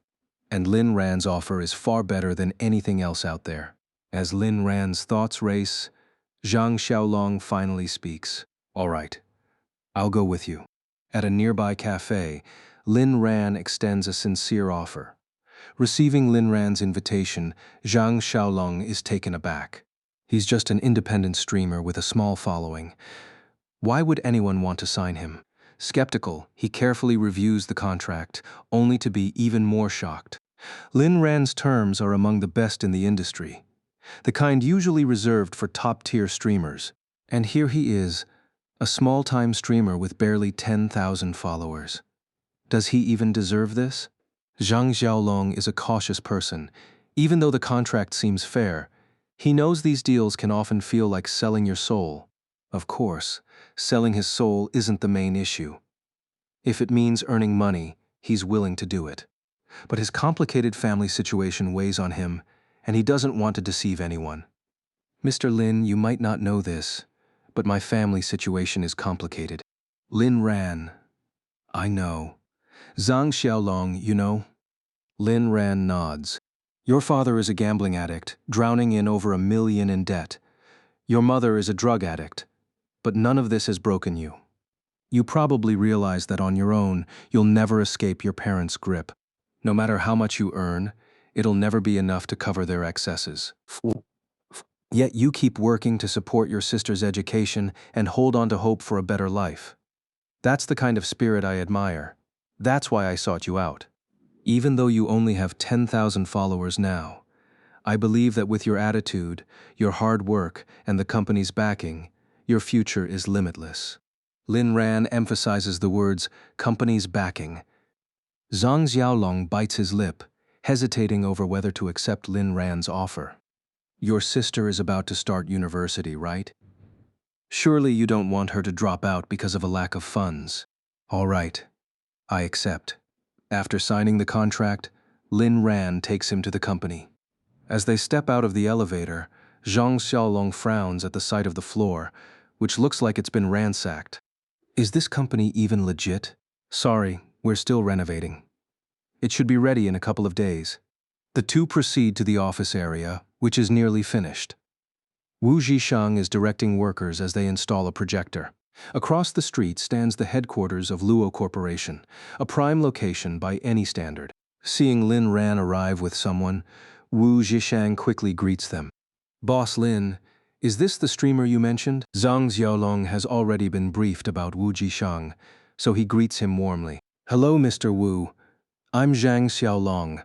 After introductions and some small talk, Zhang Xiaolong realizes something. Wait, the company is just the three of them? And he's the only employee. Are you too serious? Lin Ran doesn't bother explaining further. After giving Wu Zhishang a few instructions, he leaves. Wu Zhishang proceeds to outline the company's future plans to Zhang Xiaolong, who listens in stunned silence. So, with just 3 people, you're planning to build the biggest media and even film production company. And you're going to turn me into a streaming sensation with millions of followers, maybe even the top streamer? Are you two out of your minds? Wu Zhishang wasn't surprised by Zhang Xiaolong's stunned reaction. When Lin Ran had first told him about these things, he too had thought Lin Ran was insane. He patiently explained to Zhang Xiaolong the plans and ideas about how he could become a top-tier streamer with millions of followers, which finally made Zhang Xiaolong somewhat believe in the company's potential. However, deep down, Zhang Xiaolong still didn't feel optimistic about it, but he would follow through with the plan. After all, he was just a streamer under the company's banner. His job was to listen and do as he was told. As for whether he could really become a million-follower streamer, who knows what the future holds? To him, all of this was just empty promises. Wu Zhishang wasn't much different from those bosses who painted grand visions. As long as he could make money, that was all that mattered. If the money was good, even a pie as big as the sky could be eaten. What he didn't know at the time was that many great things often started with grand promises.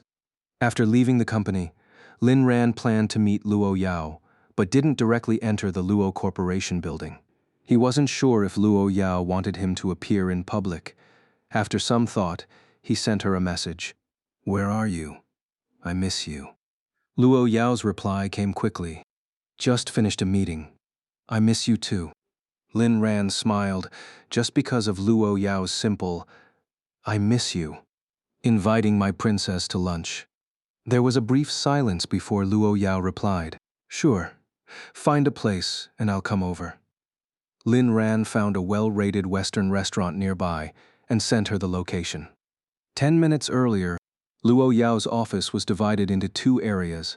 one for work and one for rest. But very few people knew that behind the bookshelf in her office was a hidden room. Inside this hidden room were photos and detailed information about one person, including their habits and preferences. Today, this hidden room welcomed a man with a sinister appearance, dragged in by bodyguards. The man trembled like a leaf upon seeing Luo Yao, as if he already knew his fate. The bodyguards remained silent, watching quietly. Luo Yao held a steel knife and slowly, almost tenderly, severed the man's tendons in his hands and feet. Ah! The man's screams were heart-wrenching, enough to make anyone who heard them weep. Who sent you? Even with his tendons severed, the man clenched his teeth and refused to speak.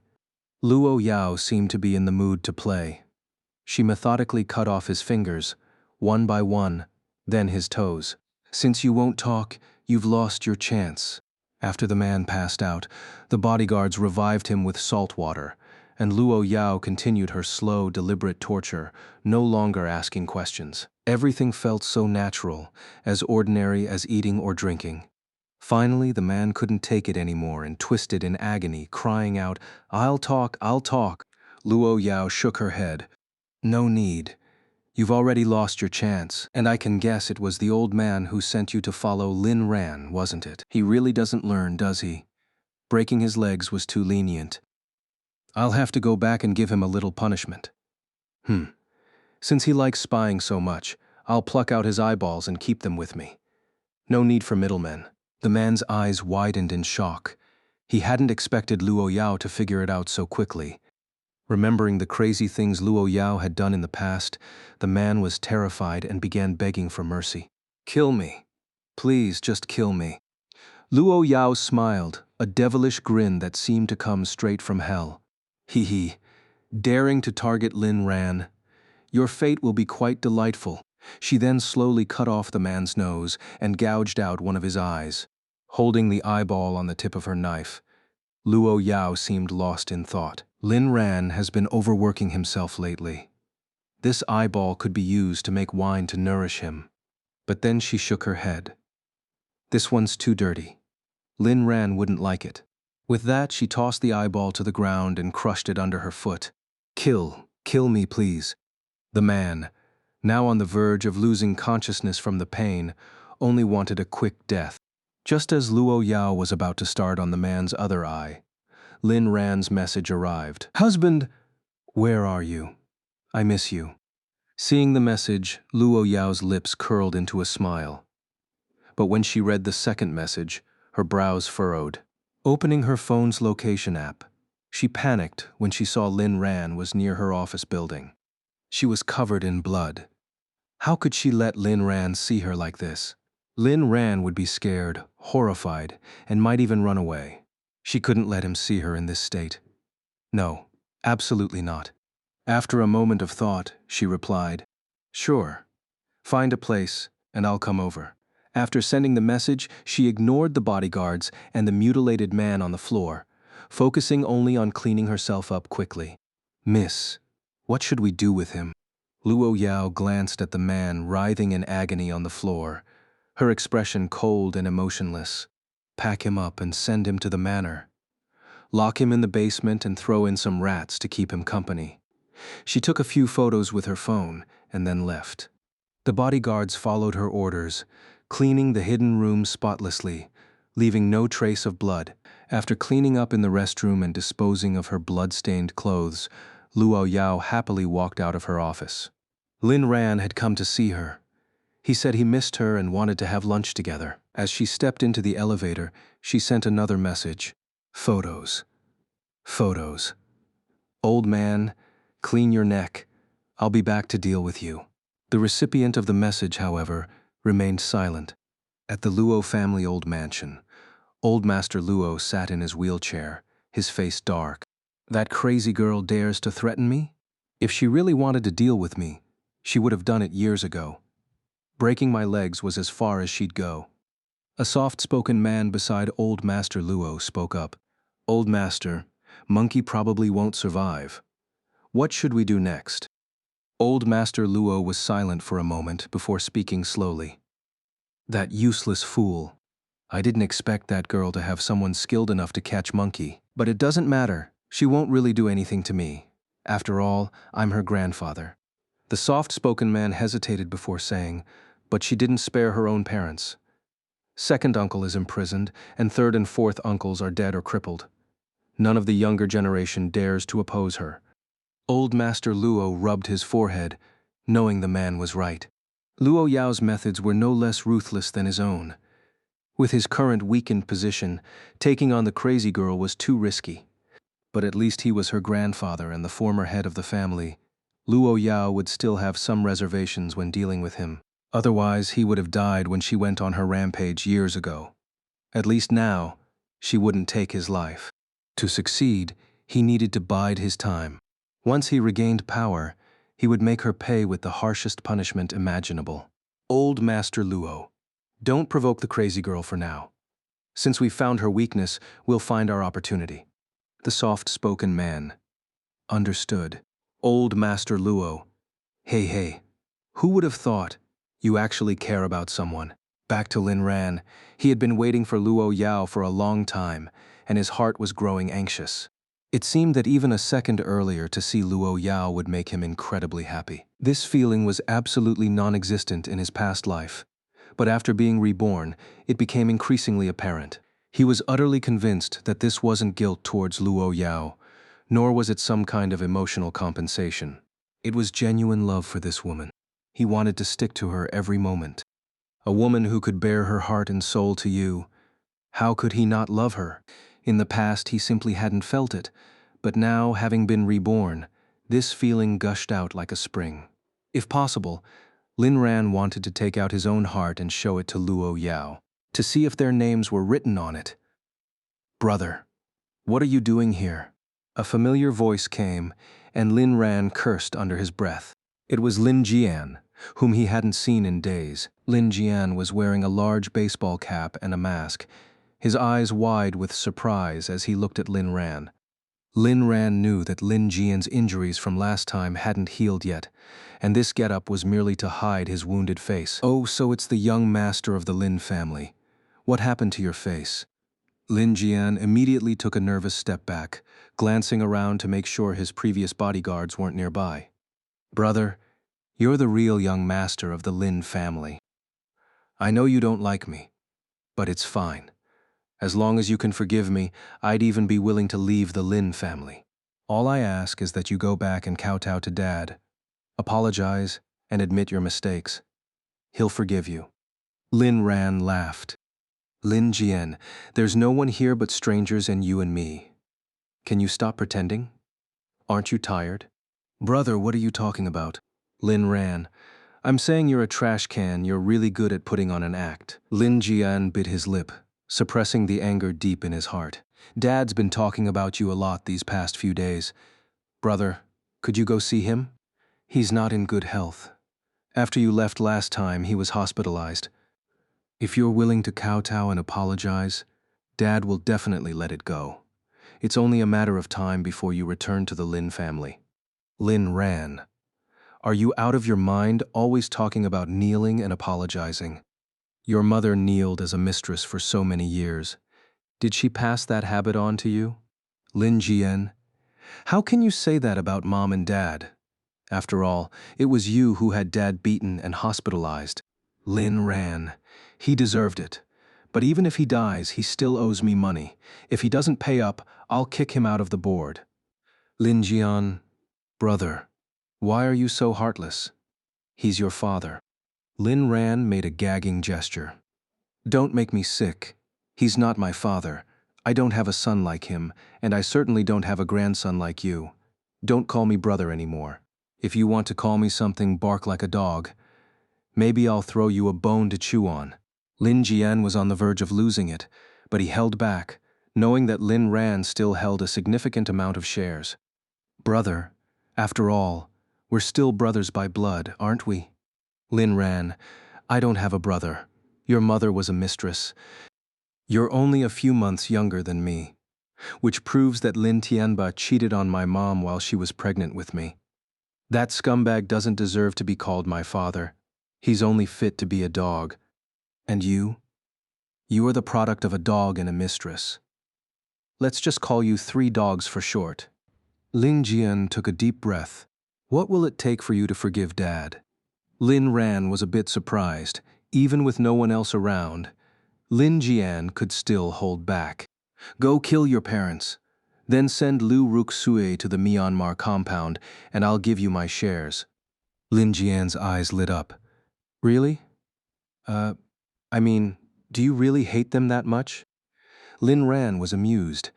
He hadn't noticed before how ridiculous Lin Jian was. With such a dumb IQ, how had he managed to team up with others to kill him in his past life? Did that make him even dumber than Lin Jian? Whether I hate them or not isn't important. If you can do it, I'll give you my shares. I'm serious. Lin Jian fell silent, realizing that Lin Ran was just messing with him. Just as he was about to play the emotional card again, he suddenly felt a chill run down his spine, as if something terrifying was watching him. He slowly turned his head. Exquisite, heart-stopping, and her figure. His eyes were glued to her. Beautiful lady. Get lost. Luo Yao's single, merciless word shattered the young man's budding infatuation. Fine, I'll go. Wah. Lin Jian ran off with his head down, but as soon as he left, he felt something was off. Why had a woman scared him like that? He turned back to sneak a peek and saw the woman sitting next to Lin Ran, their bodies close, seemingly intimate. Lin Ran, how could he possibly deserve her? Such a stunning ice queen. How could Lin Ran be worthy of her? No, everything Lin Ran liked. He had to take, because he was the most legitimate son of the Lin family. His father was the chairman of Suran Group, and his mother was Mrs. Lin. Everything Lin Ran had should belong to the Lin family, which meant it should belong to him. He would take Lin Ran's toys, steal Lin Ran's father. If Lin Ran studied well, he'd steal his grades. If Lin Ran liked Liu Ruxue, he'd take her too. If Lin Ran liked Luo Yao, then he'd have to take her as well. It was all his, all his. Of course, he wasn't stupid enough to show himself directly. Instead, he observed quietly, waiting for the right moment. When it came to patience, Lin Jian was a professional. He needed to find out who this woman was, then drop some bombshells about Lin Ran in front of her. Once he successfully sowed discord, he'd step in to comfort her. Wouldn't that make her his? Ha ha ha. As he thought this, a smile crept onto his face. To avoid exposure, he quietly left the restaurant, completely forgetting that he had come to meet a lawyer today. Luo Yao. That brother of yours seems like a dumb dog. Lin Ran. He's not my brother, and don't insult dumb dogs, okay? Lin Ran's response, his demeanor, his tone, none of it seemed fake. Luo Yao narrowed her eyes. You've changed a lot recently. Lin Ran, have I? I've just woken up from a dream. Luo Yao, was the past the dream, or is the present the dream? Lin Ran was stunned, his mind drifting back to his past life. Every promise he made to Luo Yao had to be taken seriously. Lin Ran reached out and cupped Luo Yao's face. Look at me. You are my truest love. I am absolutely certain that I want only you, and I belong only to you. No one else even comes close to a single strand of your hair. You're not a dream, but you're more beautiful than any dream. Do you understand? Thump, thump. Even though Lin Ran had been saying a lot of sweet things lately, Luo Yao still felt her heart race every time. It didn't matter if it was real or not. She enjoyed this feeling. The two of them simply gazed at each other, each silently thinking to themselves. Luo Yao, even if you're lying to me, I'm willing to throw myself into the flames like a moth. Lin Ran, I'll spend my whole life proving that my love for you is genuine. The atmosphere in the restaurant gradually warmed up. Lin Ran elegantly fed the little devil, completely ignoring the gazes of others around them. Lin Ran, how does it taste? Luo Yao chewed the steak, savoring it carefully. It was just okay at first, but there's a hint of love in it. Though, it's still not as good as when you cook it yourself, Ran. Then I'll make it for you next time. I guarantee you won't be able to say a word after tasting it. Deal. The romantic lunch came to an end, and the two bid each other farewell. Luo Yao didn't invite Lin Ran to her office. She was afraid that something messy might still be lying around, and Lin Ran might notice something amiss. But deep down, she really wanted Lin Ran by her side, every moment of every day. Lin Ran, of course, didn't push. He intended to slowly warm Luo Yao up, like a frog in gradually heating water. Right now, Lin Ran lived for just 2 words, Luo Yao. 2 days flew by in the blink of an eye. After his rebirth, Lin Ran and Luo Yao's relationship gradually deepened, and they spent what both considered to be an almost unrealistically perfect short time together. The day before school started, in the Luo Corporation office, Luo Yao was radiating an overwhelming aura of hostility. The entire Luo Corporation was on edge, and no one knew why the boss was so furious. The entire morning, not a single executive was spared. Even a dog passing by would yelp in terror and run away under Luo Yao's piercing glare. The one who felt it the most was Liu Meng, Luo Yao's personal assistant. At this moment, Liu Meng was trembling as she handed a stack of documents to Luo Yao, stammering, "Miss Luo, these documents need your review and signature." Luo Yao remained motionless, her icy gaze fixed on the ceiling, lost in thought. She was counting how many squares it would take to cover the ceiling, wondering how many heads could fit in each square. If those squares were filled with the heads of Liu Ruxu, how wonderful that would be. Only when she felt thirsty and picked up the water cup on her desk did she calm down a little. Slowly, she reached for the bracelet on her wrist, as if it were an emotional switch she could adjust. Taking a deep breath, Luo Yao spoke coldly. "Get out." Lu Meng fled the office as if her life depended on it. As soon as she returned to the assistant team's office, she was met by an executive delivering more documents, and her pupils dilated in shock. "Sister Wang, if you have a problem with me, please use the law to punish me, not hand me more documents." Wang Fang also felt a bit embarrassed. "I'm really sorry, Assistant Lu. This document is very important and needs Miss Luo's. If you want to die, go by yourself. Don't drag me with you." Wang Fang, is Miss Luo really that angry? Why? Lu Meng, how would I know? But I can tell you this, Miss Luo's mood is terrible right now. You have no idea, the temperature in her office dropped by at least 10 degrees earlier. Wang Fang pushed the documents forward. "Then what do we do? This is a very important project." Liu Meng adjusted her black-framed glasses, deep in thought. "Maybe there's one person who can help." "Who?" Meanwhile, Lin Ran, who was busy reviewing the company's progress, received a call and was puzzled. It wasn't often that Liu Meng contacted him. In fact, this was the first time since his rebirth. Although he hadn't saved Liu Meng's number, he recognized it immediately. The eye-catching 8888 at the end wasn't a number many people used. He was worried something had happened to Luo Yao. "Assistant Liu, what's the matter?" Lu Meng was taken aback. "How did you know it was me?" Lin Ran was also surprised. "You always call Luo Yao. I recognize the last digits." Liu Meng, "That makes sense. Come quickly. Miss Luo is in trouble." Without a second thought, Lin Ran rushed over, asking for details as he went. But Liu Meng kept stammering, refusing to explain clearly, only saying the situation was serious. Lin Ran grew anxious. He didn't care about the reason anymore. He just wanted to see Luo Yao immediately. Because if Luo Yao was in trouble, he had to be there. No one was allowed to bully his wife. Even though he thought no one would dare to bully her in the first place. "I'm almost there. Should I come straight up?" Liu Meng was stunned. So fast. Lin Ran, "I've been in the office building across from yours." Liu Meng suddenly understood. As Luo Yao's assistant, part of her job was to report on Lin Ran's activities. She knew he had started his own company. "Then come up. Your fingerprint was already registered by Miss Luo. She said you can enter the company anytime." Lin Ran. He had no idea about that. This was the first time since his rebirth that Lin Ran entered this building. He remembered Luo Yao's office was on the 88th floor. In his previous life, he had been dragged there by her bodyguards more than once. As he walked in, many people on the first floor came and went, but the security guards didn't stop him. Lin Ran's appearance caught the attention of many, especially some of the female office workers, whose eyes seemed to sparkle with admiration. Lin Ran didn't go through the reception desk. He headed straight for the private elevator, and a security guard immediately stepped forward to stop him. "Sir, this is a private elevator.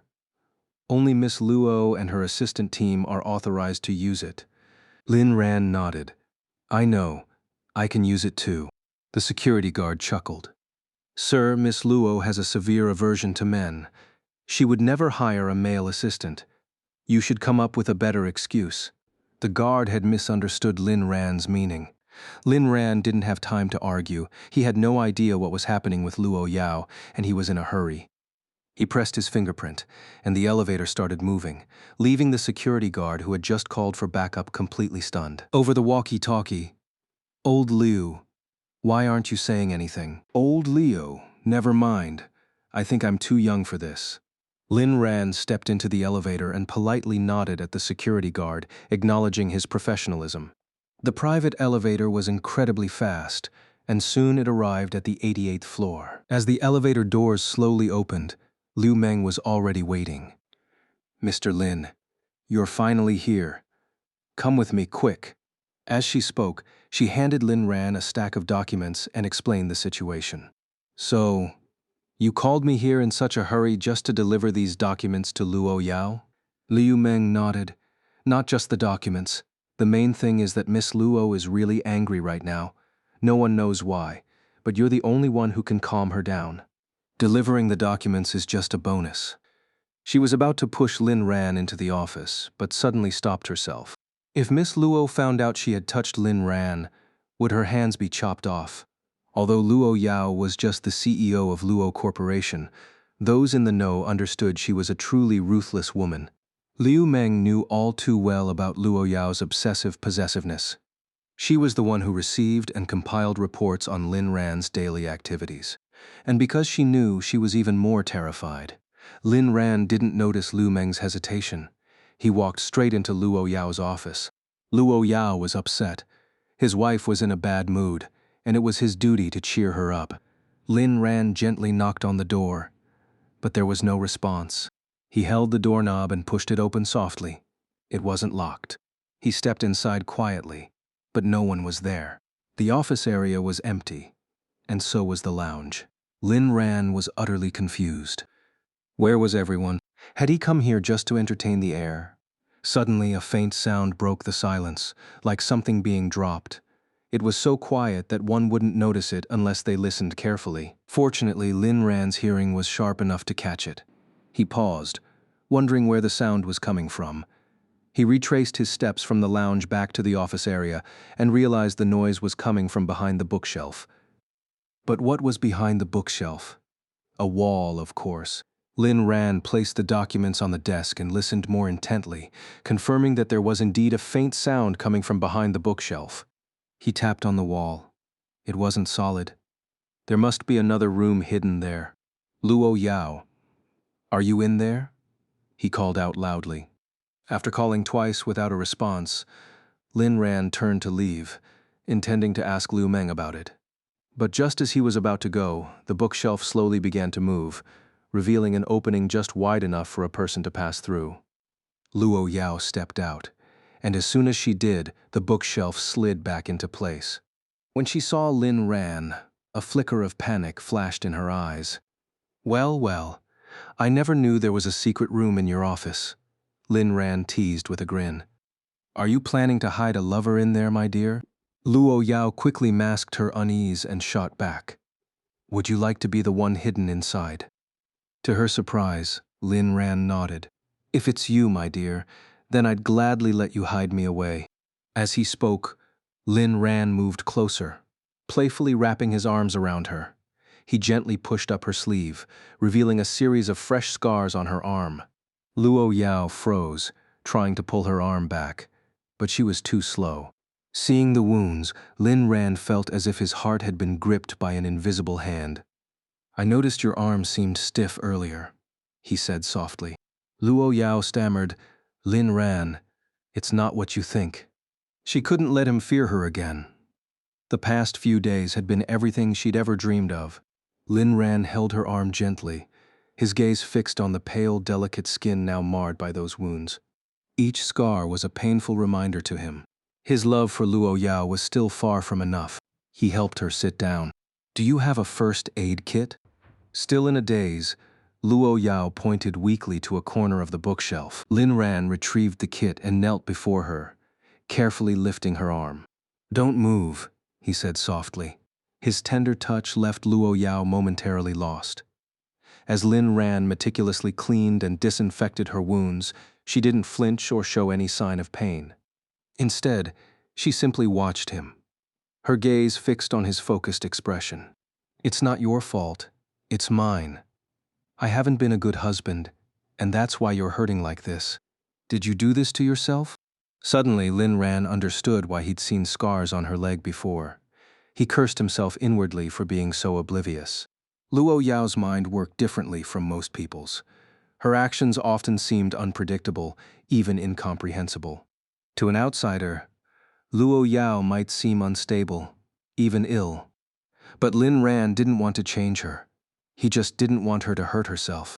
Her self-harm filled him with nothing but heartache and guilt. Luo Yao remained silent. She had even hurt herself. Would Lin Ran be afraid of her now? A gentle voice broke the silence. Does it hurt? Lin Ran looked up, his face so close to Luo Yao's that their noses almost touched. They could feel each other's warm breath. Instead of the fear she had expected to see in his eyes, there was only heartbreak. Seeing the tears welling up in Lin Ran's eyes, Luo Yao quickly said, It doesn't hurt, Lin Ran. Please don't cry. After finishing the bandaging, Lin Ran didn't stand up. Instead, he wrapped his arms around her like a child, resting his head against her stomach. If you're feeling wronged, you should hurt me, not yourself.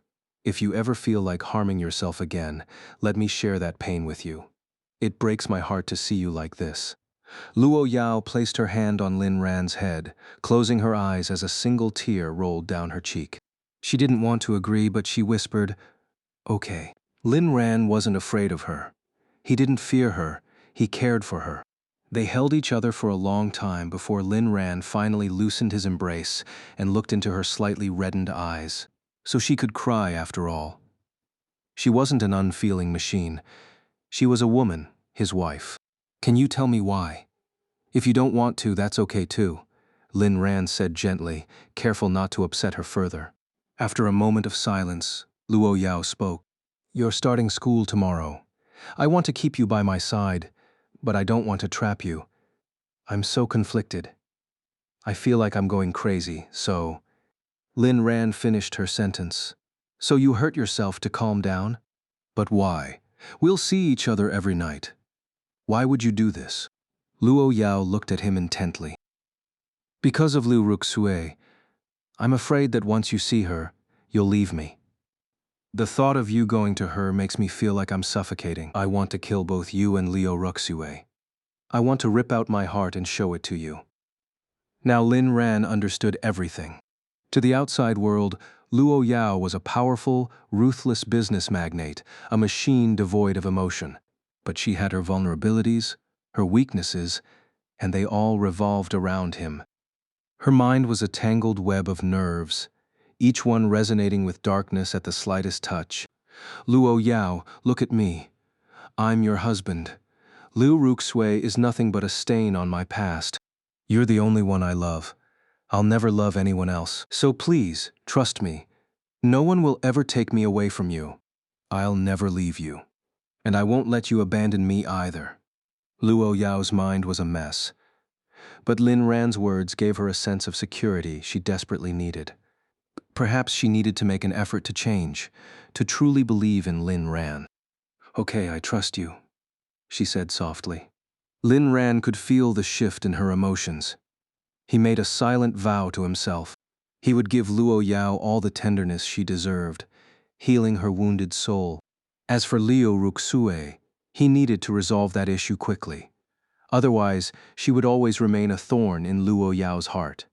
After comforting her for a while, Lin Ran finally saw the familiar, assertive look return to Luo Yao's eyes. This was the real Luo Yao, the one who looked at him with a mix of possessiveness and affection. The vulnerable, fragile version of her had been a fleeting glimpse into her innermost fears. "My dear, what about the secret room?" Lin Ran asked playfully. Luo Yao hesitated. "Lin Ran, next time. I promise I'll take you inside, okay?" Lin Ran raised an eyebrow. "You're not hiding anyone in there, are you?" Luo Yao shook her head. "No, it's just some personal secrets. I'm not ready to show you yet." Lin Ran smiled charmingly. "Fine, but I'm upset now. I'm going to have to punish you." Luo Yao thought for a moment and said, "Then punish me. You can punish me however you want when we get home." Lin Ran raised an eyebrow. "Is that really a punishment? How could you take advantage of the situation like that?" He casually sat down on Luo Yao's office chair. "Then be my secretary. Let me experience what it's like to live as President Luo." Luo Yao immediately sat on Lin Ran's lap. "What does this mean?" Luo Yao's fingers slowly rose, gently tracing Lin Ran's chest. "The boss is so handsome, and I don't think I'm too bad myself. So when there's work, the secretary handles it, and when there's no work..." Lin Ran casually picked up the document that Liu Meng had just handed him. "Then there's work now. Secretary Luo, please review this document." Luo Yao took the document with a puzzled look, quickly signed it, all while still sitting on Lin Ran's lap. "Boss, it's been reviewed. Please take a look." Suddenly there was a knock on the door. Both of them froze, and a hint of killing intent flashed in Luo Yao's eyes. "Come in." Liu Meng cautiously pushed the door open. "President Luo, the document." Luo Yao tossed the document over, and Liu Meng caught it perfectly. "Thank you, President Luo." After closing the office door, Liu Meng let out a long sigh of relief. It seemed President Luo's anger had mostly subsided. Oh my. Did I just see Lin Ran sitting in President Luo's chair, and President Luo sitting on his lap? Wow. What a juicy piece of gossip. Excitement mixed with a tinge of disappointment. Such a big scoop, yet I can't share it. Sigh. Wang Fang asked Assistant Liu, "Is it done?" Liu Meng listlessly handed the document to Wang Fang. "Take it down to the operations department." Wang Fang opened it and exclaimed excitedly, "It's always you, Assistant Liu. The rest of us don't dare show our faces in front of President Luo these days." Liu Meng shook her head. "It's not me. It's all Lin Ran. He's the one who made President Luo happy. Right now, she's still sitting on his lap, flirting with him." Wang Fang, "So, who exactly is Lin Ran?" As if remembering something, she added, "Is he the handsome guy from that video conference the other day? You're saying they're, oh my God, is it really that intense?" Liu Meng quickly covered Wang Fang's mouth. "Are you trying to get yourself killed, talking so loudly? I shouldn't have told you." Wang Fang also felt a chill. Right. I'll go get busy now. Thanks for the reminder, Assistant Liu." Liu Meng warned, "You better keep your mouth shut about this.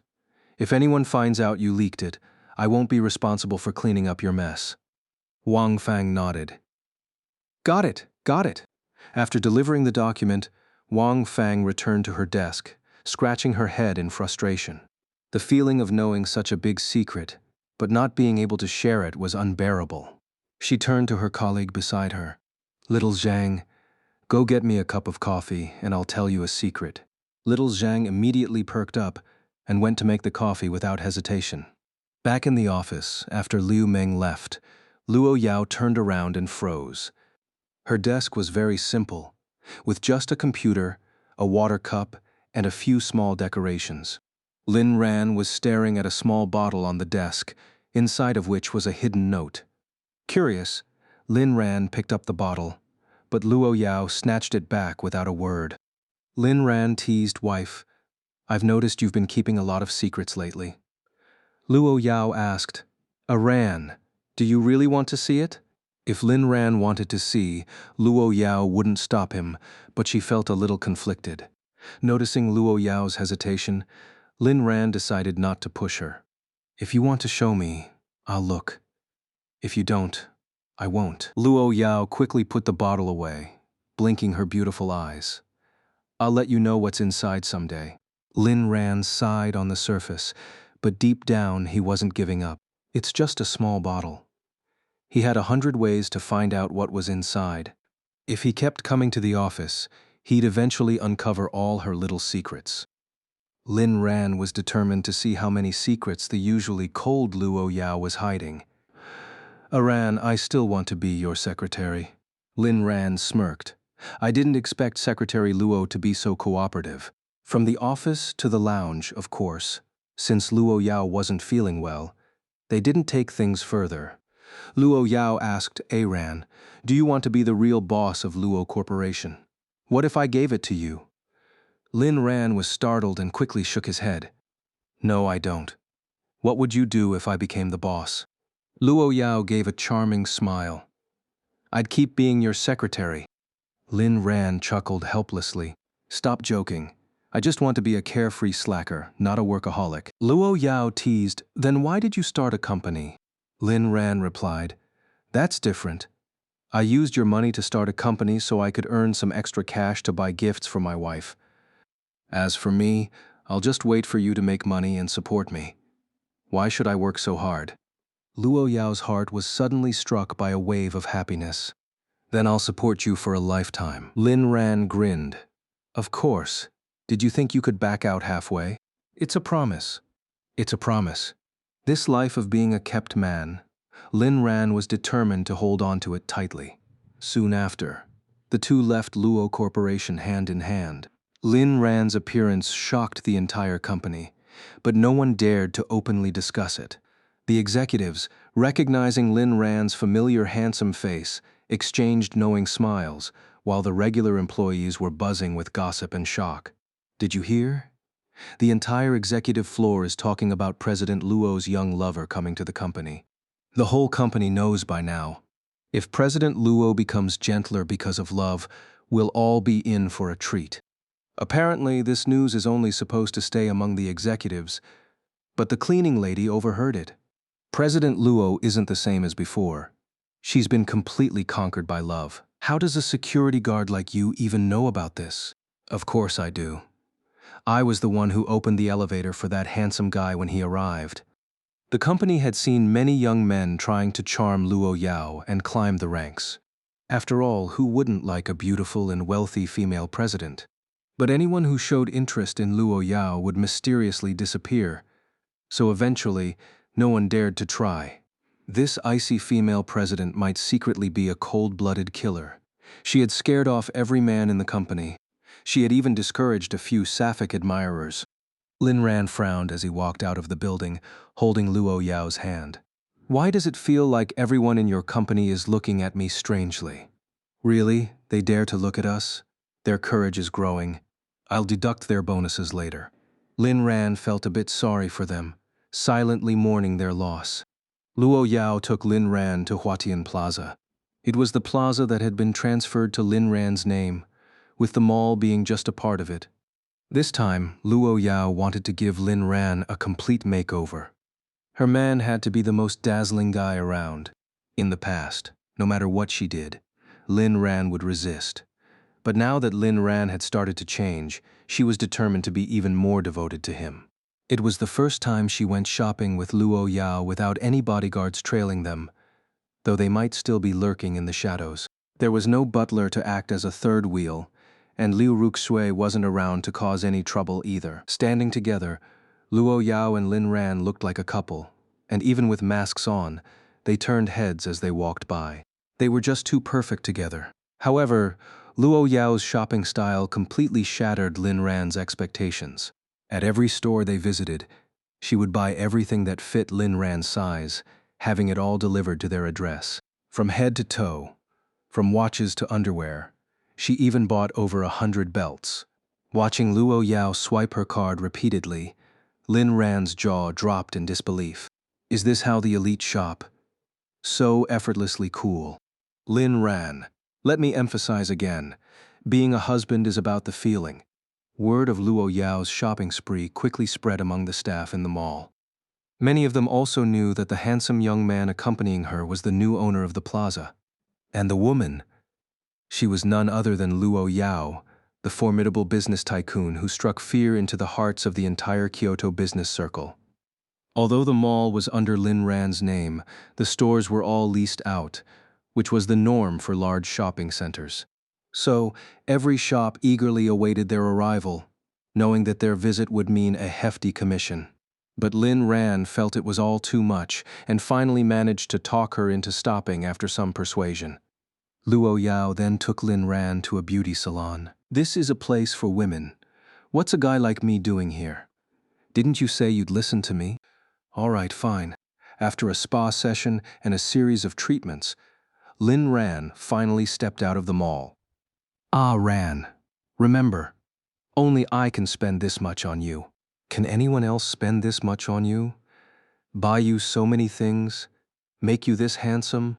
Lin Ran quickly shook his head. No, they couldn't. Was Luo Yao trying to win him over with money? "Darling, I've noticed how manly you are, especially when you're paying." "Luo Yao, you'll never outman me, so don't feel inferior." That was a critical hit. Spotting an ice cream shop, Luo Yao casually asked, "Ah, Ran, do you want some ice cream?" Lin Ran shook his head immediately. "No, you're on your period." Luo Yao laughed, genuinely happy. It was the first time Lin Ran had seen such a smile on her face, one that seemed to melt the world around them. "Then let's go for some desserts. I've never had desserts from outside before." "Sure." When they arrived at the dessert shop, a group of black-suited men appeared out of nowhere and cleared the place. It wasn't much, just a stack of cash for each person. Without a word, everyone took the money and left. "Luo Yao, can anyone else give you this kind of exclusive service?" Lin Ran was speechless. Definitely not. No one else is this ridiculously extravagant. The staff at the dessert shop trembled as they served the two. "Lin Ran, which one do you want?" "Luo Yao, I've never had desserts from outside before. Which one do you want?" "Ah Ran." Lin Ran thought to himself, she really is a princess of the elite, never even having tried the most ordinary desserts. "Lin Ran, then just pick based on your gut feeling." Lin Ran himself rarely ate desserts. The only time he had was when he accompanied Lu Ruxue. Luo Yao pointed at one. "I'll have this tiramisu." "Ah, Ran, you pick one too." Lin Ran glanced at the menu and asked, "What's your second choice?" "Luo Yao, eating too many sweets will make me fat. Do you like me chubby?" "Ah, Ran." Lin Ran, "I do."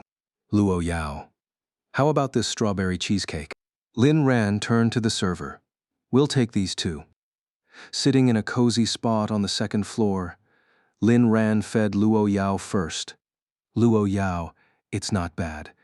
She then glanced at the strawberry cheesecake in front of Lin Ran. With a doting smile, Lin Ran tore off a piece and fed it to Luo Yao. Luo Yao happily swallowed it, savoring the taste. She never had high standards for food, but ever since Lin Ran started feeding her, she found herself paying more attention to the flavors. Her body even started to change, at least she wasn't as thin as before. Feeling the sweetness of happiness, Luo Yao scooped a spoonful and offered it to Lin Ran.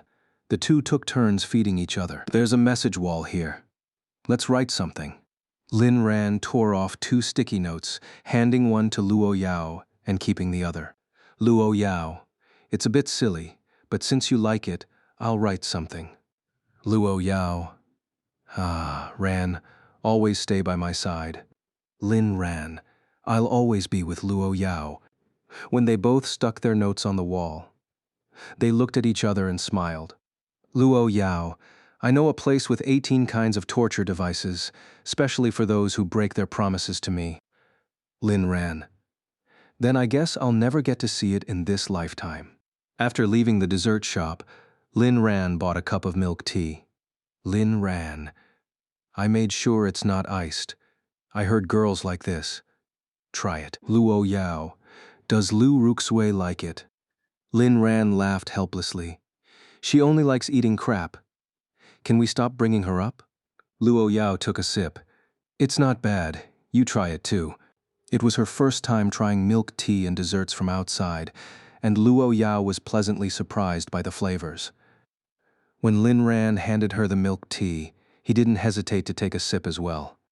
Luo Yao enjoyed the feeling of sharing a cup of milk tea, using the same straw. This indirect kiss, filled with subtle intimacy, felt even more blush-inducing than their physical affection. But this was exactly why Lin Ran had only bought one cup. As their date came to an end, Lin Ran realized it was the happiest one he'd had in this life, or the last. Though they only did simple things, being with Luo Yao made everything feel meaningful. This kind of love was more about the feeling than the actions. He realized that happiness depended on who you were with. In his past life, he had accompanied Lu Ruxui and his family, but it always felt humiliating. In this life, being with Luo Yao brought him nothing but joy and fulfillment. For Luo Yao, this was also an unforgettable afternoon. That night, "I'll take you to school tomorrow. Don't go looking for Liu Ruxue. I definitely won't look for her, but we're in the same class. Not after tomorrow." Lin Ran was stunned for a moment, then smiled and agreed. "All right, I won't look for her. If she comes to me, I'll insult and humiliate her." Luo Yao pointed at her eyes. "Remember what you said. I'll be watching you." Lin Ran. "Of course, just like the camera on the clock." Luo Yao was taken aback, then replied coldly, "So you knew?" Lin Ran smiled and reached out to gently tap Luo Yao's nose. "I should say I like being watched by you all the time. If you're worried, you can install a tracker on me. Isn't that what the domineering CEOs in novels always do?" Luo Yao. "I already did, 3 years ago." Lin Ran was stunned. No wonder she could always find him no matter where he was. Even if he died and was buried, she would still find him. So that was the reason. Luo Yao. "Will you blame me?" Lin Ran answered seriously, "No. This way, even if I die, you'll still find me." Luo Yao. "If Aran dies, I'll definitely follow you. Whether it's to heaven or hell, you belong only to me. Deal." Never go back on my word. First day of school, Capital University, as one of the top institutions in the country, was bustling with activity on its opening day. Lin Ran officially became a senior. Countless students, overcoming obstacles and chasing their dreams, stepped through the gates of this prestigious university. However, there were also some students who got in through other means. For example, Lin Jian and Lu Ruxui. Back then, Lin Tianba had used the Suran Group's name to build a faculty dormitory in exchange for 2 admission spots, one for his younger son, Lin Jian, and one for Lu Ruxui. Lin Ran, on the other hand, had earned his place through his own efforts. Today, Lin Tianba personally drove his son and niece to school. As they arrived at the gate, a super luxurious Rolls-Royce pulled up, startling Lin Tianba, who quickly made way for the VIP. Lin Jian hadn't gone out much recently because he was still recovering from the bruises Lin Ran had given him last time. He didn't want anyone to know about it. The last time he went to a restaurant was to privately consult a lawyer about some issues. But he ran into Lin Ran. Fortunately, he had mostly recovered and no longer needed to wear a mask. Lu Ruxu hadn't returned to school since the luxury car incident because it was too embarrassing, and the campus forums were flooded with posts about her and Lin Ran. Luckily, most students were rational, at most labeling her as a materialistic girl. On top of that, Lin Ran had stopped pursuing her and used a luxury car to humiliate her, making it hard for her to hold her head high. She hadn't told Lin Jian or Lin Tianba about this. After making way for the Rolls-Royce, Lin Jian and Liu Ruxui also noticed the luxurious car. They wondered which young master or princess from a wealthy family was coming to Capital University. Then they saw the license plate.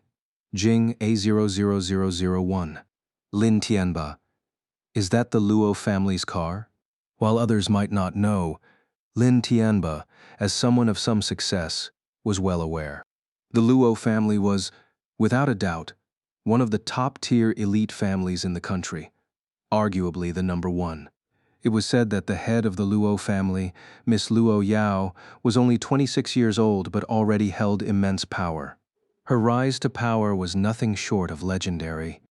Lost at the age of 5 and found again at 18, everyone thought she would be an easy target when she returned to the family. But to everyone's surprise, Luo Yao single-handedly took down the entire Luo family. Her first move was to eliminate her parents, and her brothers were either killed or left disabled. After securing control, she even expelled her uncles from the Luo Corporation, and their whereabouts remained unknown to this day. When the previous head of the family, Old Master Luo, came forward to mediate, he suddenly lost the use of his legs within days and retired to the family estate. Everyone believed Luo Yao was behind it.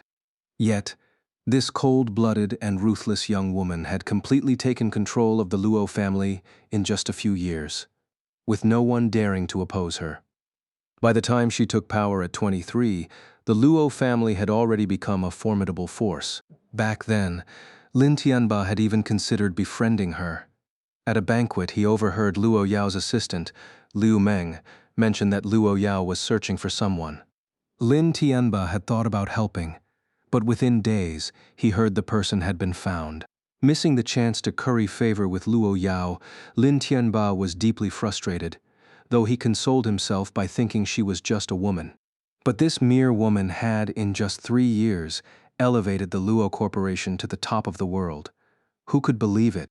Now, Lin Tianba knew he was far beneath the Luo family's notice, or rather, even in the past, he would never have caught their attention. The gap was simply too vast. One was the world's #1 top-tier elite family, while the other was just a moderately successful businessman. There was no comparison. But now, someone from the Luo family was attending the same university as his son. Lin Tianba couldn't help but start scheming. Xiaojian, Ruxue. Did you see that Rolls-Royce? That's the Luo Corporation's car. Whoever is inside coming to study here, you must build a good relationship with them. If you can win their favor, our entire family will rise. Understand? Both nodded, but when the 3 of them turned to watch the slowly opening door of the Rolls-Royce, they were all left speechless.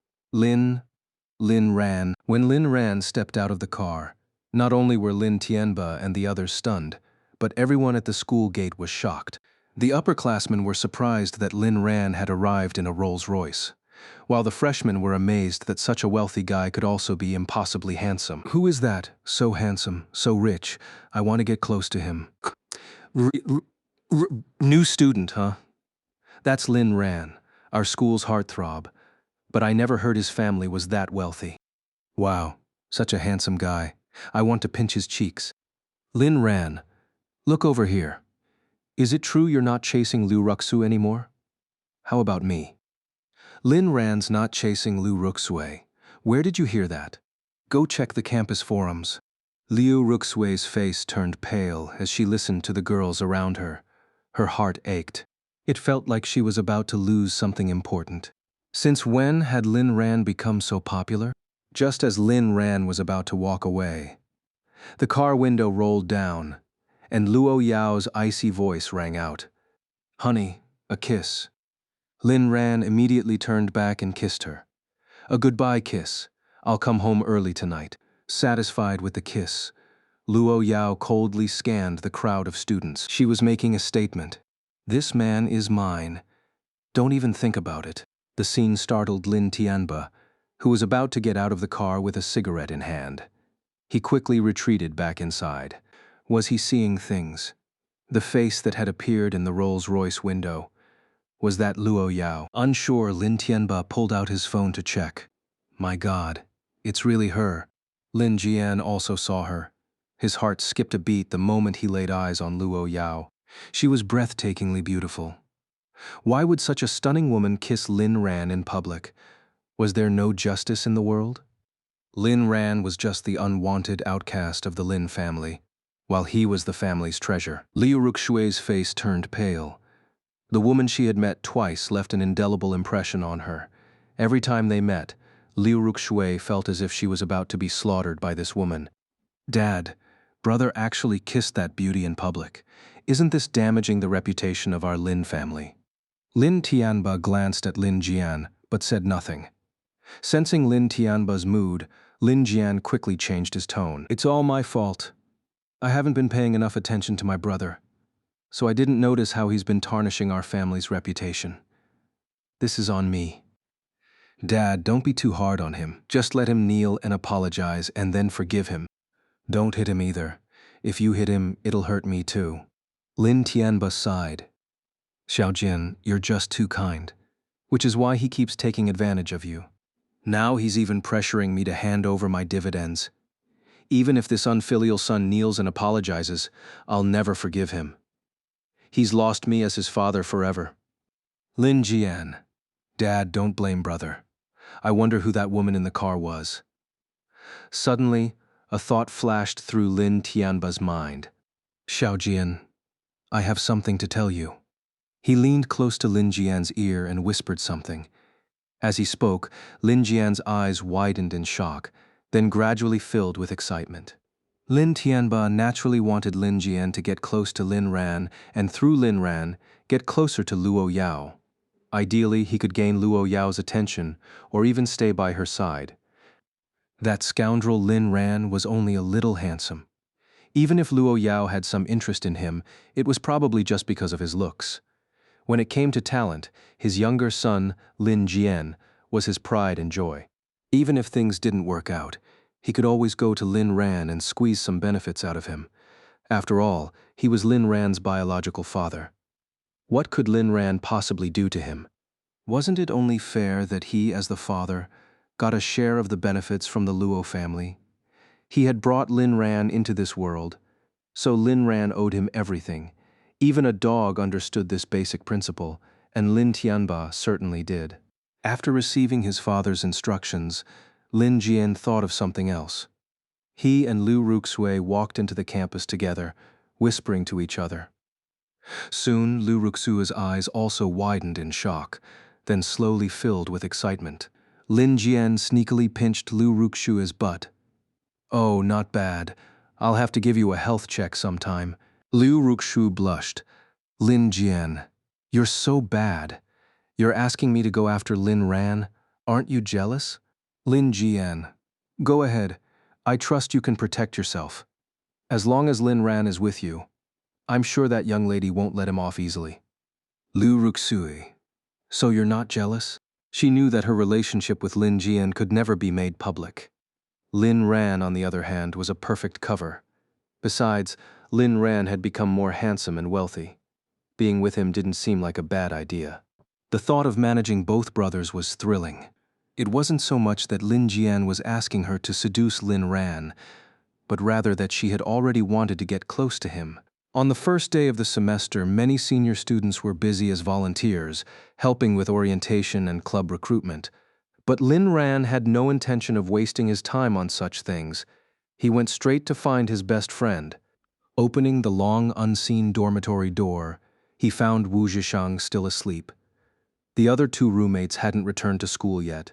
Old Wu, no response. Son, still no response. The entire campus was bustling with activity on the first day of school, yet this guy remained completely unfazed. What impressive sleep quality. Lin Ran grabbed a handful of his friend's hair and yanked him up. The pain immediately woke Wu Zhishang. Wu Zhishang looked dazed, staring at the clump of hair in Lin Ran's hand. He reached up and touched his head. He was bald. Sorry, old Wu, you were sleeping too deeply. Wu Zhishang took a deep breath, shook his now non-existent bangs, and suppressed his anger. Brothers, we've been through thick and thin together. I'll let this slide. You handsome devil, I'm warning you. You'd better have a good reason for this, or else I'll pretend you never said anything. Lin Ran felt a little awkward. He hadn't meant to make Wu Zhishang's already thinning hair even worse.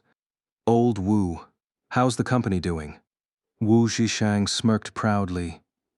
It's all set up. We're just short on staff now.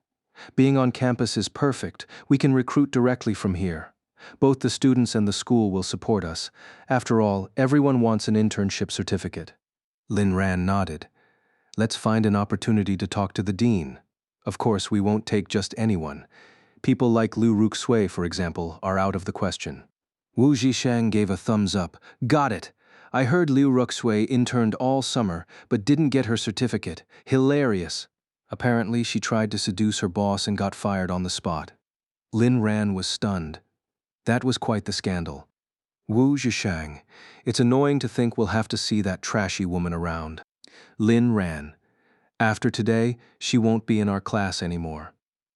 Wu Zhishang. Meanwhile, in the dean's office, Liu Ruxue was in shock. Why? No reason. Starting today, you're no longer a student in the finance department. The dean has arranged for you to transfer to the foreign languages department to study Burmese. Liu Ruxue couldn't believe it. Are you kidding me? What right do you have to change my major? This is tyranny. I'll report this to the Education Bureau. The dean looked at her with disdain. He despised students who got in through connections. Go ahead. But before you do, I'll have the Education Bureau investigate how someone like you, with such poor academic performance, got into Capital University in the first place. Wait, you can't do this. The dean, don't act innocent. The Luo Corporation has already informed the school about your attempt to seduce a married man. The fact that you're not being expelled is already a mercy. If you don't want to change your major, I'll have to ask the dean to expel you instead. Liu Ruxue. I was framed. You're so unreasonable. Fine, I'll study Burmese. Seeing the dean's cold expression, Liu Ruxue gave up resisting. She walked out of the office in a daze, and soon her phone buzzed. Looking at it, she saw a message from the dean. A flicker of hope rose in her. Had the school changed its mind? Dean, I forgot to mention earlier, your performance at the orientation party has been cancelled. The student council said your dance looked like a squirming worm and isn't suitable for the stage. Liu Ruxue stood frozen in place, unable to move for a long time. Why had she been so unlucky lately? First, Lin Ran left her. Then she was inexplicably saddled with $1,000,000 debt, and now even her best friend had abandoned her. Even though she knew Lin Ran wouldn't actually ask her for money, it was just a way for him to humiliate her when he was angry. It was because of this incident that she had become a hot topic on the campus forum, with many details about her being exposed.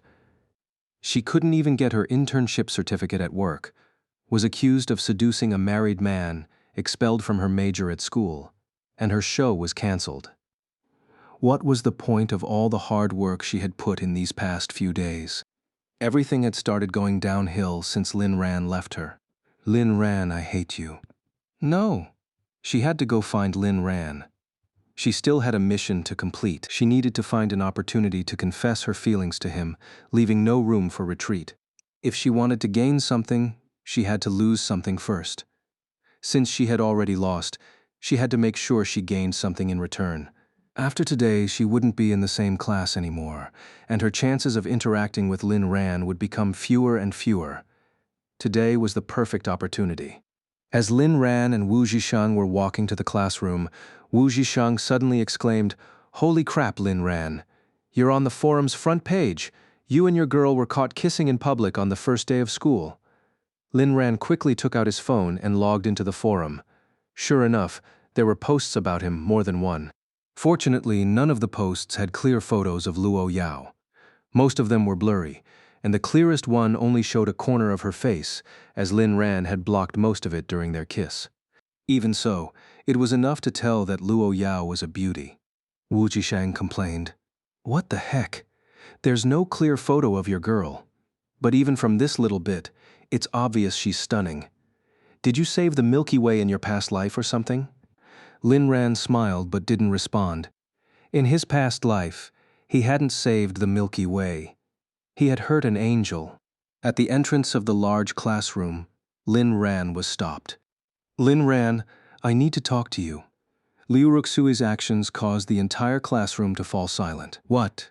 Do you have the money ready?" "Lin Ran, when did you become so shallow? Can't we talk about something other than money?" "What else is there to talk about? Should we talk about dreams?" "Then tell me, what's your dream? Why are you here putting on a show?" Liu Ruxue was furious. She took a deep breath, as if steeling herself for what she was about to say. "I know you've been ignoring me and mocking me because I didn't accept your confession, but I don't care about that anymore. I've thought about it carefully these past few days, and I realize that I actually like you. Ever since you've been gone, I've found it harder and harder to hide my feelings for you. Lin Ran, I've decided I'll be your girlfriend. Let's be together. Lin Ran replied coldly. Then you'd better be careful. Liu Ruxue was confused. What do you mean? Lin Ran smirked. Liking one person is hard to hide, but if you like two people, you'd better hide it well. Liu Ruxue was stunned. For some reason, a sense of panic crept into her heart. What are you talking about? I've already agreed to be your girlfriend. What more do you want? Lin Ran said indifferently, I don't agree, and you still owe me money. Liu Ruxue finally couldn't take it anymore. Money, money, money, is that all you care about? Have things between us really come to this? Lin Ran replied, the only relationship we have is that I'm your creditor. Liu Ruxu was disappointed but still pleaded, I admit I used to have high standards for you, Lin Ran. Let's stop this nonsense and go back to how things were before. Okay? I'll be your girlfriend. Please don't ignore me anymore. Haven't you missed me at all these past few days? Lin Ran cut her off. Stop. Whether I've missed you or not doesn't matter. If you miss me, just call me. My bank account number hasn't changed. It's still the agricultural bank. Liu Ruxui felt utterly humiliated. Her confession had been so obvious. How could Lin Ran not understand? Lin Ran, are you really this clueless? Or are you just pretending? I'm seriously angry now. Lin Ran retorted, if you're sick, call 120. If you want to die, don't drag me into it. If you have money, send it to me. If you don't, go sell something. Tears streamed down Liu Ruxui's face like broken beads, but the entire classroom remained silent, watching her. No one stepped forward to defend her. If this had happened before, at least a few of her admirers would have come to her aid and criticized Lin Ran. But things were different now. Wow, Liu Ruxue has no shame. Lin Ran already posted on his social media that he's married, and she's still clinging to him. Isn't this typical mistress behavior? Well, it's not like they've had a wedding or anything. They just got the marriage certificate. Maybe the certificate is just a fake photo he found online to mess with Liu Ruxue. I saw Lin Ran arriving in a luxury car today. There was a beautiful woman inside. He might be getting supported by her. I don't think so. Lin Ran doesn't seem like the type to compromise for money. Regardless of whether it's true or not, it's still surprising that Liu Ruxue confessed so openly. Hearing the whispers, Liu Ruxue's eyes widened in shock as she looked at Lin Ran. Lin Ran, you got married? Lin Ran shrugged. Is that not allowed? Liu Ruxue, let me make this clear. If you want to be a mistress, go find someone else. If you want to pay me back, then come see me. Liu Ruxue ran off crying. She had only just found out that Lin Ran had posted about his marriage on social media. But she was no longer in his circle. She was in his blacklist. As Liu Ruxue ran away, the classroom buzzed with chatter again. A few people glanced at Lin Ran, and some even dared to ask him directly. Lin Ran wasn't ready to reveal who his wife was until he knew how Luo Yao felt about it. He simply told his classmates that he was indeed married, but no one knew who his wife was. The girls in the class were heartbroken, but some thought Lin Ran was just putting on an act. They believed he was playing hard to get to mess with Liu Ruxue, given how deeply ingrained his former simp image was in everyone's minds. Liu Ruxue returned to her dorm and cried under her blanket. She felt like Lin Ran truly didn't care about her anymore, and she couldn't accept it. When Huo Haney opened the dorm door, she immediately noticed Liu Ruxue's swollen eyes. Remembering her betrayal last time, she felt a little guilty. Ruxu last time was just a temporary strategy. If it had been just you, Lin Ran wouldn't have really made you pay. But if it were both of us, he definitely would have made me pay. You understand, right? After all, we're best friends. Liu Ruxui stared blankly at Huo Haney, unsure if she was telling the truth. But you never explained it to me all this time? Huo Haney said, my dad made me go home for a blind date, so I didn't have the chance. Liu Ruxue accepted Huo Haney's explanation, and the two of them reconciled. How did your blind date go? Not great. Those guys were either ugly or useless. None of them were as good as your Lin Ran. When it came to Lin Ran, Liu Ruxui's eyes turned red again. Ruxu, what's wrong? Did Lin Ran bully you again? Liu Rushu cried even louder. Lin Ran, it seems like he got married. He doesn't want me anymore. Huo Haney widened her eyes in shock. What? After Liu Ruxue explained for a while, Huo Haney laughed. Ruxu, don't worry. I'm sure Lin Ran is just lying to you. Liu Ruxue. Huo Haney. Think about it. Lin Ran has always been madly in love with you. How could he just let go so easily? He's just gotten smarter now, playing hard to get. He drives luxury cars, pretends to be rich, although I don't know where his money comes from. All of this is definitely to provoke you, to make you realize how good he is.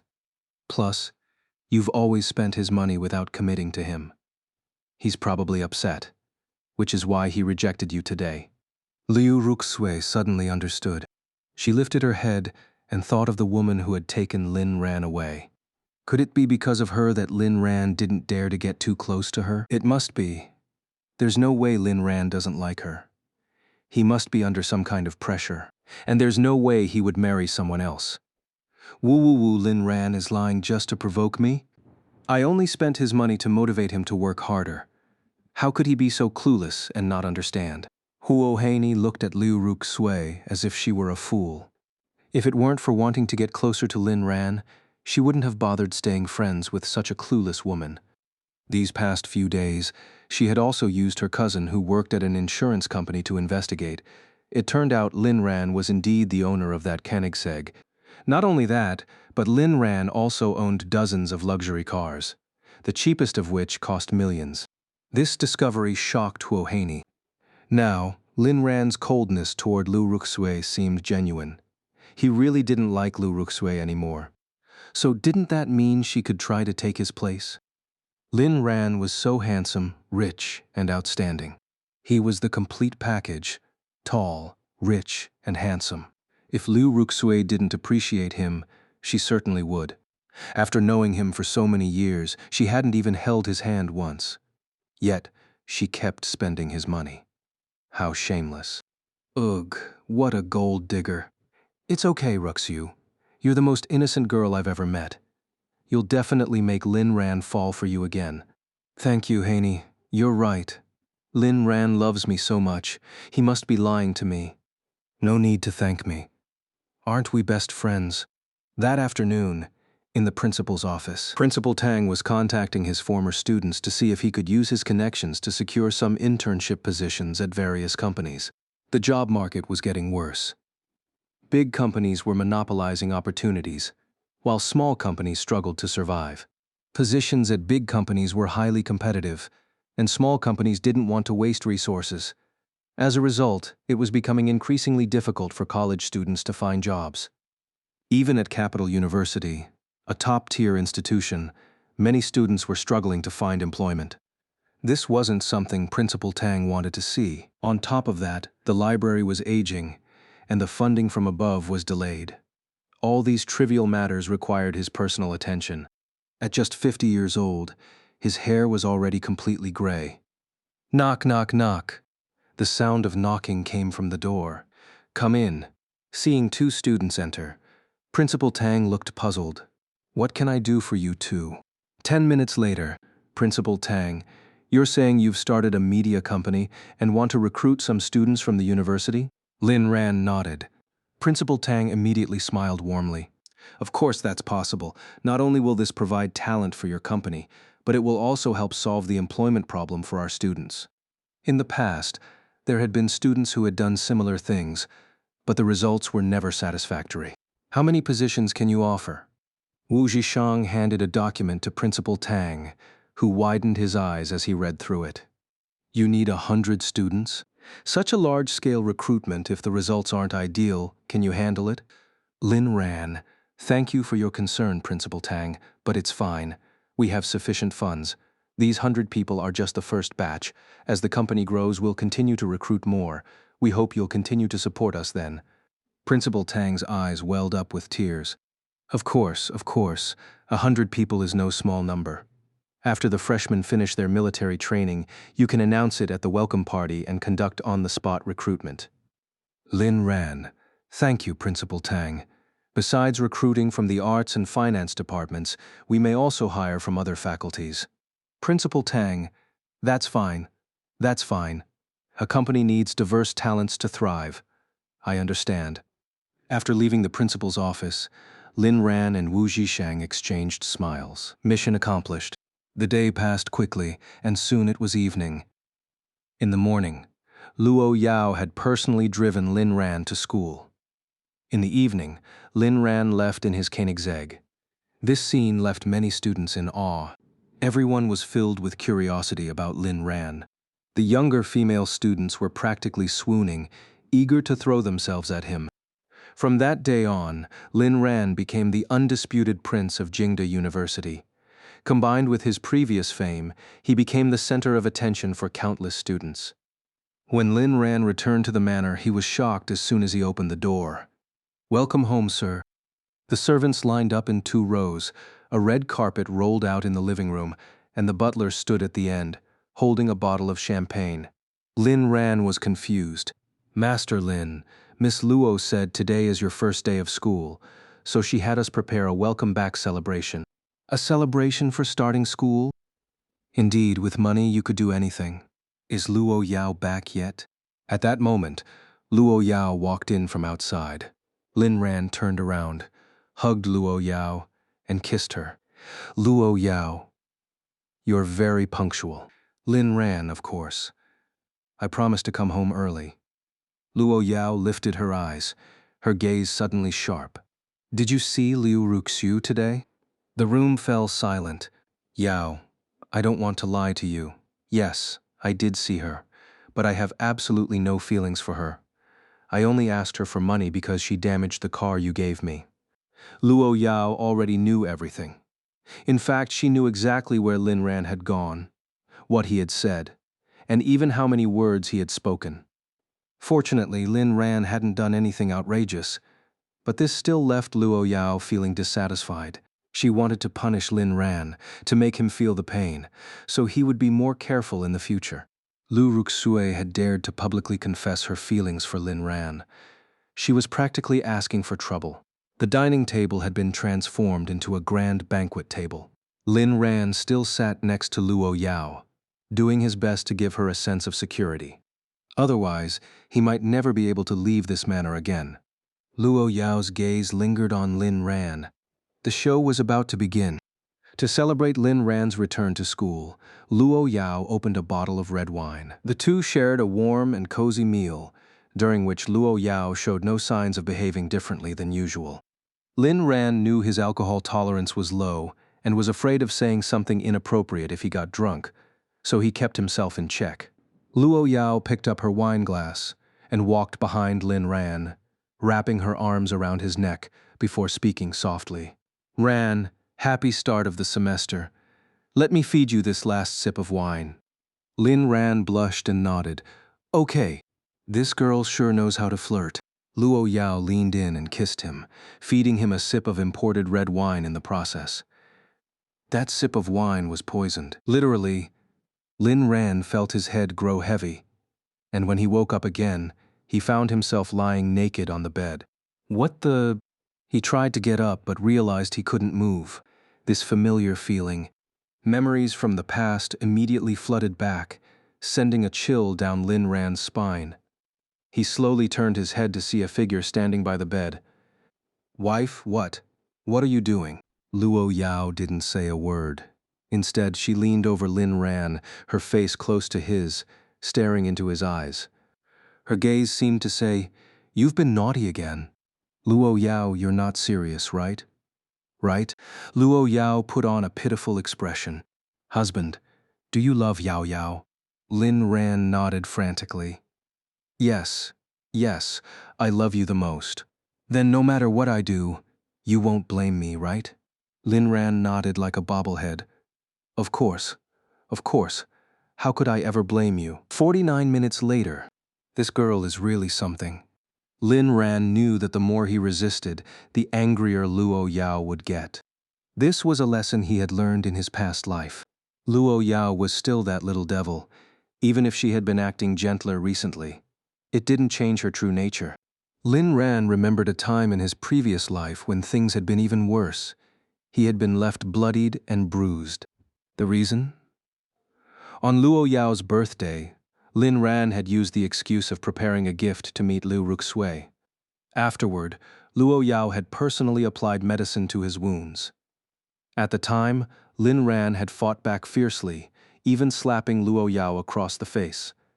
Lin Ran remembered that after that incident, he had been subjected to a schedule of confinement, locked up on Mondays, Wednesdays, and Fridays, and semi-confined on Tuesdays and Thursdays. This went on for 3 whole months before Luo Yao finally let him out again. He never thought that even after being reborn, he wouldn't be able to escape the same fate. Ran, why don't you listen to me? Why did you meet Liu Ruxui again? Don't you love Yao Yao anymore? Lin Ran took a deep breath. The last few strikes had left bloody marks on his body. Of course I love you. I hate Liu Ruxu, but she keeps showing up out of nowhere. There's nothing I can do about it. Honestly, it'd be more practical if you just dealt with her directly. Luo Yao grabbed Lin Ran and pulled him close, forcing him to look her in the eyes. I've already been dealing with Liu Ruxui, Ran. We're the same kind of people. We both enjoy taking our time with the torment. But I can't tell if you're being real or just acting in front of me, and I don't even want to know. All I want is to warn you. If you dare to betray me, you'll die a horrible death, and Liu Ruxui's fate will be even worse. Don't think I'm joking. When I'm serious, even I scare myself. Lin Ran wasn't intimidated by Luo Yao's threats. In his understanding, the current Luo Yao was simply having an episode. Lin Ran's knowledge of Luo Yao wasn't limited to this life. It extended to his past life as well. In his past life, Luo Yao had been relatively restrained most of the time. She loved clinging to him, controlling him and possessing him, but occasionally she would truly lose it. Of course, every time she lost it was because he had done something to upset her. After her episodes, Luo Yao would either come back to comfort him or disappear for a few days before reappearing. Once, after a particularly intense outburst, Luo Yao had confessed to Lin Ran. She simply couldn't control herself, especially when Lin Ran tried to escape. She couldn't stop herself from doing those terrifying things. Back then, Lin Ran hadn't understood. He had simply seen Luo Yao as a monster. But after being reborn, he had chosen to accept Luo Yao, to love her, and to understand her. Gradually, he began to realize that Luo Yao might have a dual personality. In her good moments, she was filled with love for him. In her bad moments, she vented her hatred toward him. That's why, when he saw Luo Yao hurting herself in the office last time, Lin Ran had immediately guessed why she had done it. He had hurt Luo Yao before, and this was his debt to her. Besides, this time, Luo Yao had been much kinder to him, at least compared to how she had been in the past. If it had been like before, the consequences would have been far worse, and he knew that better than anyone. Luo Yao tightened her grip around Lin Ran's neck, her breath, her gaze and her heartbeat all pressing against him. She lacked love, so he would give her love, endless, boundless love. Let me say this seriously. The only person I love is you. You can hit me, scold me, and I won't get angry. Even when you need to vent, I'd rather be the one hurt than you. Just like now. But if you doubt that I'd ever betray you, then I can only say this. It's absolutely impossible. Go ahead. If this makes you feel better, then do it. Luo Yao looked at him with confusion. Are you serious? Lin Ran's heart skipped a beat. Of course. Wait, girl. You're not following the script. Are you getting addicted to this or something? After a long while, Lin Ran finally regained his freedom. Luo Yao sat quietly beside him, like a child who had done something wrong. Ran, I'm sorry. I didn't mean to do this. Luo Yao's heart ached with guilt and pain. When dealing with enemies, she could be utterly ruthless, but with Lin Ran, she only wanted to show tenderness. Yet, she couldn't understand herself. She loved Lin Ran deeply, but sometimes she couldn't help but do things that hurt him. Every time she felt a surge of frustration because of him, she couldn't resist the urge to grab him and inflict pain. If she didn't punish Lin Ran, she would retreat to the secret room. She didn't want to go to the secret room because Lin Ran didn't like her hurting herself. But she also didn't want to hurt Lin Ran. The more intense her inner conflict grew, the more obsessive her actions became. Sometimes, she even wondered if she was going mad. Lin Ran, do you remember what you asked me when I woke up earlier? So don't say sorry. No matter what you've done, I don't blame you, because we're husband and wife. Luo Yao shook her head, but I feel uncomfortable. Luo Yao felt uneasy because she had made a mistake. Yet, the inexplicable anger she had felt earlier had vanished. Now, she was more worried that Lin Ran would be afraid and run away from her. She wanted to treat him well, but she was also afraid he would leave. Doing such things was both her idea and not her idea. This chaotic, insecure emotion was something no one could understand. Her head was really aching. Lin Ran, actually, I understand your feelings. Don't worry, I won't be afraid, and I won't run away. I just want to stay with you forever, building a safe haven for your heart over a lifetime. Luo Yao looked at Lin Ran in disbelief. Every word he said seemed to resonate deeply within her. So, he really understands me. Luo Yao confidently handed over the item she was holding. Here. Lin Ran. Luo Yao.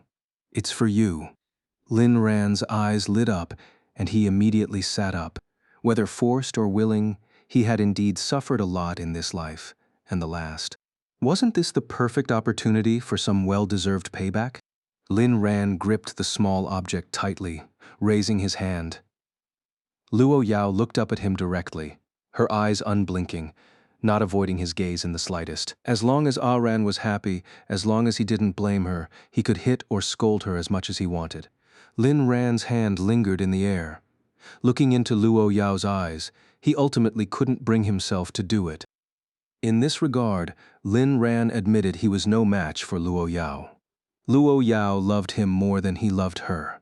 At least that's what he believed. But Luo Yao could still bring herself to act. And that was where this woman surpassed him. Loving someone and hitting them didn't have to be mutually exclusive. Forget it. A good man doesn't fight with a woman. The sparkle in Luo Yao's eyes brightened. Ah, Ran, you can't bear two, can you? Lin Ran nodded, admitting it openly. I love you too much to do it. Too much? Luo Yao silently repeated those words in her heart, feeling as if something had struck her deeply. You can do it gently. Even gently, I can't bear it. Luo Yao's gaze grew hazy. In that case, let's change the punishment for now. Lin Ran, what punishment? Luo Yao began to sway freely on top of Lin Ran, dancing as if in a trance. Lin Ran tried several times to flip over but failed. How could this little girl be so strong? Here he was, a grown man standing at 185 centimeters, being completely overpowered by a woman barely 170 centimeters tall. It was utterly ridiculous. Who was the man here? After a long while, Luo Yao's startled cry announced the perfect conclusion to their performance. Lin Ran, when did your period end? Luo Yao, last night probably. After catching his breath, Lin Ran pulled Luo Yao into his arms. Is this punishing you? Is this really a punishment, huh? Luo Yao looked up with innocent eyes. What else would it be? Lin Ran grumbled indignantly. This isn't fair. This is clearly a reward. I want a different punishment. Luo Yao thought about it and realized it really didn't count as punishment. All right then, you decide. Lin Ran raised an eyebrow. Are you serious? Luo Yao, dead serious. Lin Ran smiled meaningfully. Do you have any black ones for me to appreciate? Luo Yao shook her head, but just as Lin Ran's face fell in disappointment, she pulled out her phone. Liu Meng, who received the call, was utterly shocked. Lin Ran stared at Luo Yao in confusion. Sis, are you really this bold? Liu Meng, who had been woken up in the middle of the night, was both stunned and excited, her drowsiness completely gone. So, this is how wild CEO Luo gets. Without a second thought, she went to prepare what was needed. Soon Liu Meng personally drove to the manor and handed the items directly to Luo Yao. This involved Luo Yao's privacy, so she couldn't let anyone else know. She hated gossip. CEO Luo, the items you asked for. Is it really this urgent in the middle of the night? Luo Yao glanced coldly at Liu Meng. Yes, Ah Ran is eager to see them. With that, she returned to the villa, leaving Liu Meng standing at the door in shock. It seems it really was urgent. CEO Luo is treating young Master Lin this well. Just because he wanted to see something, she made her employee fetch it in the middle of the night. And she asked for so many, in all sorts of colors. It wasn't hard to guess what they were for. Young Master Lin is truly blessed. Ah, I can't share this. I can't say anything. This is unbearable. Truly unbearable. Back in the villa's bedroom, Luo Yao sat on the bed. Do you like them? They're beautiful. I love them. Lin Ran sighed inwardly. No wonder so many people are obsessed with this. It's not just about beauty, it's also about the thrill. The fact that Luo Yao was a domineering CEO only added to Lin Ran's sense of conquest. Soon the room was in disarray. Yao Yao, let me take charge. Luo Yao obediently nodded. Whatever my husband says. A few words stirred Lin Ran's heartstrings, and he felt that even if he were to die tonight, it would be worth it. After it was over, Luo Yao still wasn't sleepy, clinging to Lin Ran and breathing softly like an orchid. Do you like it, Ah Ran? Lin Ran placed a finger on Luo Yao's lips. Shh, woman. I warn you, don't seduce me. It's been a long time since I graduated high school, and I've completely forgotten Li Sao. Now I'm terrifyingly mischievous. Luo Yao. So. Lin Ran. I'm speechless. Lust is a knife hanging over one's head, and under the pomegranate skirt, escape is impossible.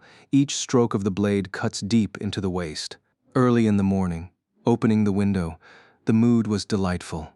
At the dining table, Lin Ran sat beside Luo Yao and whispered, Honey, I still think we should exercise some restraint.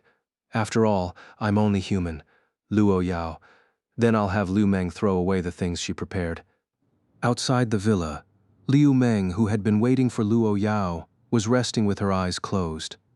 She had tossed and turned all night, unable to sleep, and now had dark circles under her eyes. She opened her eyes, checked the time, and realized it was past the scheduled hour. She knocked on the door to inquire. Just as she followed Uncle Fu into the dining room, she heard Luo Yao's words and was filled with confusion. Did Luo Yao ask me to prepare something? Oh no, could it be? A glimmer of gossip flashed in her eyes again. Having worked with Luo Yao for many years, rising from a small assistant to a trusted right hand, she naturally understood Luo Yao well. But precisely because she understood, she was shocked by Luo Yao's current transformation. So this is the real Luo Yao. Lin Ran, you're so lucky. But are you really worthy of our Luo Yao, the best in the world? He's just good looking. I haven't noticed anything else special about him. Lin Ran. There's more? Wait, that wasting is shameful, and we shouldn't litter. Luo Yao smiled and leaned closer. Ah, Ran, I think I've discovered some ways to control you. Lin Ran. I'd say it's voluntary. Is that so? Yes. Be good today, okay? Lin Ran obediently nodded. In his heart, he knew he had to deal with Lu Ruxue. Otherwise, she would always be a thorn in Luo Yao's side. Luo Yao straightened her clothes and left with Liu Meng. As soon as they got in the car, she said, Don't forget to prepare the things I mentioned. Liu Meng. Luo Yao, are you serious? I'm your assistant, but I can't do this kind of thing for you. Okay, Luo Yao. What galaxy did Lin Ran save in his past life? Luo Yao, prepare more. Liu Meng. Luo Yao, if Ah Ran isn't satisfied, you can stop coming to work. Liu Meng's pupils shook. What? Luo Yao, are you even listening to yourself? Lin Ran, back at the villa, decided not to go to school and called Wu Zhishang to cover for him. After a nap, his legs finally felt less weak. Well rested, Lin Ran began to think about how to formally deal with the enemies from his past life. The first step is to make them experience true torment. Lin family, Lu Ruxue, prepare to face the judgment of the devil. After planning, he contacted Wu Zhishang. Do you know Brother Dao? Wu Zhishang was startled. As a local, how could he not know Brother Dao? Cold sweat dripped down Wu Zhishang's face on the other end of the line. Of course I know. Lin Ran. What do you mean? Did you mess with him?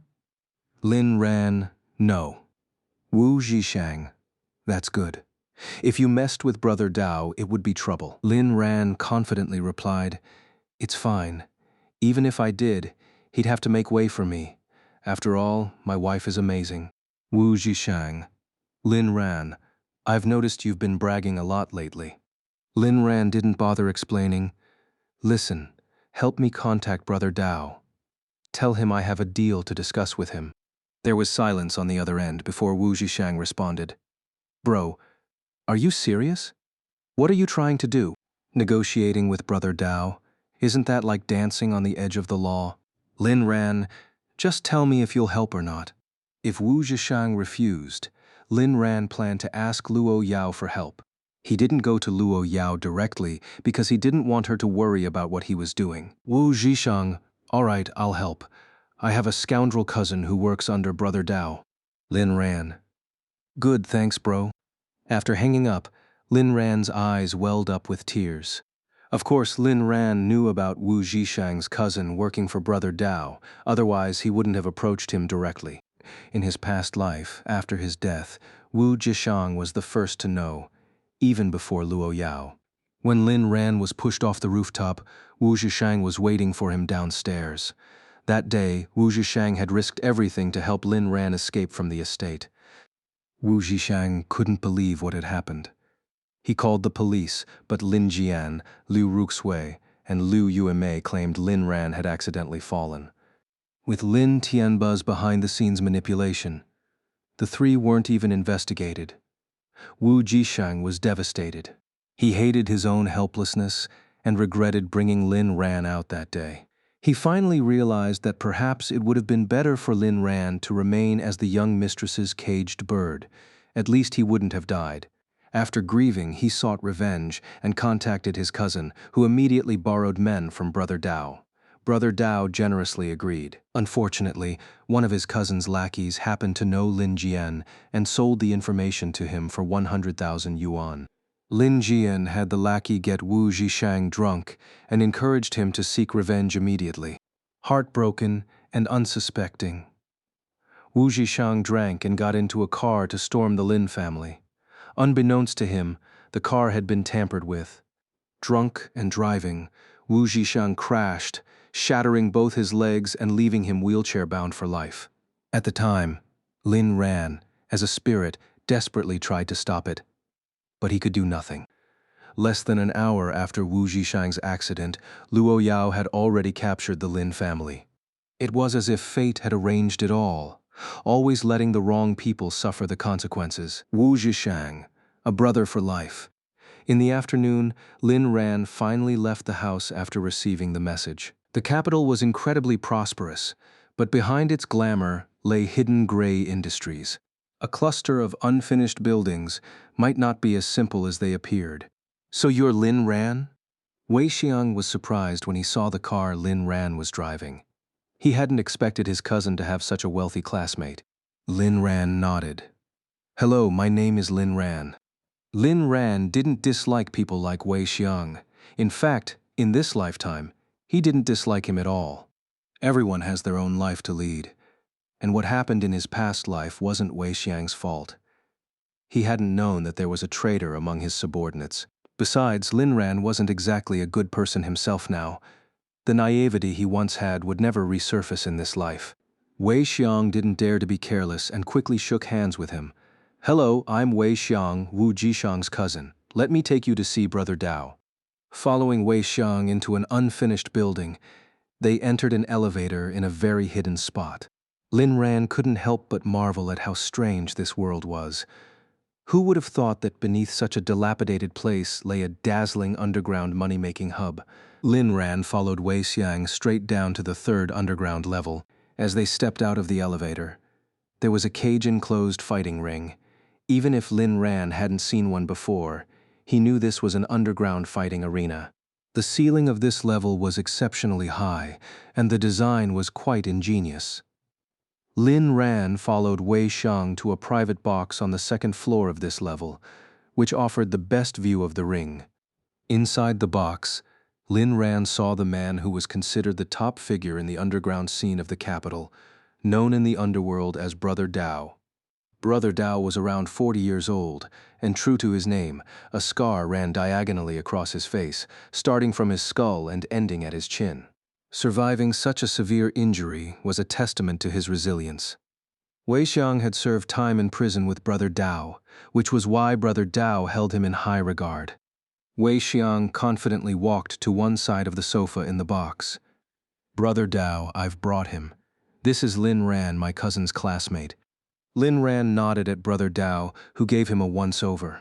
A young man, probably here to ask for help dealing with someone. Upon closer inspection, his attire suggested he was a wealthy second-generation heir. But then, Brother Dao's eyes widened in shock, and he nearly fell to the ground. Holy crap! Isn't this the man of Boss Luo? What's he doing here? So it's young Master Lin. Please have a seat. Lin Ran was surprised by Brother Dao's polite demeanor, thinking to himself that the top figure of the capital's underworld was surprisingly courteous. Sitting across from Brother Dao, Lin Ran watched as Brother Dao personally pushed a freshly brewed cup of Longjing tea toward him. This scene made the surrounding underlings widen their eyes in disbelief. Brother Dao was treating this young man with unusual respect. Lin Ran took a small sip and complimented. "Not bad. Thank you for the hospitality, Brother Dao." Brother Dao was equally polite, showing none of the usual arrogance of a big shot. "So, young Master Lin, what business do you have to discuss?" Lin Ran handed over an IOU. Brother Dao took it with a puzzled look, glanced at it and asked, "Young Master Lin, are you asking me to help you collect this debt?" "You've come to the right person. We're very professional at this." Naturally, he wouldn't scoff at the relatively small amount on the IOU. After all, even small profits added up. According to underworld rules, debt collection came with a 20% service fee. Lin Ran shook his head and raised a finger. "There's a much bigger deal here, Brother Dao. One that could make you a fortune, and it's completely legal. As for this IOU, consider it a gesture of goodwill. If you can collect it, the money can be used to treat your men to drinks." Brother Dao looked at Lin Ran in surprise. From what he knew, Lin Ran was still a student. Yet, the young man showed no trace of nervousness or discomfort in his presence. This was truly unexpected. What's more, Lin Ran was willing to hand over the IOU as a gesture of friendship. While the IOU might not be worth much in someone else's hands, Brother Dao was confident he could cash it in. This showed that Lin Ran was both bold and generous. And considering he was connected to Boss Luo, even without the IOU, Brother Dao couldn't afford to not befriend him.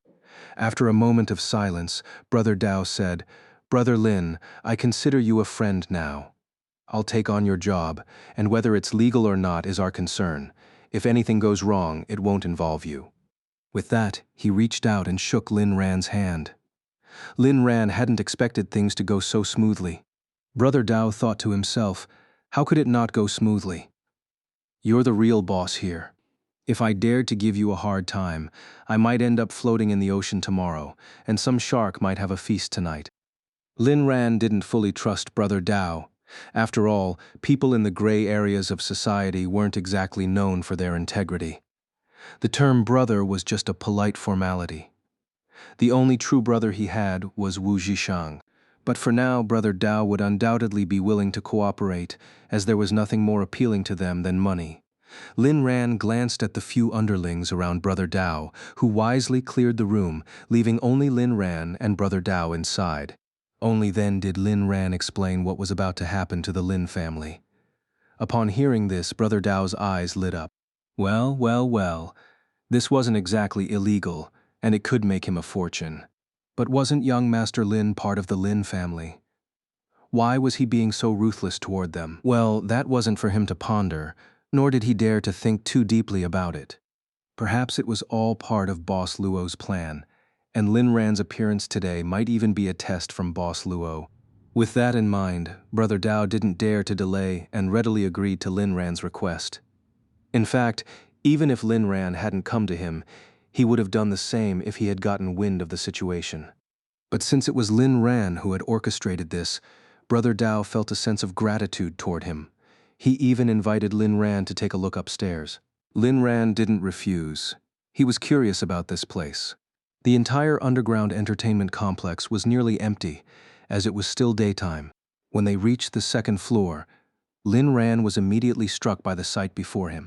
It was a massive den of indulgence, the kind of casino one only saw in movies, but here it was, real and alive. However, since it was still daytime, only a dozen or so people were gathered around a single gambling table. Brother Dao said, "Brother Lin, care to play a few rounds? If you lose, it's on me." Lin Ran shook his head. "I have no tolerance for gambling or drugs." Brother Dao thought to himself, "You're conveniently leaving out the prostitution part, huh?" Seeing that Lin Ran had no interest in gambling, Brother Dao simply smiled and didn't press further. Just then, a man at the gambling table was suddenly kicked to the ground. "Damn it, I told you I don't touch that stuff. And you keep asking. Are you looking for trouble?" At these words, the entire casino fell silent, and Brother Dao's face turned dark. Everyone knew that while Brother Dao's establishment offered gambling and other vices, drugs were strictly off limits. No one knew why a gangster like Brother Dao was so against drugs, but that was the rule. Brother Dao glanced at Wei Xiang and said coldly, "If I'm not mistaken, that's one of your men, right?" Wei Xiang wiped the sweat from his forehead and replied, "Yes, Brother Dao. His name is Zhang Dahai. I'll make sure you get a satisfactory resolution." With that, he walked over, grabbed Zhang Dahai by the collar, and yanked him up, snatching the drugs from his hand. "Damn it, do you have a death wish, selling this crap here?" Lin Ran narrowed his eyes. If he wasn't mistaken, this man was the traitor from his previous life, the one who had sold information to Lin Jian. Zhang Dahai knew how formidable Wei Xiang could be. Though Wei Xiang usually seemed easygoing, when he was truly angry, he could be ruthless. Zhang Dahai also knew that Wei Xiang's weakness was his sense of loyalty and righteousness, so he quickly began to cry and plead. "Brother Xiang, I was wrong. My wife is lying in the hospital and my son has disappeared, leaving us with nothing. I had no choice but to take a risk and make some quick money to pay for her medical bills. My daughter just started university and I still haven't scraped together her tuition. Please spare me this time. I know selling this stuff in your place is against the rules, but I was desperate. Woo-woo." Wei Xiang was momentarily stunned. He had to admit Zhang Dahai's story was convincing. But Brother Dao, a seasoned veteran, saw right through the man. "Xiang, rules are rules. I don't want to repeat myself. Keeping someone like this under you will only bring you trouble." Wei Xiang pursed his lips, unsure if he should plead for leniency. Lin Ran observed the scene and realized that Wei Xiang might not be cut out for this life. Brother Dao wasn't wrong. As it turned out, Zhang Dahai did indeed become a traitor in the end. Lin Ran thought of Wu Jishang's fate in his previous life, and a sudden surge of anger welled up inside him, though he forced it down. Lin Ran glanced around, picked up a wooden stick, and silently handed it to Brother Dao. Brother Dao was momentarily surprised, but then smiled and took it. He walked over and handed the stick to Wei Xiang. "Xiang, do it." Wei Xiang closed his eyes, then opened them again, a fierce glint in his gaze. He grabbed the stick and swung it hard at Zhang Dahai's legs, shouting, "How many times have I told you not to sell this crap? You think my words are just wind in your ears, huh?" Zhang Dahai's screams echoed throughout the gambling den, but no one showed any sympathy. Zhang Dahai was a man who indulged in all sorts of vices: gambling, drinking, womanizing, and even drugs. He had the audacity to sell drugs in Brother Dao's territory. If he got beaten to death, it would be no less than he deserved. Wei Xiang broke both of Zhang Dahai's legs, and the man passed out from the pain. Wei Xiang waved his hand, signaling for someone to carry him out. Brother Dao patted Lin Ran's shoulder. "Sorry you had to see that, brother." Lin Ran thought to himself that this was karma. In this life, it was Zhang Dahai who ended up with broken legs. But why had Zhang Dahai been caught by Brother Dao at this exact moment? Was it a ripple effect of Lin Ran's presence here? In his previous life, Lin Ran hadn't been here at this time, and Zhang Dahai's legs had remained intact. For the first time, Lin Ran began to ponder the strange workings of fate. He shook his head. He broke your rules. He got what he deserved. Brother Dao looked at Lin Ran with surprise. Once again, he was convinced that Lin Ran was no ordinary man. No wonder Boss Luo had taken a liking to him. Brother Dao nodded in approval, then addressed the guests in the gambling den. "Ladies and gentlemen, my apologies for the disturbance. Each of you will receive 10 chips to settle your nerves. But let me remind you again, drugs are not allowed in my establishment. If anyone is caught, they won't be shown any mercy." The gamblers didn't care about Zhang Dahai's fate. They were all too happy to accept the free chips and eagerly agreed with Brother Dao. When Brother Dao returned to Lin Ran's side after handling the situation, Lin Ran said something that nearly made him lose his composure. "Lin Ran, what's on the first floor? Shall we take a look?" Brother Dao felt a chill run down his spine. He shook his head. "The first floor isn't open for business yet. I'll take you there another time." He didn't dare bring Lin Ran to the first floor.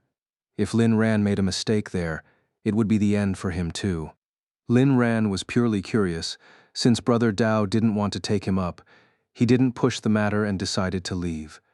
Despite Brother Dao's enthusiastic invitation to have dinner together that evening, Lin Ran made an excuse and left. After leaving the underground entertainment city, Lin Ran drove back to the estate. He wanted to get home before Luo Yao so that she would see him as soon as she returned. On the way, he called Shu Kai and told him to start the operation. When he arrived at the estate and slowly opened the door, he found Luo Yao sitting coldly on the sofa. "You're back early today?" Instead of answering Lin Ran's question, Luo Yao coldly asked, "What did you do today?" Lin Ran was momentarily taken aback, wondering how to respond. He didn't want to worry Luo Yao, but he also didn't want to lie to her. "I went to take care of some business." Luo Yao narrowed her eyes. She already knew what Lin Ran had done that afternoon and had a good idea of his next move. Brother Dao had just reported the day's events to Luo Yao, and she had coldly told him, "Don't take Lin Ran to such places again." Brother Dao was inwardly frustrated. Lin Ran had come to him on his own. But what could he do? He didn't dare argue and could only meekly agree. "Luo Yao, tell me the truth." Lin Ran, "All right. I'm planning to deal with Liu Ruxui and the Lin family. That's what I was doing today." "Luo Yao, are you really willing to go that far?" Lin Ran, "Darling, I am more than willing. I want them to suffer and die without a proper burial." Luo Yao's eyes were deep as she stared at Lin Ran for a long time before finally speaking. "If you need help, you must tell me." Lin Ran nodded. For now, he didn't want Luo Yao's help. He preferred to handle his revenge personally. "If I run into something I can't handle, I'll definitely come to you to clean up the mess. After all, you're the one who's willing to take care of me. If you're going to take care of me, you'll have to clean up my messes too." "Ahem," Uncle Fu coughed lightly. "Young Master Lin, do you realize what you're saying?" Luo Yao relaxed her stern demeanor and walked over to Lin Ran. "It's good that you think that way. With my resources, I can turn you into the most notorious playboy in the world." Uncle Fu thought to himself, "Miss, are you really this lovesick?" During the cozy dinner, Luo Yao kept glancing at Lin Ran as he fed her. Lin Ran, recalling the time Luo Yao had fed him a sip of wine, still felt a lingering sense of dread. Thankfully, the feeding went smoothly, and Lin Ran enjoyed his meal as well. After dinner, Luo Yao walked behind Lin Ran and wrapped her arms around his neck from both sides, like a seductive enchantress. The familiar gesture made Lin Ran stiffen. Luo Yao leaned close to his ear and whispered, "Aran, come with me." Lin Ran let out a sigh of relief, but then his face filled with confusion as he followed Luo Yao to the bedroom. What he saw there left him frozen in shock. What on earth was all that on the bed? Wait, did she really prepare 7 different colors of those things? And what was that? A dog leash. Lin Ran shuddered. He couldn't imagine how embarrassing it would be to have all those things used on him. He turned his stiff neck to look at Luo Yao. "Darling, I didn't do anything wrong today, did I?" Luo Yao blinked innocently. "No, of course not. I prepared all of this for you, Aaron. If you like these things, then I'll buy them all. Don't you like them?" Lin Ran forced a smile. "Heh heh, I love them. Damn, has it really gotten this crazy?" Luo Yao pulled Lin Ran into the bathroom, but Lin Ran seemed preoccupied. Back in the room, Lin Ran's gaze began to waver. But things quickly spiraled beyond Lin Ran's expectations. So this was how it was.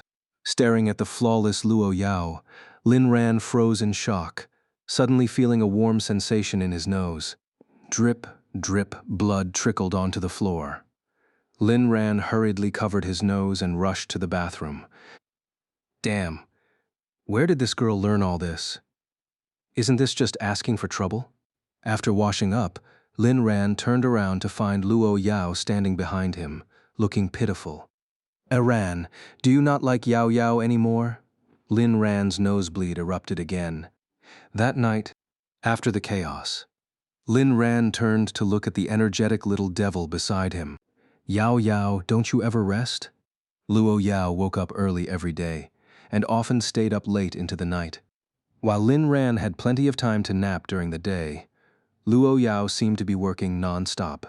Lin Ran felt like Luo Yao was some kind of perpetual motion machine, never stopping, and he had no idea how she managed it. Luo Yao was momentarily surprised but quickly replied, "Of course I rest. I'll rest now." With that, she clung to Lin Ran like a koala. The next day, unsurprisingly, Lin Ran skipped school again, and Wu Zhishang was fuming. What Lin Ran didn't know was that someone was desperately trying to find him. Lin Tianba had been using illness as an excuse to delay the court hearing, hoping to settle things privately with Lin Ran before the trial. By settle privately, what he really meant was forcing Lin Ran to kneel, kowtow, and apologize, after which he would magnanimously allow Lin Ran to be his son again. On the first day of school, he had planned to take Lin Ran away directly, but when he saw Lin Ran arriving with Luo Yao, he hesitated and decided to return the next day. But when he came back the next day, he was told Lin Ran hadn't shown up. That very morning, court officials had visited his company and, citing Lin Tianba's malicious refusal to appear in court, froze all his assets. Not only that, since Lin Ran was a shareholder of Suran Group, the entire company's accounts were also frozen. The reason given was that Suran Group had failed to pay shareholder dividends, and the shareholder had requested a freeze on the company's funds. When Lin Tianba heard the news, he was stunned. He hadn't expected Lin Ran to be this ruthless. By this point, he was in a frenzy. He rushed to the school, only to find out Lin Ran still hadn't come to class. He contacted Lin Jian and even Liu Ruxue, but none of them could reach Lin Ran. He was desperate because he needed to make a crucial payment to an important business partner. If the payment wasn't made on time, the construction site could face shutdown, and he might be held liable for breach of contract. After a morning of negotiations, neither the bank nor the court budged. Who would dare? The plaintiff's lawyer was none other than the head of Luo Corporation's legal department, a heavyweight in the industry known as the top legal mind in the country. One wrong move, and even the judge might end up in trouble. Moreover, lawyer Shu Kai's procedures were completely by the book. No one could find fault with them. The entire Lin family was on the verge of collapse, and Lin Tianba, overwhelmed with stress, ended up hospitalized. Liu Ruxue approached Wu Zhishang, asking to contact Lin Ran, but not explaining why. Wu Zhishang, of course, refused to help. Left with no options, Liu Ruxu turned to other classmates for help. Finally, around noon, she managed to reach Lin Ran through a classmate's phone. When Lin Ran answered, it was Liu Ruxui's voice on the other end. Lin Ran? Your uncle is looking for you urgently. Can you beep beep beep? Lin Ran cursed. Damn it. The phone rang again, and Lin Ran hung up immediately. He knew exactly why Lin Tianba was looking for him. It was clear that lawyer Shu Kai had made his move. You want to delay paying? Fine. Let's see who cracks first. Just as Lin Ran was feeling triumphant, Wu Zhishang called him. Lin, your stepmother Liu Yuemei has caused a scene in the principal's office. She's threatening to tell the whole school that you drove your father to the hospital. The principal said Liu Yuemei is making a huge fuss. She's calling you ungrateful, saying the Lin family raised you all these years and now you're pushing them to the brink. The principal asked me to check with you. He's trying to keep her under control for now. I felt sick just hearing it. This family is so disgusting. Lin, you've really been through hell all these years. Lin Ran paused for a moment, thinking they must truly be desperate. Otherwise, Liu Yuemei, who cared so much about her reputation, wouldn't have resorted to causing a scene at the school. It's fine. I'll go see what she's up to. Meeting the Lin family again, Lin Ran decided to make a grand entrance. This time he picked out an outfit that exuded authority, luxurious yet understated. The kind that screamed old money. Unaccustomed to wearing watches, he surprisingly chose a Patek Philippe 5208T and drove out in his Koenigsegg. The car alone was worth a fortune, the watch half of that, and the clothes at least several $100,000. Lin Ran was like a walking billboard of wealth, making a high-profile exit from the estate and heading to the school. He had already registered the car, so the gate automatically opened as he approached. As soon as he entered the school grounds, he was met with countless envious and jealous stares. Students from the lab building, classroom buildings, and dorms all peeked out. The Koenigsegg was simply too eye-catching. The last time Lin Ran had driven this car to school was during the summer break. Now it was the start of the semester. Even the freshmen on the field, taking a break from military training, looked up in awe, their faces filled with envy. When the car stopped in the parking area and Lin Ran stepped out, he instantly captivated countless adoring gazes. Step by step, he made his way to the principal's office. As he entered, he saw Liu Yuemei sprawled on the floor, throwing a tantrum, while a few security guards looked on helplessly. Principal, I'm here. Hearing Lin Ran's voice, Liu Yuemei froze for a moment before quickly standing up. Xiao Ran, you're finally here. Please save your father. As soon as she finished speaking, Liu Yimei was stunned. Lin Ran's outfit was undeniably luxurious. The clothes he wore seemed to be custom-made by hand, and the watch on his wrist was clearly worth a fortune. He had left the Lin family. Where did he get the money for such an extravagant wardrobe?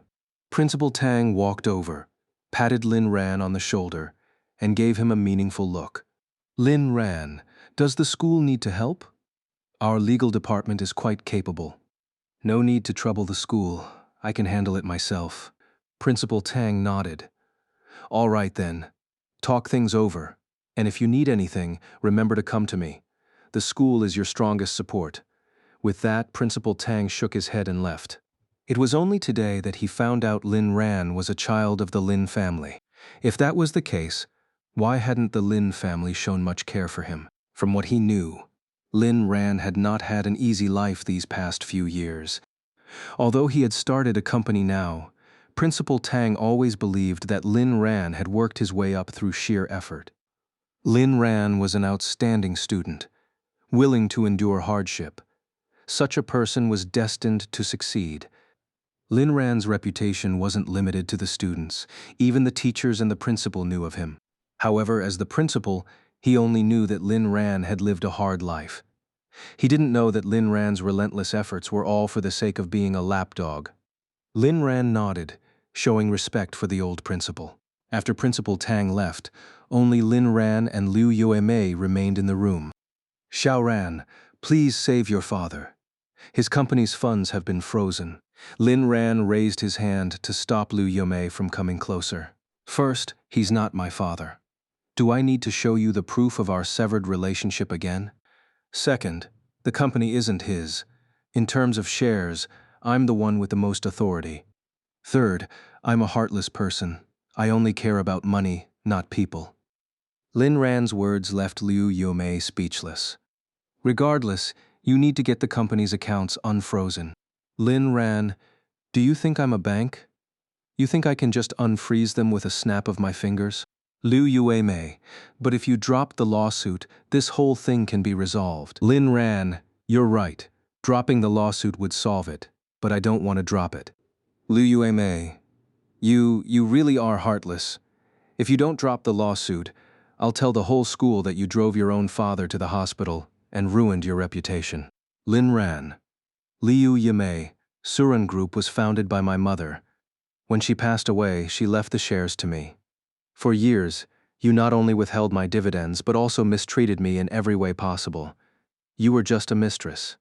Where do you get the nerve to threaten me? The freezing of your assets is completely legal and justified. All you have to do is hand over my share of the dividends, and I'll drop the lawsuit. Is that so hard? You've been leeching off me for years. The fact that I haven't sent you to hell is already an act of mercy. What more do you want? Liu Yemei, you're lying. When did we ever mistreat you? I never laid a hand on you. Look at how well dressed you are now. How can you say you didn't rely on the Lin family for this life? Lin Ran. Oh, you didn't hit me, but you had Lin Tianba beat me. You starved me, made me do all the housework and cooking for your family, even though there were maids. From the time I was 13, you gave me 300 yuan a month, cheaper than a maid. Even my school fees had to be earned by me. How dare you question how I dress now? The money I spend now has nothing to do with your Lin family. Or do you not want to admit to these facts? Liu Yimei, we were just trying to toughen you up. You're a boy. It's good for you to endure some hardship. Lin Ran, why don't you toughen up your son, or is he not a boy? When did he go to Thailand? I didn't know. Are you trying to cut off your own family line? Liu Yuamei, you're talking nonsense. My son is a real man. How can you compare to him? He's the young master of the Lin family. Lin Ran. A child born from a mistress dares to call himself the young master of the Lin family? Liu Yumei, I'm the true wife of the Lin family. Your father never liked your mother, and he never liked you either. Every holiday, he spent it with me and Zhao Jian. Lin Ran. So you admit you were the mistress? Or did you seduce Lin Tianba to become the Lin family's wife? Or was it true love? Liu Yemei's eyebrows shot up in anger. She couldn't understand why Lin Ran had changed so much. He had always been so submissive in the past. Lin Ran, admit it. It's just the two of us here. No need to pretend to be a good person. If you want to talk, let's be clear. Liu Yumei, I didn't seduce your father. He seduced me. He said that if I became his mistress, he would eventually marry me. Lin Ran's face darkened. Could his mother's death be related to Lin Tianba as well? Lin Ran stepped closer to Liu Yamei. So you killed my mother? Liu Yumei's eyes widened. No, it wasn't me. Don't talk nonsense. Lin Ran. Then it was Lin Tianba. Liu Yumei looked at Lin Ran in disbelief, shaking her head frantically. No, don't say that. No one killed that bitch. Lin Ran slapped her across the face. Liu Yomei stood frozen. Lin Ran smiled. A mistress dares to insult my mother. If you think I'll drop the lawsuit, you're dreaming. Since you and Lin Tianba are so in love, money must not matter that much to you. Go live your life with your true love. I will make sure the Lin family goes bankrupt. Liu Yomei cried. You can't do this. I'm the wife of the Lin family. I can't live without money. If you dare do this, I'll humiliate you in front of the whole school. Lin Ran shrugged. It doesn't matter. I've already severed ties with Lin Tianba. There's a signed document witnessed by a lawyer. So no matter what you say, I won't drop the lawsuit. Liu Yuamei. Aren't you afraid I'll say? Lin Ran took out his phone and played the recording. Percent. Your father seduced me. You can't do this. I'm the wife of the Lin family. I can't live without money. Liu Yuamei, you. Lin Ran turned and walked out of the office. Say whatever you want. I don't mind making this recording public. Liu Yume collapsed to the floor. She hadn't expected Lin Ran to be so cunning. If Lin Ran released the recording, not only would everyone know she was a mistress and that Lin Jian was a child born from an affair, but Lin Tianba would also misunderstand her. If Lin Tianba got angry and dug deeper, Liu Yumei shuddered at the thought. Lin Ran walked out of the office and left the campus directly, wanting to avoid any chance of running into Lu Ruxue. Not long after, Shu Kai called. Mr. Lin Tianba has agreed to hand over the dividends. His condition is that we drop the lawsuit, and then he'll pay. Lin Ran replied, We won't drop the lawsuit. Only when the money is in our hands will we consider it. Lin Ran knew full well that Lin Tianba wouldn't be able to come up with the money unless his funds were unfrozen. He wanted to make him sweat. If Lin Tianba had a plan, good for him. If not, tough luck. After all, his escape routes had already been sealed. At Suran Group, Lin Tianba, dragging his sickly body, returned to face the wrath of the shareholders, who were all condemning his actions. By now, the shareholders had learned why the company's funds had been frozen. They never expected the father and son of the Lin family to escalate things to this point. As shareholders, they didn't care about family drama or who was right or wrong. What they cared about was profit and power. Now that Lin Tianba's mistakes had caused such significant losses, the shareholders couldn't sit still. They held a joint meeting, intending to remove Lin Tianba from his position as chairman, but it ultimately failed. There was no way around it. Lin Tianba held too large a share, and he still had some supporters, which led to the meeting ending in discord. In the end, they could only issue an ultimatum. Lin Tianba had one day to resolve the issue, or they would go to war with him, even if it meant sacrificing their shares. Lin Tianba sat alone in the conference room, his expression dark, smoking one cigarette after another. There was no choice. He had to find a way to scrape together the money for Lin Ran. Otherwise, the company wouldn't survive much longer. This could very well be the spark that ignited a full-blown crisis. With a ding, Lin Tianba weakly picked up his phone. Most of the messages he received these days were from shareholders blaming him. However, when Lin Tianba saw the sender's name this time, his pupils dilated slightly. He immediately tried to call, but the call was rejected with a notification. The other party is not your friend yet. Lin Tianba was so angry, he almost threw his phone. After a moment, he opened the file that had been sent to him and listened to a recording. It was your father who seduced me. You can't do this. I'm Mrs. Lin. I can't be left without money. Lin Tianba's face turned as dark as storm clouds, and it took him a long time to regain his composure. After some thought, he contacted Liu Yuemei and Lin Jian, and they held a family meeting. That rebellious son is determined to humiliate me. There's no other way. We have to come up with the money. Liu Yuemei immediately looked unwilling. How?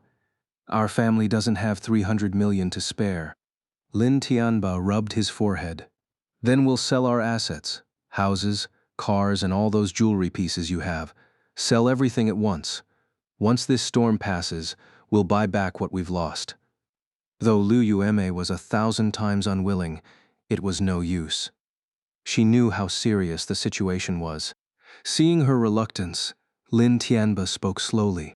Did you go see that rebellious son Lin Ran today?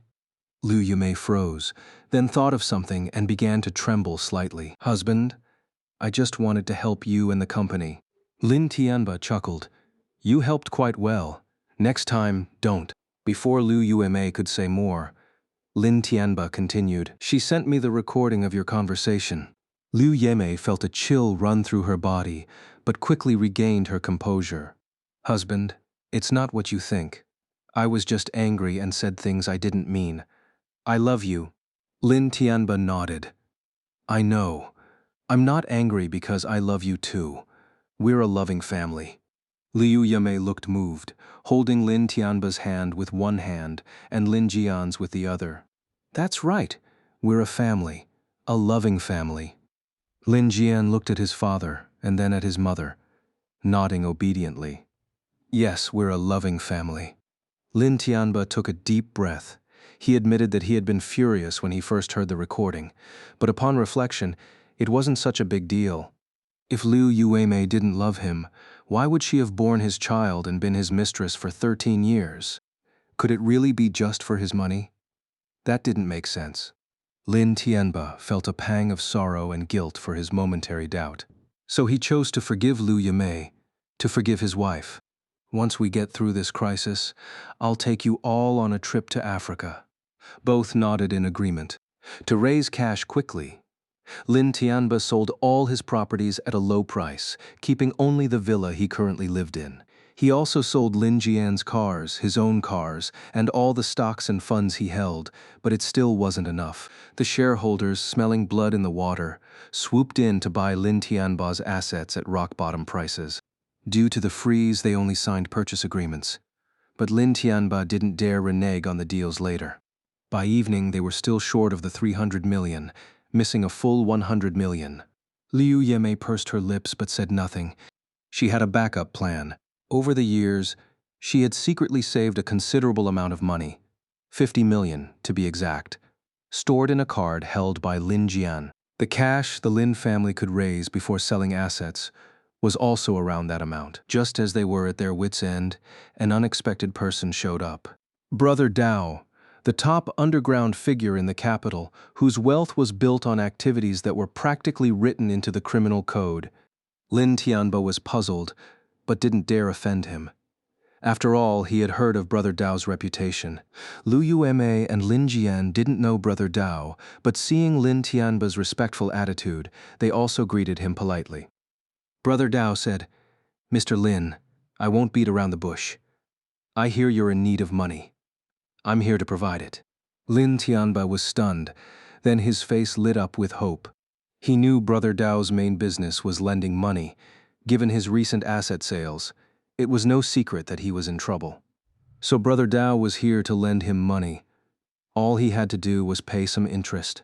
As long as the company's funds were unfrozen and operations resumed, even a high interest rate wouldn't be a problem. Thinking this, Lin Tianba's face brightened, and even Liu Yemei and Lin Jian looked excited. Lin Tianba said, "I see, Brother Dao, you're truly a lifesaver. I do need a significant amount of money. I wonder if you can help." Brother Dao asked how much. Lin Tianba held up one finger. Brother Dao was momentarily surprised, thinking to himself how accurate Lin Ran's prediction had been. 100 million? Easy. We can sign the agreement right now. Lin Tianba was taken aback. He hadn't expected a man from the underworld to have such resources. "Thank you, Brother Dao. I'll repay you as soon as possible." Lin Tianba wasn't stupid. He knew better than to get too involved with people like this.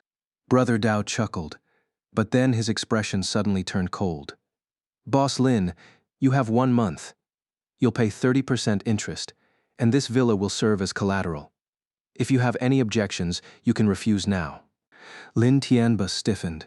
He had to admit, he was a bit scared. The interest rate was ridiculously high. Liu Yuemei and Lin Jian also looked uneasy, their brows furrowed at the mention of such steep interest. Lin Tianba gritted his teeth and said, "Fine, consider it a way to make friends with Brother Dao." After signing the informal IOU, Brother Dao tucked it away and looked at Lin Tianba with a smile. "Boss Lin, I won't elaborate on the consequences of failing to repay. I've been in the capital for years, and I've never failed to collect a debt. You wouldn't want your wife teaching foreign languages at an entertainment club, would you?" At these words, Liu Yumei and Lin Jian were visibly shaken, a sense of foreboding creeping into their hearts. Liu Yuemei tugged at Lin Tianba's sleeve, and he wiped the sweat from his forehead, nodding. Don't worry. I'll repay the principal and interest within a month." He knew all too well what would happen if he failed to repay. With Brother Dao's influence, Liu Yumei might indeed end up teaching foreign languages at an entertainment club, or worse, he himself might be dragged into something similar. Brother Dao left the Lin family villa, satisfied, and the Lin family let out a collective sigh of relief as they sat back down on the couch. "It's all that little brat Lin Ran's fault. He's cost me an extra 30 million. One day, I'll make him pay for this." Liu Yumei frowned. Actually, the loss is 330 million, and with the things we sold at a low price, it might even reach 400 million. 400 million. In all her years with the Lin family, she had never seen such a sum of money, and now it was about to go to that little brat. Lin Jian started crying. Dad, even if Big Brother forced you to give him all the money, I wouldn't blame him. After all, he's my only brother. Liu Yume chimed in. I hope little Ran will come to his senses after getting the money. After all, nothing in this world is more important than the bond between father and son. If he kneels and apologizes and gives up the money, you should forgive him, dear. Lin Tianba's anger surged. You two are too kind-hearted. You treat him like family, but he doesn't see you the same way. Even if he kneels and apologizes and gives up his share, I'll still give him a good beating before I let him be my son again. Liu Yueme said worriedly, Dear, we must repay the loan within a month, otherwise I'm afraid Brother Dao might do something terrible to our family. Lin Tianba replied, Don't worry, I know what I'm doing. That ungrateful brat. The more he spoke, the angrier he became, as if he'd explode if he didn't vent his frustration. After a moment of thought, he turned to the housekeeper. Granny Wang, throw out all of Lin Ran's belongings. I don't want to see anything related to him in this house. Granny Wang sighed. Sir, when the young master came back last time, he already took everything with him. There's nothing left, not even the bicycle by the door. He smashed it. Lin Tianba was stunned. He only took one suitcase. How much could he have carried away? When Granny Wang didn't respond, Lin Tianba stood up angrily. Fine, I'll do it myself. With that, he stormed toward Lin Ran's room. Liu Yimei and Lin Jian exchanged glances, but it was too late to stop him. Lin Tianba pushed open the door to Lin Ran's room and froze. Why is this a storage room? Granny Wang looked at him, puzzled. Sir, this has always been a storage room. The young master has lived here for 10 years. Granny Wang didn't understand. The villa had plenty of rooms, so why had the young master been relegated to a storage room? She also didn't understand why the Lin family, despite their wealth, had always treated the young master so poorly. She was just the housekeeper, but many tasks had been pushed onto the young master. Was Lin Ran really Lin Tianba's biological son? Liu Yumei caught up behind him. Dear, didn't you say you wanted little Ran to live a simple life to avoid developing bad habits? That's why I had this room prepared for him. She glanced inside the room and also froze.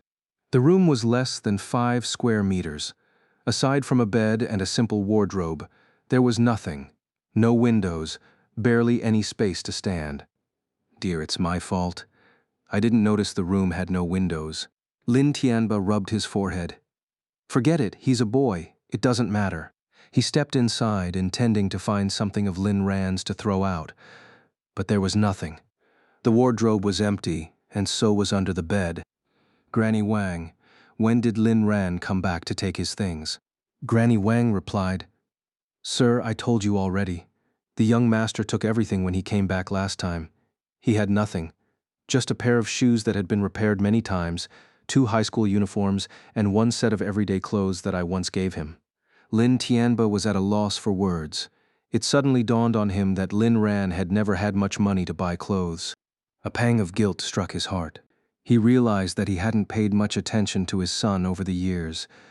If Lin Ran gave up his share and knelt to apologize, perhaps he could forgive him. The boy was probably just going through a rebellious phase.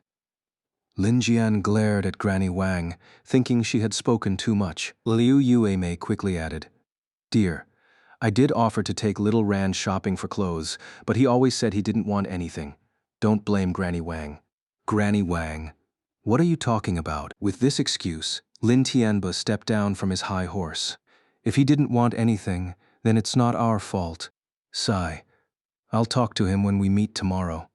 Liu Yimei and Lin Jian exchanged another glance but said nothing. Lin Tianba contacted Shu Kai, saying he wanted to meet Lin Ran and give him his share. When Lin Ran received the message, a sly smile spread across his face. Everything was going according to plan. Lin Tianba, did you think this was over? Once you hand over the money, your nightmare will truly begin. What are you smiling about, Ah Ran? Luo Yao, lying beside Lin Ran, asked. Lin Ran held the beauty in his arms with one hand and used the other to feed her a grape. Luo Yao opened her mouth and chomped it down. I'm smiling because you look so cute when you eat. Luo Yao chewed thoughtfully. It's not as good as imported ones.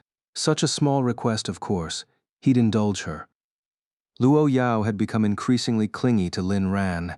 Whenever she saw him, she couldn't help but attach herself to him. Lin Ran enjoyed her clinginess too. He had to take good care of his Yandere wife. Ah, Ran, I have a business trip tomorrow. Be good while I'm gone. Lin Ran looked sorrowful. You're going on a business trip? When will you be back? The day after tomorrow. Lin Ran nodded helplessly. Luo Yao said, There's an auction tomorrow night. Why don't you go on behalf of Luo Corporation? She wanted to keep Lin Ran occupied, fearing he might seek out Lu Ruxue if he got bored. With her away from home, she couldn't give Lin Ran any chance to disappear. Lin Ran was taken aback. Luo Corporation, can I really represent it? Luo Yao replied, You're my husband, of course you can. I'll have Uncle Fu accompany you tomorrow. Buy whatever you like and don't worry about the cost. Lin Ran grinned. All right, hey. Tomorrow's my payday. Luo Yao knew that Lin Tianba wanted to discuss the Lin family dividends with Lin Ran the next day. After a moment of silence, she still reminded him, If anything happens, make sure to contact me. Lin Ran nodded. Got it. Time flew by, and the next day arrived. At 8 a.m., Lin Ran arrived at the agreed-upon restaurant with Shu Kai. Lin Tianba hadn't shown up yet. As the father, he had to assert his authority and would never arrive before his son. Though the meeting was set for 8 a.m., he deliberately planned to show up at 9. Lin Ran waited for only 5 minutes. Seeing that Lin Tianba hadn't arrived, he decided not to wait any longer. Before leaving, he gave Shu Kai a few instructions. At 9 a.m., Lin Tianba finally arrived at the restaurant with his family, hoping to sway Lin Ran through familial affection as a last-ditch effort. Upon entering the room, he saw Shu Kai and 2 assistants, but no sign of Lin Ran. Where's that little brat? Where's that rebellious son of mine? Shu Kai responded politely. Mr. Lin has already left, he said. Since you're not in a hurry to hand over the money, neither is he. Lin Tianba was stunned. He took a deep breath and said, Who said I don't want to give him the money? Tell him to come back, and I'll give it to him right now. Shu Kai replied, I'm sorry, Mr. Lin, but Mr. Lin Ran said he's going back to sleep. If there's anything else, it can wait. Lin Tianba was so furious he almost couldn't catch his breath. If he didn't resolve this matter today, the shareholders would surely make his life miserable. Sleeping in the middle of the day? What kind of bad habit is that? Tell him to come here, and I'll give him the money right now. Shu Kai said, I'm sorry, but Mr. Lin Ran said it was your fault for being late, not his. If you want him to come back, you'll need to show some sincerity. Lin Tianba frowned. What do you mean? Shu Kai smiled politely. If you want Mr. Lin Ran to come back, you'll need to kneel and beg him. Lin Tianba's eyes widened. What? You want me to kneel and beg him? Has he lost his mind? Shu Kai maintained his smile. So, will you kneel or not? If not, I'll leave right now and won't trouble you any further. Lin Tianba suppressed his anger. Tell him, there's no way I'm kneeling. This time, Shu Kai didn't say another word. He stood up and prepared to leave, with the 2 assistants following suit. Lin Tianba was dumbfounded, while Lu Yamei and Lin Jian were equally shocked. Wait. Just as Shu Kai was about to step out the door, Lin Tianba called out to him. Shu Kai turned around with a smile. Have you made up your mind, Mr. Lin? Lin Tianba gritted his teeth and said, I'll kneel you. Make him come. Shu Kai shook his head. No need for Mr. Lin Ran to come. He then took out his phone and dialed Lin Ran's video call. After several rings, Lin Ran finally answered. Through the video, Lin Ran was indeed lying in bed, looking as if he had just woken up. Shu Kai, what's up? Shu Kai said, Sorry to disturb your rest, but Mr. Lin Tianba wants you to come over." Lin Ran yawned. "No need for me to come. You can handle it for me. Tell him to kneel, apologize, hand over the money, and then get lost." Lin Tianba trembled with rage upon hearing Lin Ran's words, barely holding back a string of curses. Now wasn't the time to lose his temper. He still needed Lin Ran to drop the lawsuit. Xu Kai turned the phone's camera toward Lin Tianba. "Mr. Lin, you may begin." Lin Tianba hesitated, gritting his teeth as he said, "Lin Ran, do we really have to go this far?" Lin Ran snapped, "Are you kneeling or not? If not, I'm hanging up." Lin Tianba closed his eyes and slowly knelt down. A father kneeling to his son, didn't this rebellious brat fear it would shorten his lifespan? Wouldn't he feel the urge to kneel and apologize the next time they met? A voice came through the phone. "Can't you speak? Are you mute?" Lin Tianba clenched his teeth and said, "I'm sorry. It was my fault for being late." Lin Ran shifted comfortably in bed. "Not bad, not bad. Mr. Lin, you're quite adaptable, a real obedient dog. Transfer the money to my account and handle the rest with Xu Kai." With that, he hung up, saved the screen recording, and drifted off to sleep with a satisfied smile. This was a video that would bring him joy. He'd watch it whenever he felt like it. Always thinking you could make me kneel. Let's see who's kneeling now. After Lin Ran hung up, Lin Tianba sat in stunned silence, feeling as though decades of humiliation had culminated in this single moment. He had actually knelt to Lin Ran. Suppressing his grief, he stood up. "Now can you drop the lawsuit?" Xu Kai nodded and handed over a document. "Transfer the money to the specified account and sign here. Once the money is received, the lawsuit will be dropped." Lin Tianba had hoped to use familial affection to sway Lin Ran and avoid paying, but he never got the chance and now regretted being late. He didn't dare try any tricks in front of Xu Kai, a lawyer, and reluctantly transferred the money to the specified account. Beside him, Liu Yumei and Lin Jian were heartbroken. This was their money. As soon as Lin Ran received the notification of the transfer, he sent a message to Xu Kai, who then arranged for the lawsuit to be dropped. With the matter settled, Lin Tianba regained his usual bravado. "Tell that rebellious brat he can forget about ever returning to the Lin family. Even if he kneels, apologizes, and slaps himself, I'll never acknowledge him as my son again." Xu Kai smiled and extended his hand. Lin Tianba was confused. "What do you mean?" Xu Kai said, "Mr. Lin, my name is Xu Kai, on behalf of Mr. Lin Ran, who has entrusted me with the sale of his shares in Suran Group. I formally notify you to convene a shareholders' meeting as soon as possible. I will act as Mr. Lin Ran's legal representative to handle the matter." Lin Tianba was stunned. "What?"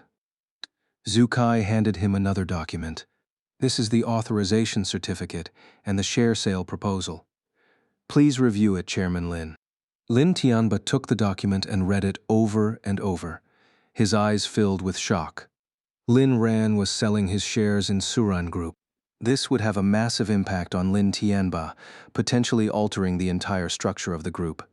His position as chairman might be at risk, and even if he retained it, he would lose his influence in shareholder meetings. After all, Lin Ran held 30% of the shares, while Lin Tianba held 21%. Together, they could control the entire group. Now, however, Lin Ran is planning to sell his shares, which means he is preparing to step away. But Lin Ran is his own son, and those 30% shares were originally his as the father. In the past, he was able to control the entire company precisely because of this. Shouldn't this rebellious son, Lin Ran, unconditionally transfer those shares to his father? How could this little brat not tell me about such a major decision? Xu Kai, Chairman Lin, I have already clearly informed you of my client's decision to sell the shares. If you continue to insult my client, I have the right to sue and hold you accountable for your actions. Lin Tianba was utterly stunned. He knew that Lin Ran was determined to sell the shares. If the old-timers found out that Lin Ran was selling his shares, they would definitely fight to acquire them. And then he would no longer be the actual controller of the Suran Group. Why does this rebellious son, Lin Ran, have the right to sell the shares. Those shares should rightfully be his alone. What's worse is that Lin Ran holds 30% of the shares. This is no small stake. If sold, given the Suran Group's reputation, it's highly likely they could be sold at a premium. Even conservatively estimated, they could fetch at least 800 million. He has no ability to buy them back, even if he emptied the entire Lin family's coffers. As for expecting Lin Ran to simply gift them to him, that's clearly impossible under the current circumstances. What on earth is this rebellious son trying to do? Does he have to drive his own father to the grave to be happy? Lin Tianba spat out a mouthful of blood. Liu Yueme and Lin Jian were startled and hurried to help the collapsed Lin Tianba. Liu Yueme, you heartless lawyer, can you even afford to compensate if you've harmed my husband? Zhu Kai looked at Liu Yueme seriously and said, Madam, you must speak with evidence, or I can sue you for defamation. I'm not joking with you. Liu Yueme was also stunned. She didn't know much about the law, but she was aware of Zhu Kai's capabilities. After all, it was Zhu Kai who had helped Lin Ran handle the 300 million matter. Without him, Lin Ran, that good-for-nothing, would never have been able to achieve such a feat. With trembling hands, she dialed 120, and soon Lin Tianba was taken away by an ambulance. Zhu Kai reported the situation to Lin Ran, who naturally had another reason to be happy. He instructed Zhu Kai on the next steps and then prepared to attend the evening auction. With 300 million in his hands, his own money, he could spend it however he wanted, on whomever he wanted. This feeling was truly exhilarating. Nighttime. The Luo family old mansion, located in a mountain valley on the outskirts of Kyoto. It wasn't particularly large, but it was built facing south, nestled against the mountains. Several small streams meandered through the mansion, making it a place of excellent feng shui, truly backed by mountains and surrounded by water. After centuries of weathering, the old mansion had been continuously renovated and still retained its ancient charm to this day. A graceful figure appeared at the entrance, and the guards did not stop her. Walking into the courtyard, it was eerily quiet. The figure didn't linger and continued inward, slightly raising her head. It was none other than Luo Yao, who was supposedly on a business trip. After leaving the company that evening, she had come alone to this place, a journey that took over 2 hours by car to return to where she had once lived. She didn't know how long it would take to settle things here tonight, nor did she know if she would go mad from the bloodshed afterward. That's why she had lied to Lin Ran, saying she was on a business trip. Passing by one old building after another, she soon arrived at the main house in the backyard. Since you've returned, why not come in? Luo Yao gently pushed the door open and entered, her eyes scanning the old man inside with a mocking gaze. The old man sat in a wheelchair, looking up at Luo Yao with an indescribable expression in his eyes. Faced with Luo Yao's sudden appearance, old Master Luo didn't show much panic. What? Can't even call me grandpa anymore? Luo Yao walked step by step toward him, the sound of her high heels clicking on the floor like a death knell. It was then that old Master Luo began to feel a chill run down his spine. He didn't know why the aura of this crazy girl had suddenly become so terrifying. It was as if it carried the stench of death. Luo Yao smiled, a smile that was both radiant and eerie. Then, in a light, cheerful voice, she spoke. Old man, even with your legs broken, you still can't stay quiet. How does it feel to be in a wheelchair?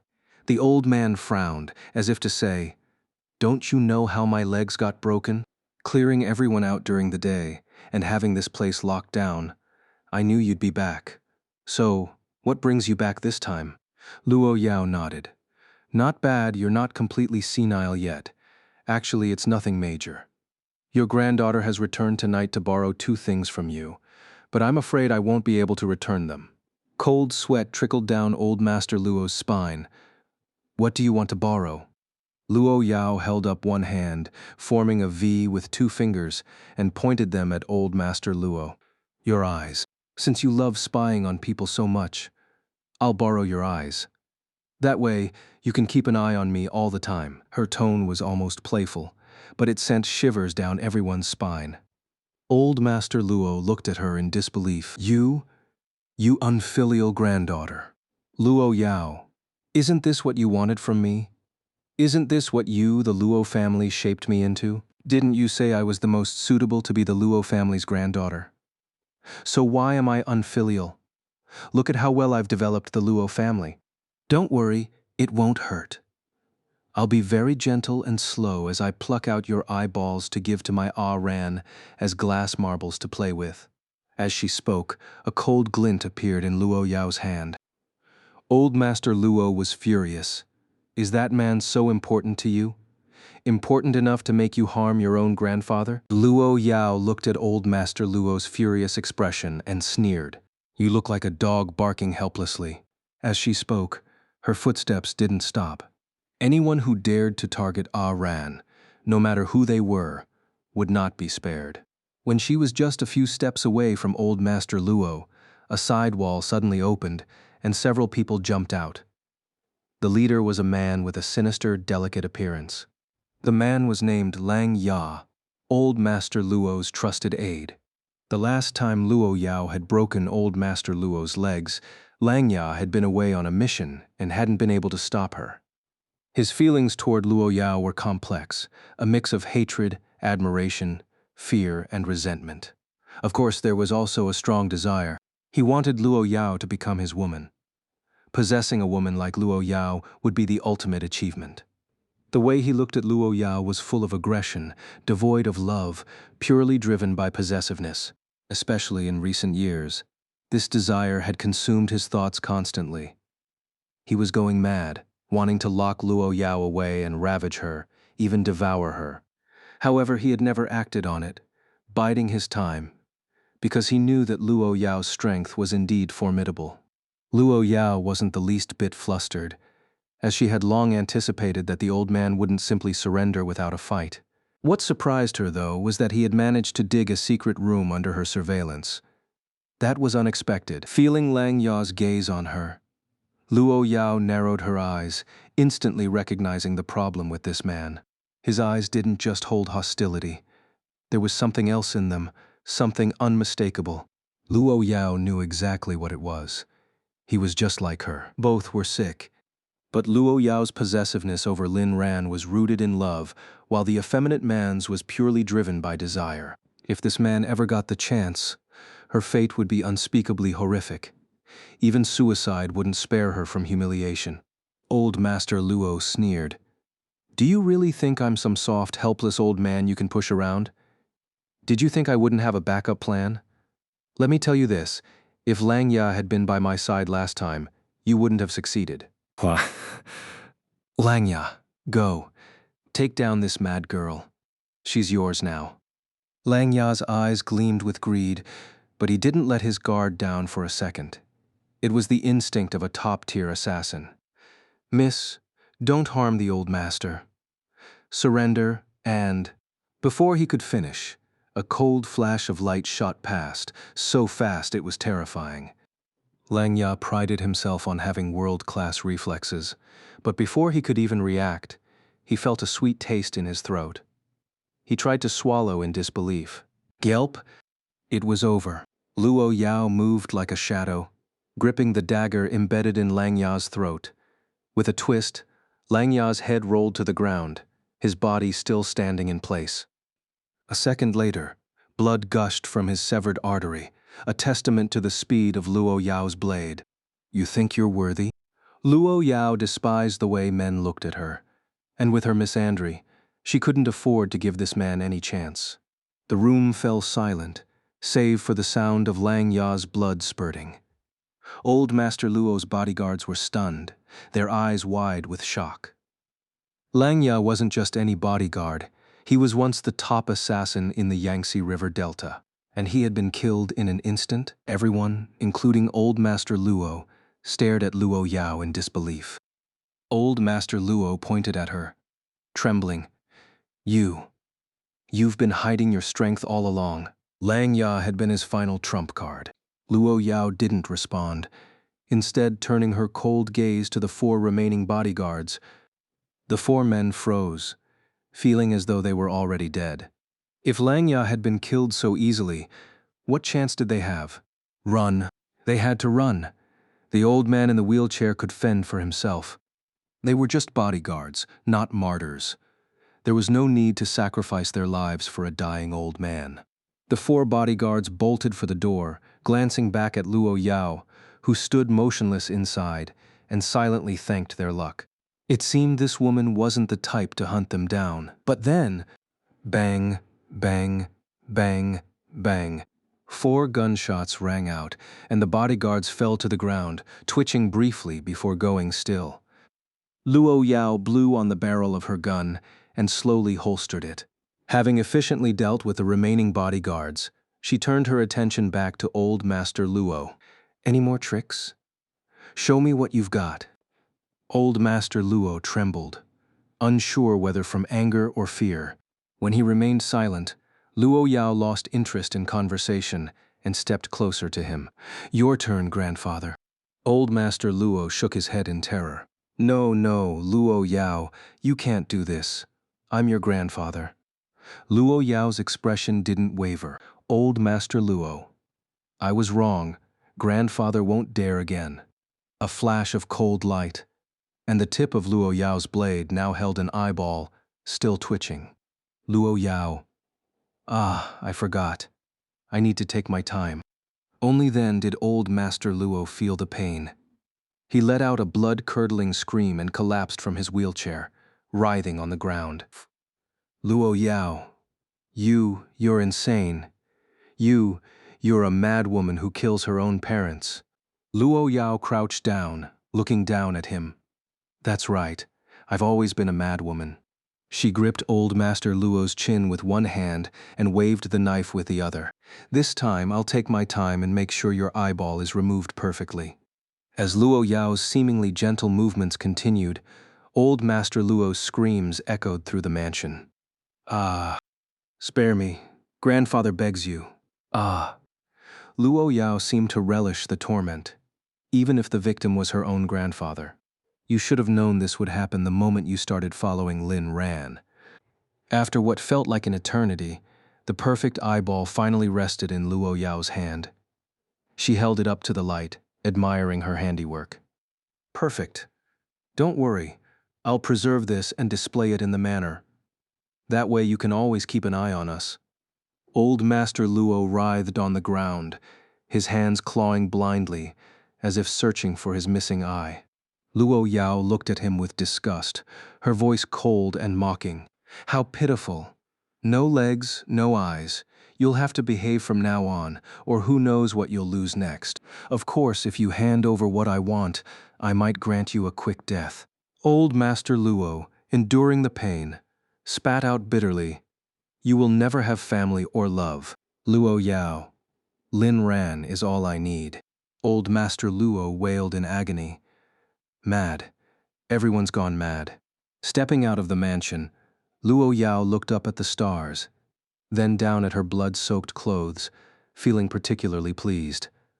She closed her eyes, savoring the natural scent in the air, listening to the mournful cries behind her. The world still feels beautiful. Maybe tonight I won't lose control again. Should I rush back? I really want to see Lin Ran soon. I wonder if he misses me too. Just then her phone rang. Opening her eyes, Luo Yao glanced at the number and frowned. She walked back inside, kicked old Master Luo unconscious to silence his wailing, and answered the call. As she listened, her expression grew darker. Hanging up, her rage was palpable. Lin Ran, you've lost your freedom. The scene rewinds to the evening at the only 7-star hotel in Kyoto. Liu Ritian. Ruxu, tonight's auction banquet is of the highest caliber. Since your uncle is ill, we are representing his company today, so we must be mindful of our behavior and manners. Liu Ruxue nodded gracefully, glancing at Lin Jian, who was standing beside Liu Yumei. Brother Lin Jian doesn't seem too happy. Liu Ritian never imagined he would one day attend such a high-profile auction banquet. Lin Tianba was hospitalized and unable to attend personally, but he knew that during such times, it was even more important to show up at significant events to demonstrate the normalcy of the Surin group. Thus, he handed the invitation to Liu Yumei, asking her to bring Lin Jian to represent the Surin group, and, by extension, the Lin family. Liu Yuemei not only brought Lin Jian but also invited her own brother, Liu Ritian. Liu Ruxue was brought along by Liu Ritian. The four of them, a whole family entourage, arrived at the entrance of the Pangu Hotel. Liu Yumei was decked out in glittering jewels, flaunting her status as Mrs. Lin.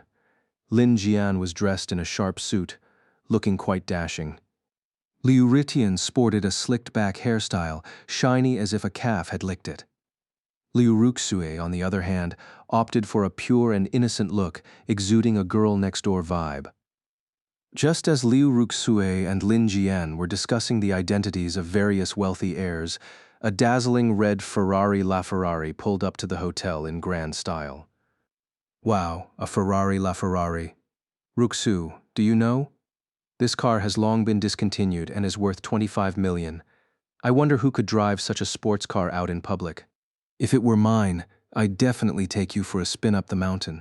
A mountain drive, as if recalling something. Liu Ruxue's face turned red.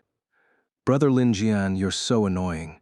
While she spoke to Lin Jian, her eyes were glued to the Ferrari, her envy impossible to hide. Liu Riqian, Ruxui, you must find a boyfriend of this caliber in the future. Liu Ruxu, Dad, what are you talking about? Love can't be measured by cars. Liu Yumei, however, remained silent, frowning. She felt that the person in the car looked somewhat familiar. Yet when they saw who stepped out of the car, their eyes widened in shock. Lin Ran arrived at the Pangu Hotel with Uncle Fu and his friend Wu Jishang. Today, Lin Ran was driving a red Ferrari LaFerrari, his entire outfit exuding flamboyance. Wu Jishang, sitting in the passenger seat, asked awkwardly, "Should I have worn black stockings?" Lin Ran shot him a sidelong glance and said, "Don't be gross. My stomach isn't great, and I might throw up." Wu Jishang. A weak stomach not only makes you prone to vomiting, but also requires soft foods to nourish it. Outside the hotel, the stunning red supercar came to a stop, and the doorman rushed to open the door. Lin Ran tossed him the keys and pulled out a few bills. "Take good care of the car, or I won't tip you next time." The doorman quickly nodded. "Don't worry, young master." Wu Jishang, standing beside him, looked shocked, while Lin Ran felt a rush of satisfaction. This was the confidence of being wealthy. Uncle Fu also got out of the car and, along with Wu Jishang, followed Lin Ran into the hotel. The entire time, no one paid any attention to the dumbfounded Liu Ruxue and the others. Wu Jishang. "Brother Lin, Liu Ruxue and the others are here. What should we do?" Lin Ran. "What does that have to do with me? If they dare to provoke me, I'll lie down on the spot and make them pay me 1 million for car repairs." Wu Jishang gave him a thumbs up. Just as Liu Yuemei and Liu Ritian were about to approach and greet him, they were stopped by Lin Ran's bodyguards. Lin Ran and his group walked into the hotel without a second glance. Liu Yuemei, barely containing her anger, said, "I'm his mother. Why are you stopping me?" The bodyguards exchanged glances, and the leader spoke up. "Sorry, our Mr. Lin has said that his mother passed away long ago. If you continue to cause trouble by pretending to be his mother, we won't hesitate to take you away for a chat."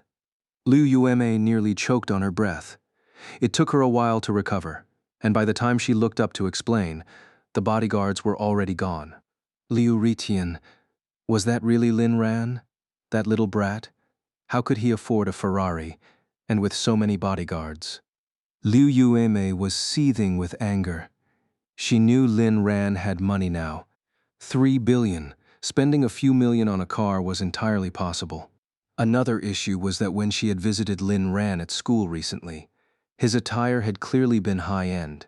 It seemed he had been embezzling money from the Lin family over the years. That money should have been hers. Liu Yumei's. The more she thought about it, the angrier she became. "Let's go in." Liu Yumei, adorned in her clinking and clanking accessories, led the way. Liu Ritian, with his shiny, slicked-back hair, followed. Lin Jian and Liu Ruxue, the slightly more presentable ones, brought up the rear.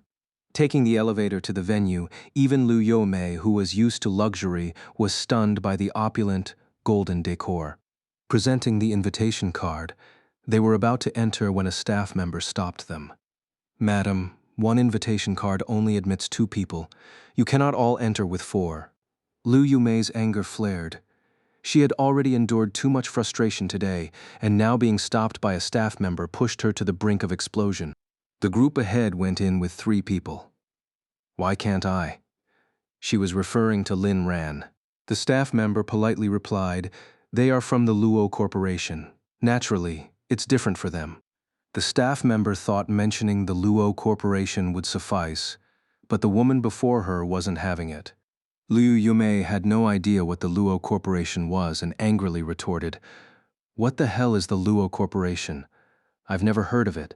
If they're invited, isn't the Suran group invited too? This is discrimination.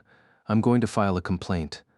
The staff member raised an eyebrow but quickly regained her composure. "I'm sorry, but these are the rules." Just as Liu Yumei was about to explode, Liu Ritian stopped her, whispering in her ear, "Sister, the Luo Corporation is the world's top financial group. Our Suran group can't compare to them. It's like dust next to a skyscraper.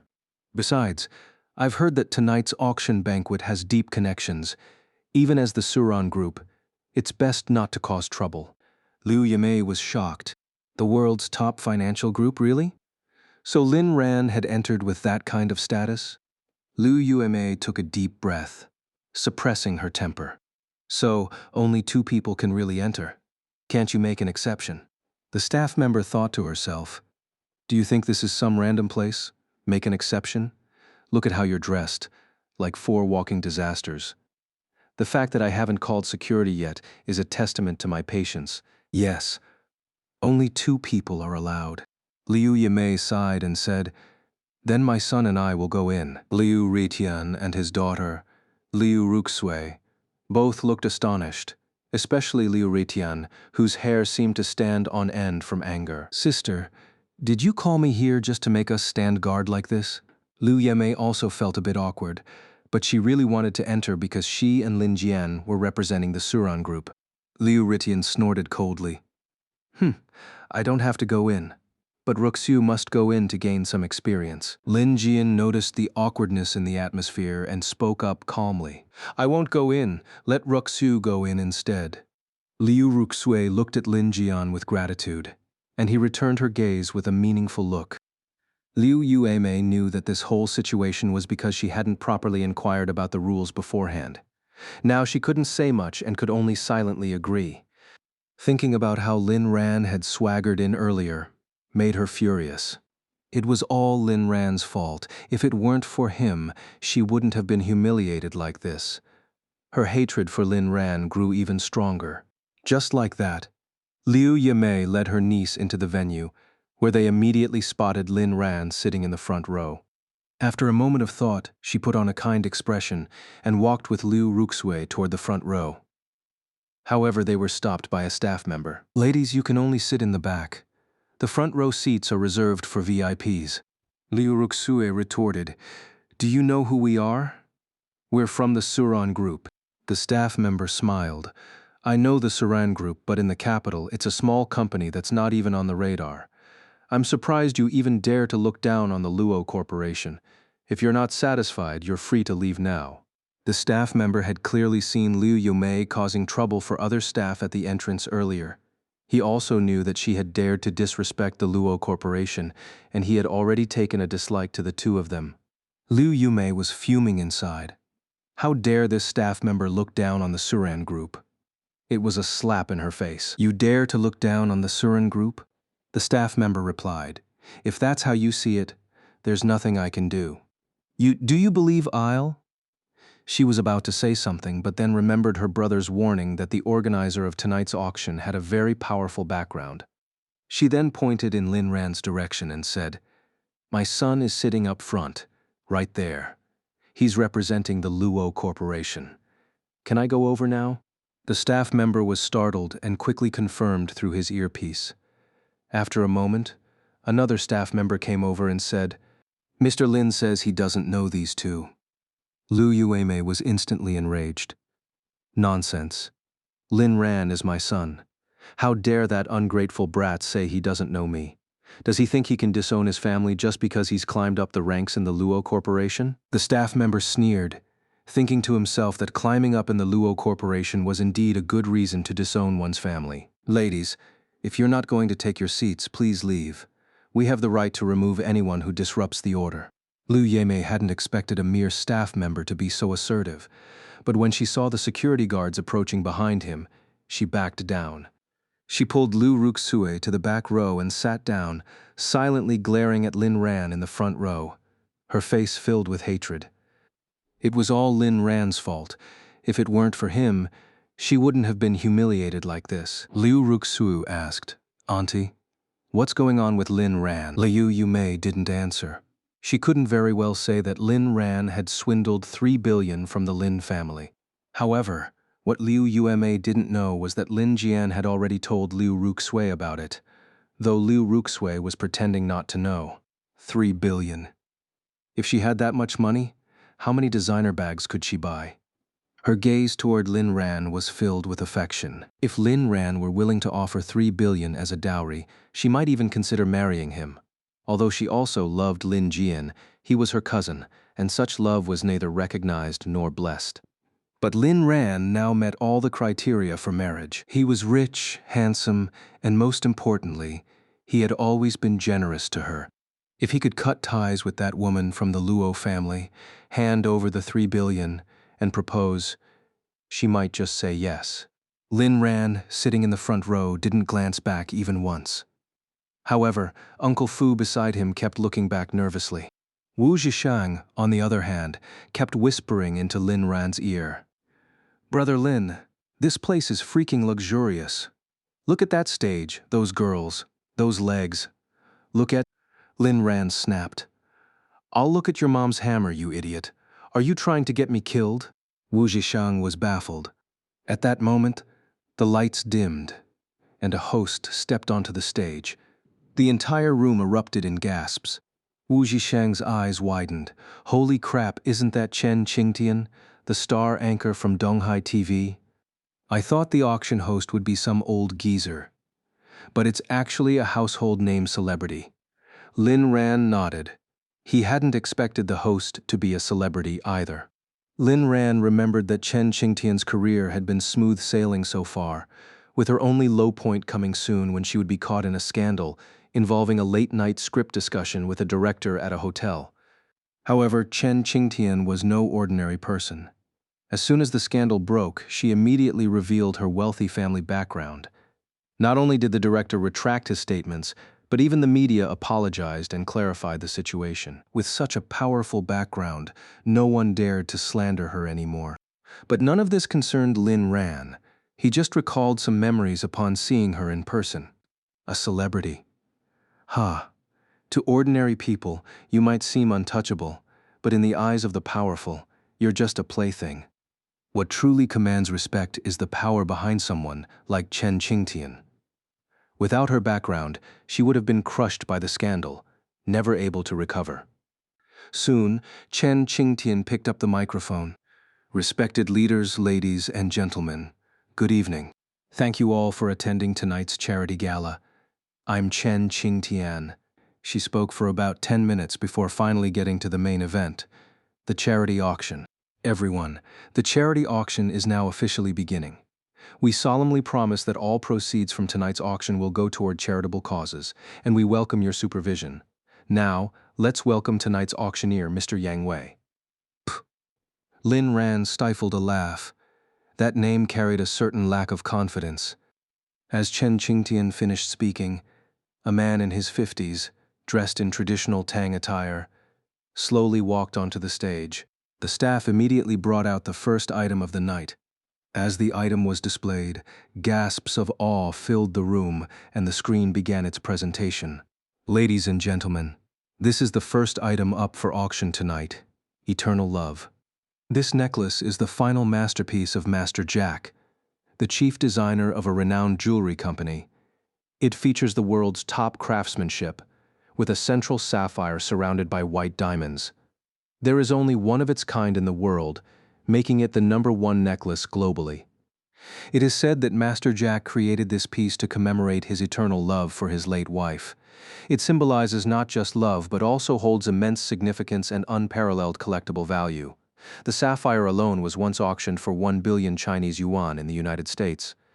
The starting bid for this piece is 130 million, with each increment no less than 10,000. As soon as the words fell, the entire room gasped in shock. No one expected the auction to start off with such a grand gesture right from the beginning. Everyone had assumed it would begin with lower value items, but no one could have anticipated this. No one doubted the value of the necklace, as it was embedded with the largest sapphire in the world. That alone made countless people desire to possess it. The socialites, both genuine and pretentious, could no longer sit still. My goodness, it's eternal love. If someone were to buy this necklace for me, I'd be willing to have their child. Ridiculous, would you not get married without the necklace? Is this something you can even dream of? Stop yapping, you poor fool. Without money, where's the romance? Hearing this, Lin Ran frowned, thinking to himself that he didn't have much money either, yet Luo Yao loved him wholeheartedly. 140 million. Soon someone started bidding. 170 million. 170.1 million. 180 million. Quickly, the price reached 200 million. Such a luxurious necklace, even if resold, wouldn't depreciate in value. The wealthy in the room began to bid aggressively, with one female tycoon offering the highest bid. Lin Ran was also deeply moved by the necklace. He could already picture Luo Yao wearing it, and a faint smile appeared on his lips as he raised his bidding paddle. 300 million. As soon as the words left his mouth, the room fell into dead silence. Wu Zhishang's eyes widened in disbelief. Bro, everyone else is raising the bid by tens of thousands, and you just went up by a whole billion? And you only have 300 million to your name. Are you out of your mind? Well, he does have a wife to support him. Damn it, just kill me now. Uncle Fu was also taken aback. He hadn't expected Lin Ran to make a move, let alone spend the young lady's money. But this was a good thing. The auctioneer was equally startled, his hammer trembling slightly in his hand. At this price, no one would dare to compete. It simply wasn't worth it, at least not at this moment. 300 million, going once. 300 million, going twice. 300 million, going 3 times. The auctioneer's hammer came down with a decisive thud. Sold. Congratulations to the gentleman in seat #1 for winning eternal love at 300 million. May your career and love be everlasting. Selling the necklace for 300 million was a significant achievement for the auctioneer. From today onwards, eternal love firmly secured its position as the #1 necklace. The entire room was in shock, and all eyes turned to Lin Ran. With just one glance, countless socialites were captivated. Not only was he wealthy, but he was also incredibly handsome. What kind of fairy tale prince was this? Many of the socialites' eyes nearly popped out of their heads. Like demons catching sight of the Tang monk, their gazes filled with greed. Lin Ran had obtained the necklace he desired. Uncle Fu wanted to handle the transaction on the spot, but Lin Ran stopped him. I'll take care of it myself. A gift for his wife had to be purchased by his own hands. Although 300 million was a staggering amount, Luo Yao's place in his heart was priceless. He had his reasons for bidding 300 million in one go. First, to prove that his love for Luo Yao was all-encompassing. Second, to intimidate those who kept raising the bids. He wanted to crush them with a single, decisive blow. Uncle Fu was momentarily stunned, then sighed inwardly, refraining from objecting.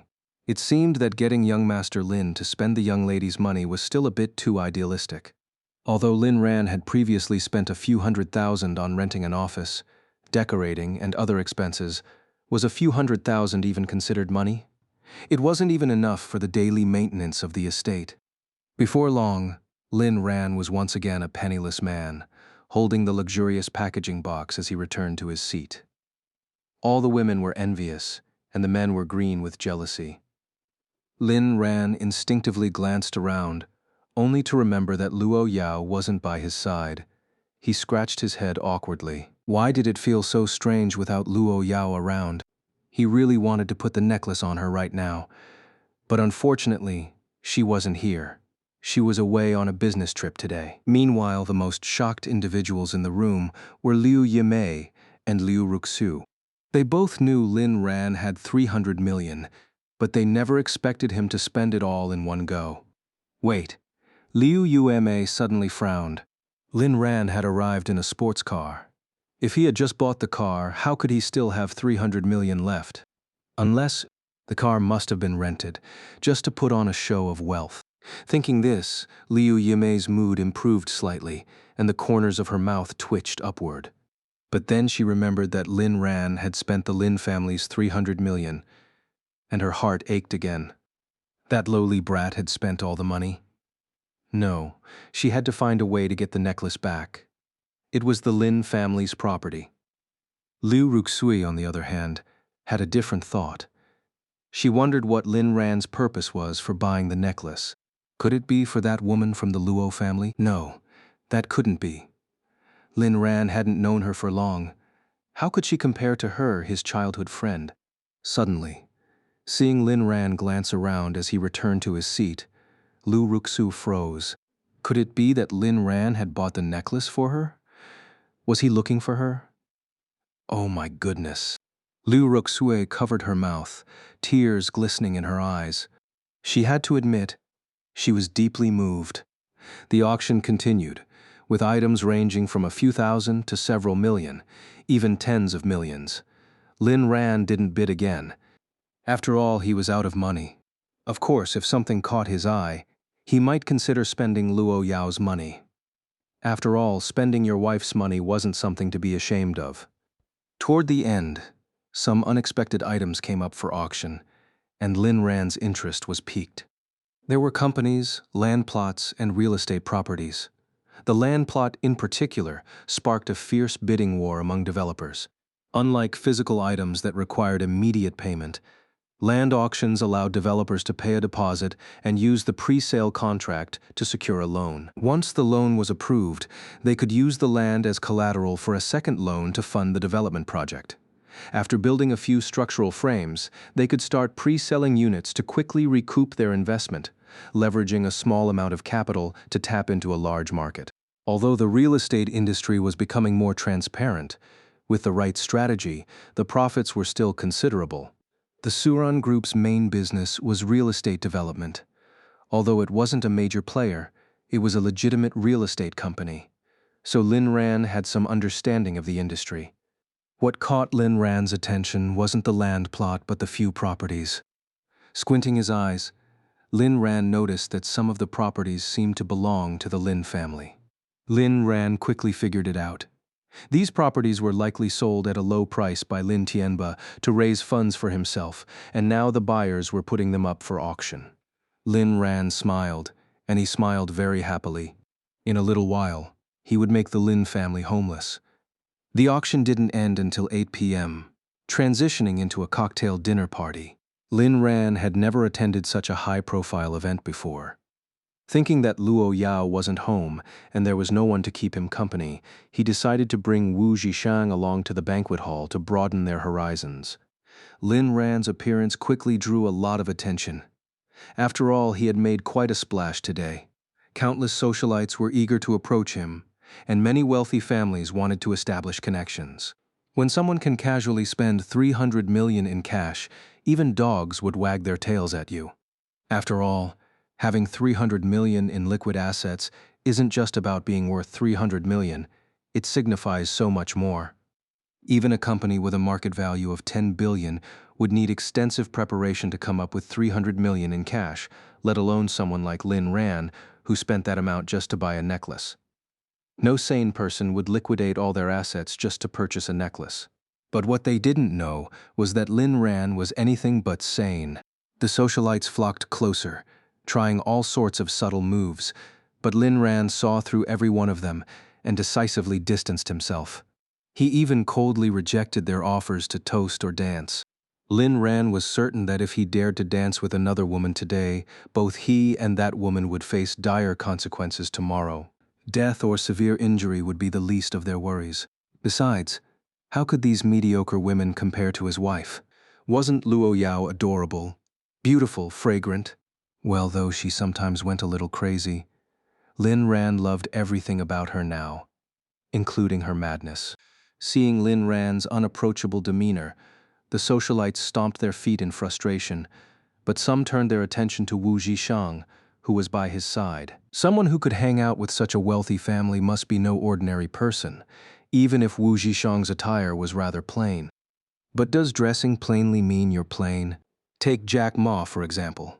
No matter where he goes, he wears a pair of traditional Beijing cloth shoes, but does that mean he's not rich? The whole world knows he's loaded. Moreover, everyone present at this event had some level of status. So, some began to flirt with Wu Zhishang. To everyone's shock, Wu Zhishang also turned them down without hesitation. He couldn't betray his girlfriend. Damn, I get it now, they're a couple. Going after the guy, huh? That explains it. I was wondering why I got rejected despite my charm. But if it's a matter of sexual orientation, that makes sense. Who would have thought? Such handsome guys, and they're into each other. Lin Ran naturally overheard some of the rumors and rubbed his forehead, thinking that perhaps he should clarify things. He rejected women because he had a wife, but Wu Zhishang's rejection didn't make sense.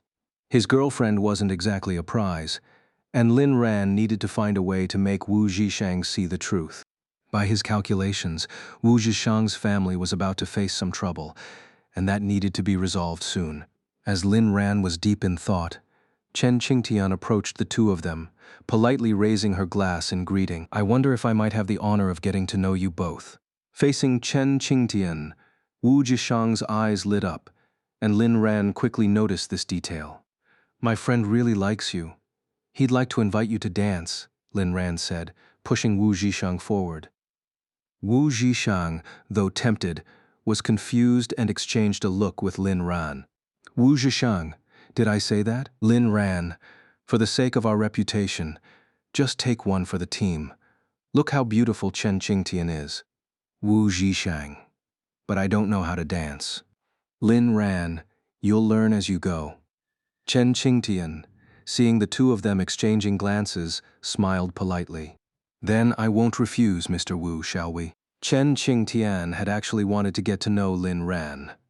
She wasn't after him, but she felt a natural pull toward him, finding him quite unique. But since Lin Ran had pushed Wu Zhishang forward, she didn't object. After all, Wu Zhishang's shy and awkward demeanor was rather endearing, giving her a playful urge to tease him. Seeing that even Chen Qingtian had been rejected by Lin Ran, the socialites finally gave up hope. Though they felt a little smug about it, they knew they couldn't compare to Chen Qingtian's looks, charm, or celebrity status. But if Lin Ran had rejected her too, then by extension, weren't they on par with Chen Qingtian? Thinking this, the socialites felt somewhat comforted. Of course, Lin Ran's rejection of Chen Qingtian also effectively deterred other women from approaching him. Wu Zhishang followed Chen Qingtian to the dance floor, clumsily attempting to dance. Watching Wu Zhishang's awkward movements, stiff posture, and hesitant hands, Chen Qingtian couldn't help but laugh. It's all right, Mr. Wu. Just follow my lead. Not knowing how to dance isn't embarrassing. Place your hand here and follow me. See. Wu Zhishang felt his heart racing, scolding himself for being so disloyal to his girlfriend. But his body, honest as ever, followed Chen Qingtian's movements.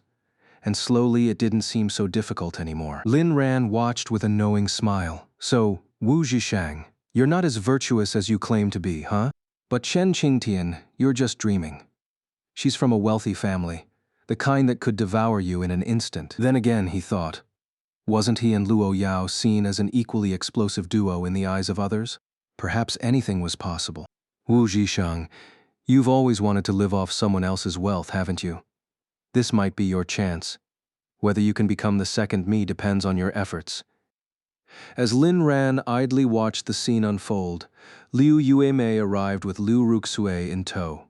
The moment they appeared, Lin Ran's expression turned cold. Stop them. Uncle Fu and his men immediately blocked the two without hesitation. Liu Yuemei began cursing loudly. What are you doing? I need to speak with Lin Ran. I have matters to discuss with him.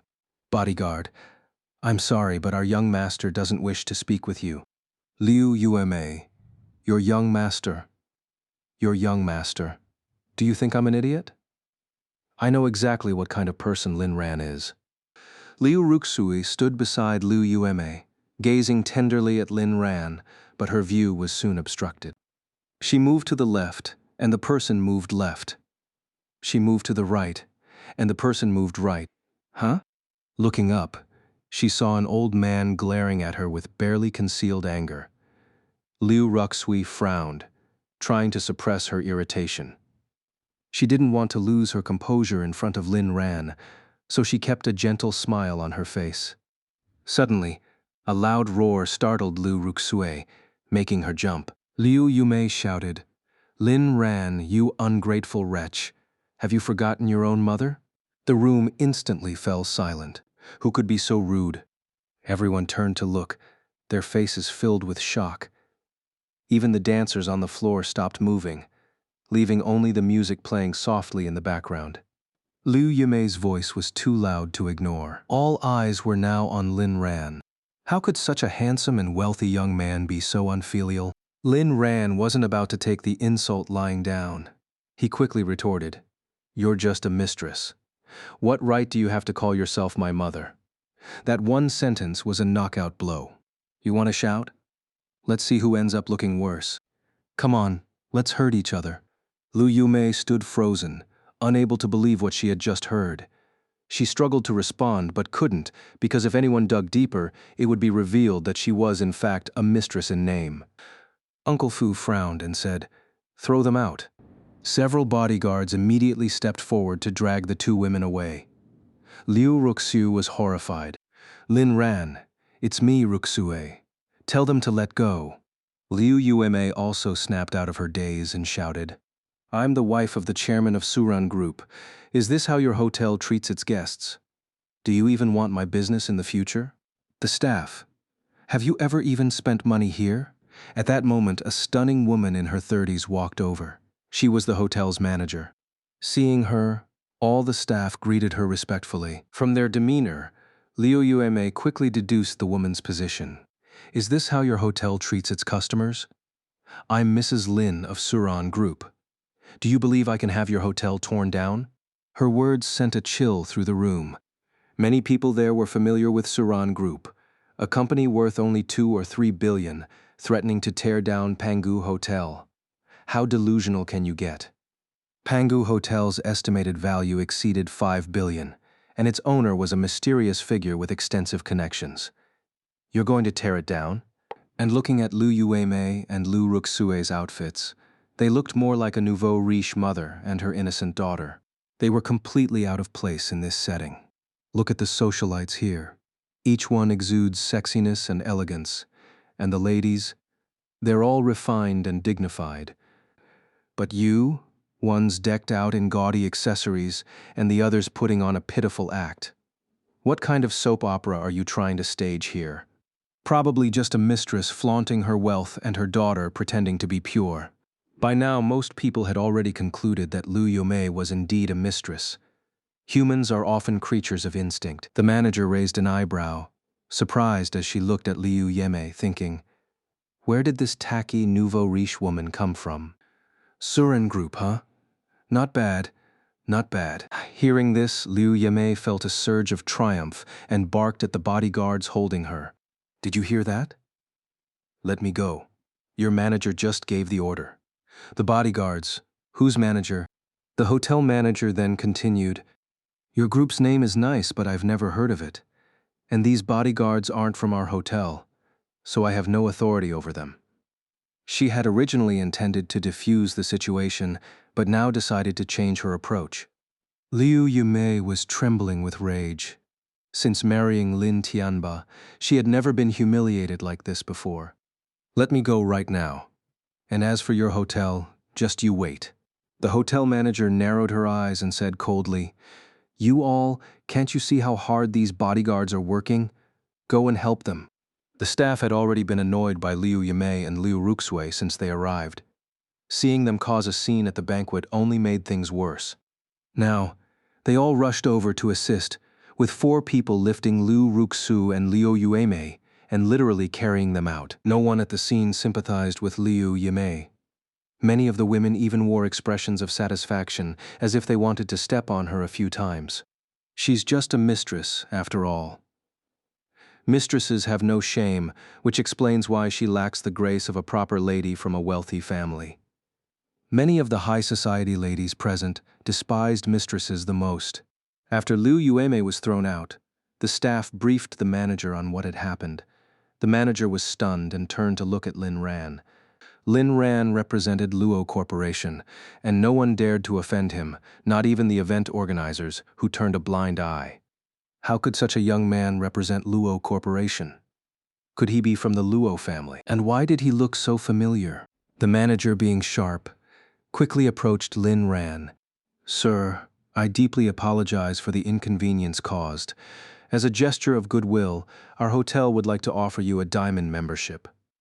A diamond membership, the highest tier of membership at Pangu Hotel, granting access to the most exclusive services. The manager's announcement shocked the room once again. After all, the incident wasn't the hotel's fault, yet they were willing to apologize and offer such a generous compensation. This only deepened everyone's curiosity about Lin Ran's identity. Just the status of a diamond member was something most people here could only dream of achieving. Lin Ran smiled and declined. He wasn't sure what the manager's intentions were, and he didn't want to use Luo Corporation's name to gain favors. These kinds of favors would have to be repaid by Luo Yao. The manager seemed to sense Lin Ran's hesitation and whispered, "Mr. Lin, Ms. Luo holds shares in our hotel. As her representative, it's only natural that we treat you with the utmost respect, and this membership isn't for Luo Corporation. It's my personal apology to you. You don't need to feel any pressure." Hearing this, Lin Ran finally understood. So the hotel had some connection to his wife. In that case, he could accept the membership as a gesture of respect for Luo Yao. After all, Luo Yao loved giving him gifts, and she'd probably be thrilled to hear about this. "Thank you, then," Lin Ran said. The manager replied, "You're welcome, sir. May I have your full name for the registration?" Lin Ran answered without hesitation, "I'm Lin Ran." The manager froze in place. You're Lin Ran?" She frantically pulled out her phone to check something, and then, "Oh my God."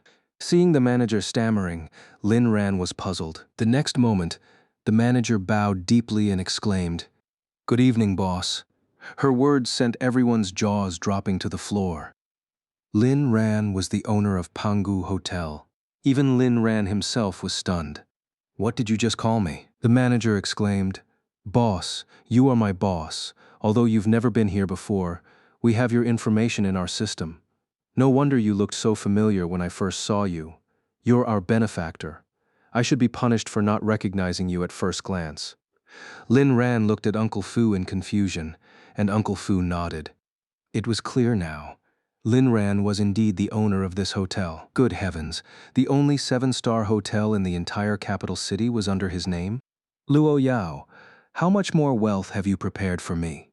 Lin Ran's expression was awkward, but deep down he was thrilled. Wu Zhishang and Chen Qingtian, who had been arm in arm, were now staring at Lin Ran in stunned silence.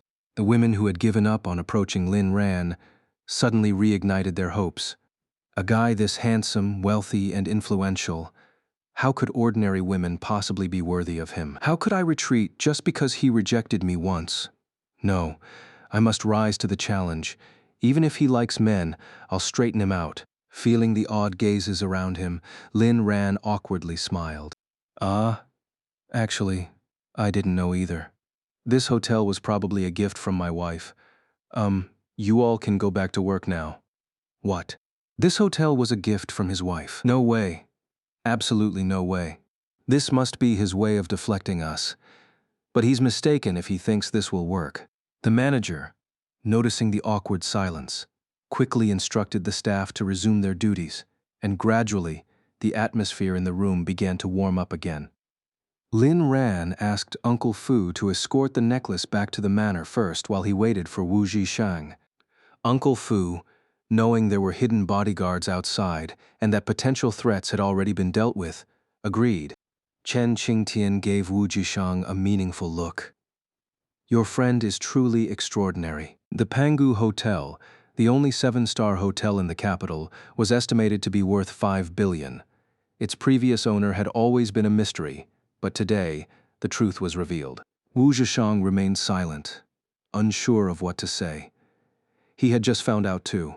And judging by Lin Ran's reaction, even Lin Ran himself hadn't known he was the owner of this hotel. What kind of goddess is Lin Ran's wife? Although the atmosphere had returned to normal, with people chatting and dancing, many still glanced frequently at Lin Ran. Wu Zhishang knew it was time to leave. With Uncle Fu gone, the women were closing in on Lin Ran again.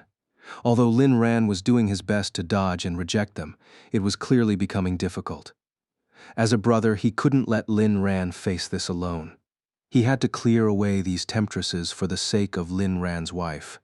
If even one of them succeeded, not only would Lin Ran feel guilty, but Wu Zhishang himself would feel Lin Ran had wronged his wife. However, looking at Chen Qingtian in front of him, he felt a bit reluctant to leave. While he couldn't betray his girlfriend, making a new friend wasn't a crime, right? Chen Qingtian, noticing Wu Zhishang's shy demeanor, found it amusing. Such a bashful guy was a rare sight. She smiled warmly. Let's exchange contacts. Wu Zhishang was taken aback. He had only wanted an autographed photo, but Chen Qingtian had taken the initiative to add him as a friend. Excited, he nodded and pulled out his phone, displaying a QR code. You can scan me. Chen Qingtian fell silent when she saw Wu Zhishang's payment QR code, but still scanned it with her phone. How much? She asked. How much for what? Wu Zhishang replied, confused. How much to add you as a friend? Wu Zhishang glanced at his phone screen and instantly felt embarrassed. He quickly refreshed the QR code, refreshing the payment QR code for a discount. Chen Qingtian teased.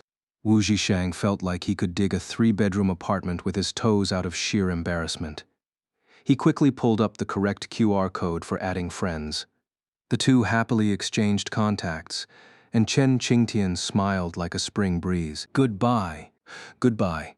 As soon as Wu Zhishang returned, Lin Ran called out to him. Finally, you're back. Let's go. We have classes tomorrow. Wu Zhishang, you actually care about classes? You showed up on the first day of the semester and then disappeared. The only time you came back was to visit the principal's office. And now you're talking about attending classes? Seeing the women starting to make moves again, Wu Zhishang quickly agreed. Yes, let's go. We have classes tomorrow. The two of them fled like the wind. Lin Ran hated being stared at like a zoo animal. If it weren't for Wu Zhishang still being inside, he would have left long ago. As soon as they left, the room erupted in murmurs. Who would have thought the owner of the Pangu Hotel is that young man? He seems to still be a student. What kind of background does he have? Didn't you hear him? His wife gave it to him. Maybe he's being kept. He might even be a side piece. You're the side piece. Your whole family are side pieces. Are you crazy? Even if I'm sick, I wouldn't take your medicine. Your family's medicine is all sour anyway. Half an hour earlier, Liu Ritian and Lin Jian, starving, had gone to eat a bowl of beef noodles. Liu Ritian was shocked. He couldn't believe his own nephew had only treated him to a bowl of beef noodles. Lin Jian was also helpless. The Lin family was in a crisis, and he had to share their hardships. If he took his uncle out for a lavish meal now, how would Lin Tianba view him? When they returned to the hotel entrance, they saw Liu Yuemei and another person being thrown out. Both Liu Ritian and Lin Jian were stunned. After asking around, they learned the whole story. Liu Yuemei couldn't hide it because Liu Ruxue also knew. Liu Ritian exclaimed, Lin Ran actually threw you out. Where did he get the guts? And where did he get 300 million to buy that necklace? Did Lin Tianba give it to him? Sister, what have I and our parents always taught you? How could you let Lin Tianba give Lin Ran money? Liu Yuemei sighed. There was no choice but to tell the truth. Liu Ritian's pupils shook. What? He swindled 300 million from you? Lin Jian added. Not just that, Lin Ran is also planning to sell his shares. Those shares should have belonged to the Lin family. The Lin family is really in a tough spot now. Liu Ritian was in disbelief. He had no idea Lin Ran held so many shares. He glanced at Lu Yuemei, then at Lin Jian, and finally locked eyes with his daughter, Lu Ruxue. A light bulb went off in Liu Ritian's head. If Lin Ran really sold his shares, marrying Ruxu to him might not be a bad idea. Of course, the condition would be that Lin Ran had to hand over all the money as a bride price. Otherwise, he wouldn't agree. But for appearance's sake, Liu Ritian spent a long time scolding Lin Ran alongside Liu Yuemei. It wasn't until a few security guards came out and shooed them away that they finally left. Lin Jian seized the opportunity to secretly slip a key to Liu Ruxue, whispering something to her. Liu Ruxue's eyes widened in shock as she stared at Lin Jian. Lin Jian nodded at her, and Liu Ruxue took a deep breath. "All right, I'll go." Then, Liu Yumei and the other two got into the car and left, leaving Liu Ruxue alone. After some thought, Liu Ruxue sneaked back to the hotel entrance. What is Ruxu up to? Liu Ritian wondered. Lin Jian. I just saw her best friend and told her about it. She said she wanted to go back to school with her friend. Liu Ritian snorted coldly. She'd rather stay at school every day than come home. She's grown up and has her own ideas now. But he didn't say much more, thinking he'd talk to Liu Ruxue about Lin Ran's situation next time. Driving the car, the three of them headed to the hospital. Lin Tianba was just sick, not dead. At this moment, their concern would surely move Lin Tianba, so they decided to stay by his side. Lin Ran and Wu Jishang walked out of the hotel, with Wu Jishang still in a daze. "Brother Lin, are you really the owner of this hotel?" Lin Ran nodded. "Seems like it. My wife probably gifted it to me, but I just found out." Wu Jishang felt like his entire worldview was under attack. "Damn, bro, look at me. Do I have what it takes to be a kept man?" Lin Ran glanced at Wu Jishang. "What about your girlfriend?" Wu Jishang looked embarrassed. "Bro, I'm just joking. I wouldn't actually do it. But your wife is way too good to you. I overheard people saying this hotel is worth at least 5 billion. What does your wife even do?" "She's a professional at keeping me." "Damn. Just kill me now. This is too much to handle." Lin Ran, seriously bro, have you ever thought about being a kept man? Wu Jishang, I can't betray my girlfriend. Lin Ran sighed inwardly. Like him, Wu Jishang was also blind. As they reached the parking lot, both of them were stunned. The valet who had been helping Lin Ran earlier was crouched on the ground, crying his eyes out, while a few staff members seemed to be helping him look for something. "What's wrong?" The valet quickly looked up at the sound of Lin Ran's voice.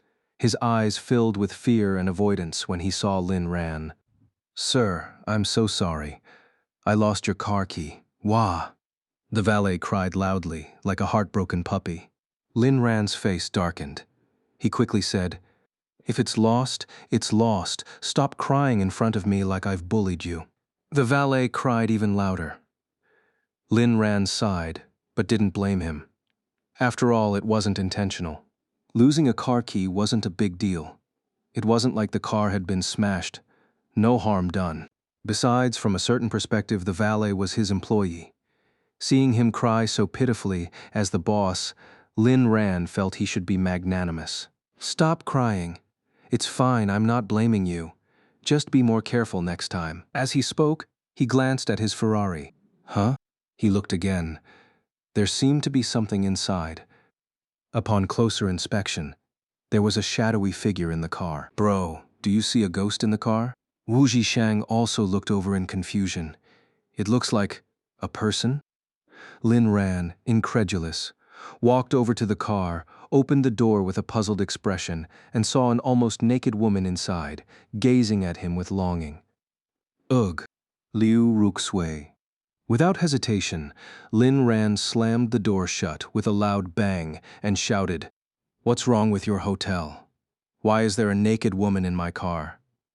Is this some kind of test? What man wouldn't pass a test like this?"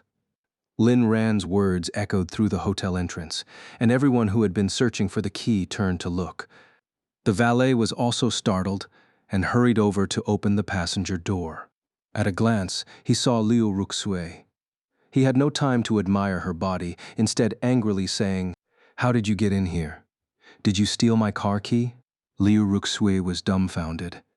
She never expected that even after appearing like this in the car, Lin Ran would ignore her. Before doing this, she had mentally prepared herself, imagining a romantic encounter with Lin Ran in the car. But who would have thought Lin Ran would just expose her like this? Not only did she fail to seduce Lin Ran, but she also ended up humiliating herself. Liu Ruxue immediately covered her face, the car key still dangling from her hand. The valet snatched the key and angrily said, "You thief, you almost cost me my job." He handed the key to Lin Ran and then tried to pull Liu Ruxue out of the car. "Get out of here, you thief. Do you know how much trouble you've caused me?" Lin Ran held the key, deep in thought. Can I even use this hand now? Did Liu Ruxue do something weird with the key? If it's Liu Ruxu, she might actually do something like that. As the valet tried to pull Liu Ruxue out, she clung to the car door. "Don't lie, I found it. Brother Lin Ran, it's me, it's Ruxue." Hearing Liu Ruxue's voice, Wu Jishang was also shocked. He looked at Lin Ran and said, "Bro, you've got to stay strong." Lin Ran shot Wu Jishang a sidelong glance, noticing that Wu Jishang was becoming more and more mischievous. The valet yanked Liu Ruxue out of the car and slapped her across the face, shouting hysterically, "You evil woman, why did you steal my car key?" Liu Ruxue covered her face, looking at the valet in disbelief. "You actually hit a woman? I'm hitting you because you're a thief." The valet slapped her again, this time turning her head 90 degrees, directly facing Lin Ran. Seeing Lin Ran, Liu Ruxue's eyes welled up with tears. "Brother Lin Ran, I just missed you so much. Didn't you buy eternal love for me today? I was so touched, so I waited for you in the car." The valet was stunned. He glanced at Liu Ruxue, who was only wearing lingerie, then at Lin Ran, and took a sharp breath. "Did I mess up again?" Lin Ran face-palmed, thinking to himself, "This world has gone completely insane." Liu Ruxue slowly walked toward Lin Ran, her expression filled with grievance. She was wearing thin, translucent lingerie, her body barely concealed. Lin Ran sidestepped to avoid her, completely disregarding her state of undress. He turned to the valet and said, "Those 2 slaps were well-deserved. Go find your manager and tell them to give you a bonus." Then he pointed to himself. "Tell them Lin Ran said so?" The valet nodded dumbly, then suddenly became excited. Lin Ran's status clearly wasn't ordinary, and it made sense that he knew the manager. Not only did he not get punished for losing the key, but he might even get a bonus just for slapping this woman twice. This woman clearly seemed like the type who would do anything to seduce a man. Seeing that the young master was wealthy, she actually stole the keys, stripped naked, and lay down in his car. "All right, young master, should I beat her up for you? If she calls the police, I'll take the fall and continue beating her after I get out." Lin Ran looked at the valet in surprise, thinking to himself that this guy had quite the imagination. "Ahem, not today. You can go back now." "Got it." The valet left happily with a few colleagues. The young master had said not today, but he hadn't said anything about tomorrow, the day after, or the day after that. Liu Ruxu covered her face and said, "Brother Lin Ran, if beating me up will make you feel better, then go ahead. Don't you like me today? I'll give myself to you. You bought eternal love for me, and I'm truly touched." Lin Ran felt a chill run down his spine, sensing that something bad was about to happen.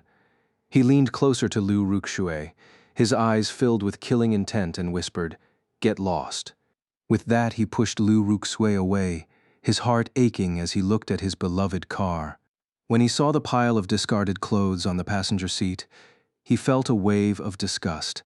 Could he even drive this car anymore? After some thought, he tossed the car keys to Wu Zhishang. "It's dirty. It's yours now. Wu Zhishang took the keys, stunned, completely forgetting the situation he was in. Thank you. Thank you, foster father. Meanwhile, unbeknownst to Lin Ran, a bodyguard in the shadows was frowning as he watched the scene unfold. The bodyguard had followed Lin Ran downstairs from the hotel and had just arrived at the parking lot when he heard Lu Ruxui's words, "Don't you like me today? I'll give myself to you, and you bought eternal love for me, and I'm truly touched." Seeing Lu Ruxui now, wearing nothing but her underwear, he felt a chill in his heart. This young master was in for a rough time. After some consideration, the bodyguard decided to report everything truthfully to Luo Yao. There was no other choice. When it came to Lin Ran's affairs, he couldn't afford to be careless or lie, as he valued his life too much. This was part of his job, not only to protect Lin Ran, but also to report on his whereabouts. Upon receiving the bodyguard's call, Luo Yao naturally went into a frenzy and rushed back from the old mansion overnight. Liu Ruxue, half naked and shivering under Lin Ran's icy, murderous gaze, realized she couldn't continue humiliating herself in her current state. She now understood that the necklace Lin Ran had bought wasn't for her, and that he had no desire to take advantage of her naked body.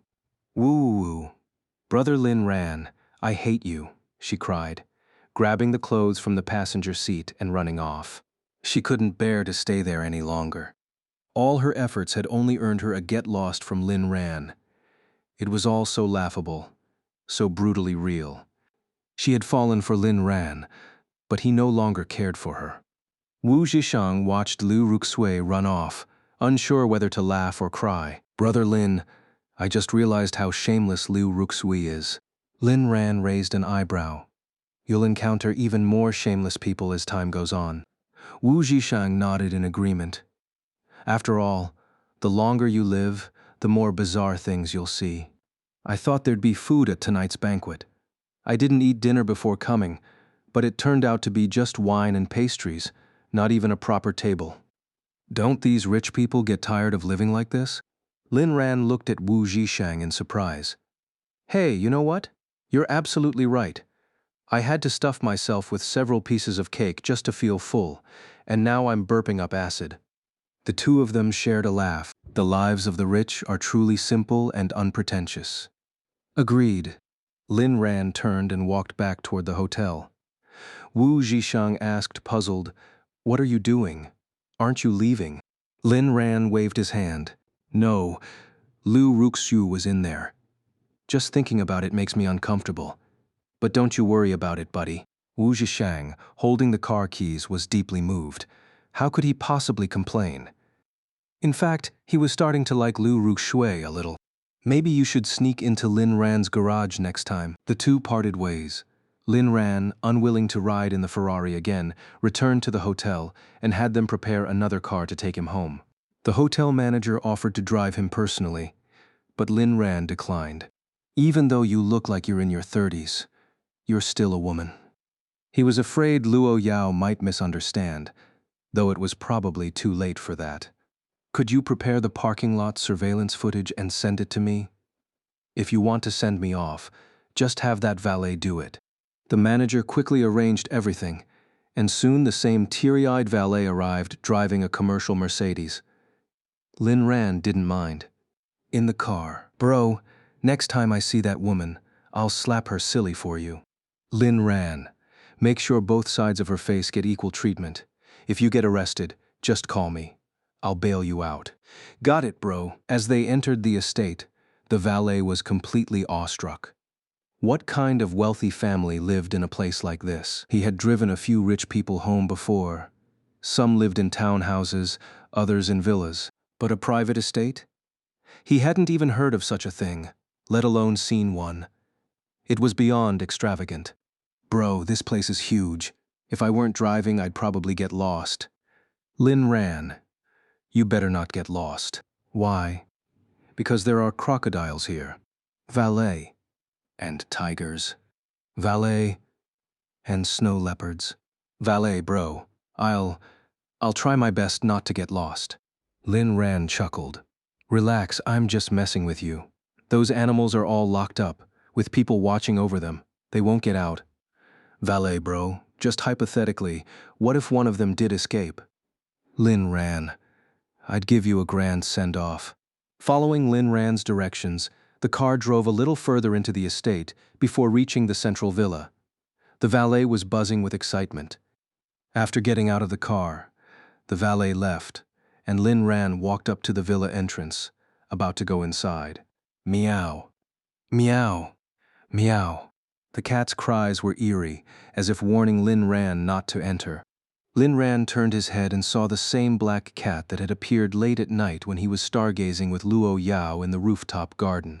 He had noticed something strange about it back then, and now he was certain.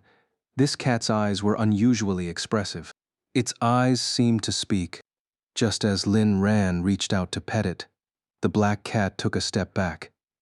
Lin Ran moved forward, and it retreated again. Meow. Are you hungry? The black cat gave him a look that clearly said, "You idiot."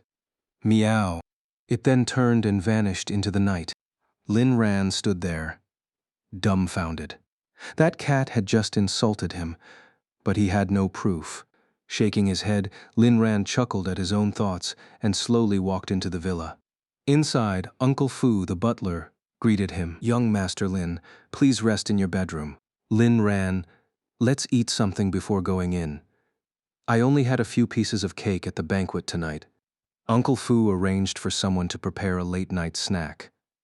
Lin Ran noticed that Uncle Fu's expression seemed a bit off, but he didn't think much of it. Lin Ran didn't notice that as soon as he entered, Uncle Fu quietly locked the villa door from the outside. After having some late-night snacks, Lin Ran finally felt a bit more comfortable, and the acid in his stomach subsided. Feeling content, he walked back to his bedroom, bringing along the necklace titled Eternal Love. He took a shower, went to bed, and thought about his wife. Lying in bed, Lin Ran sent a message. "Miss you."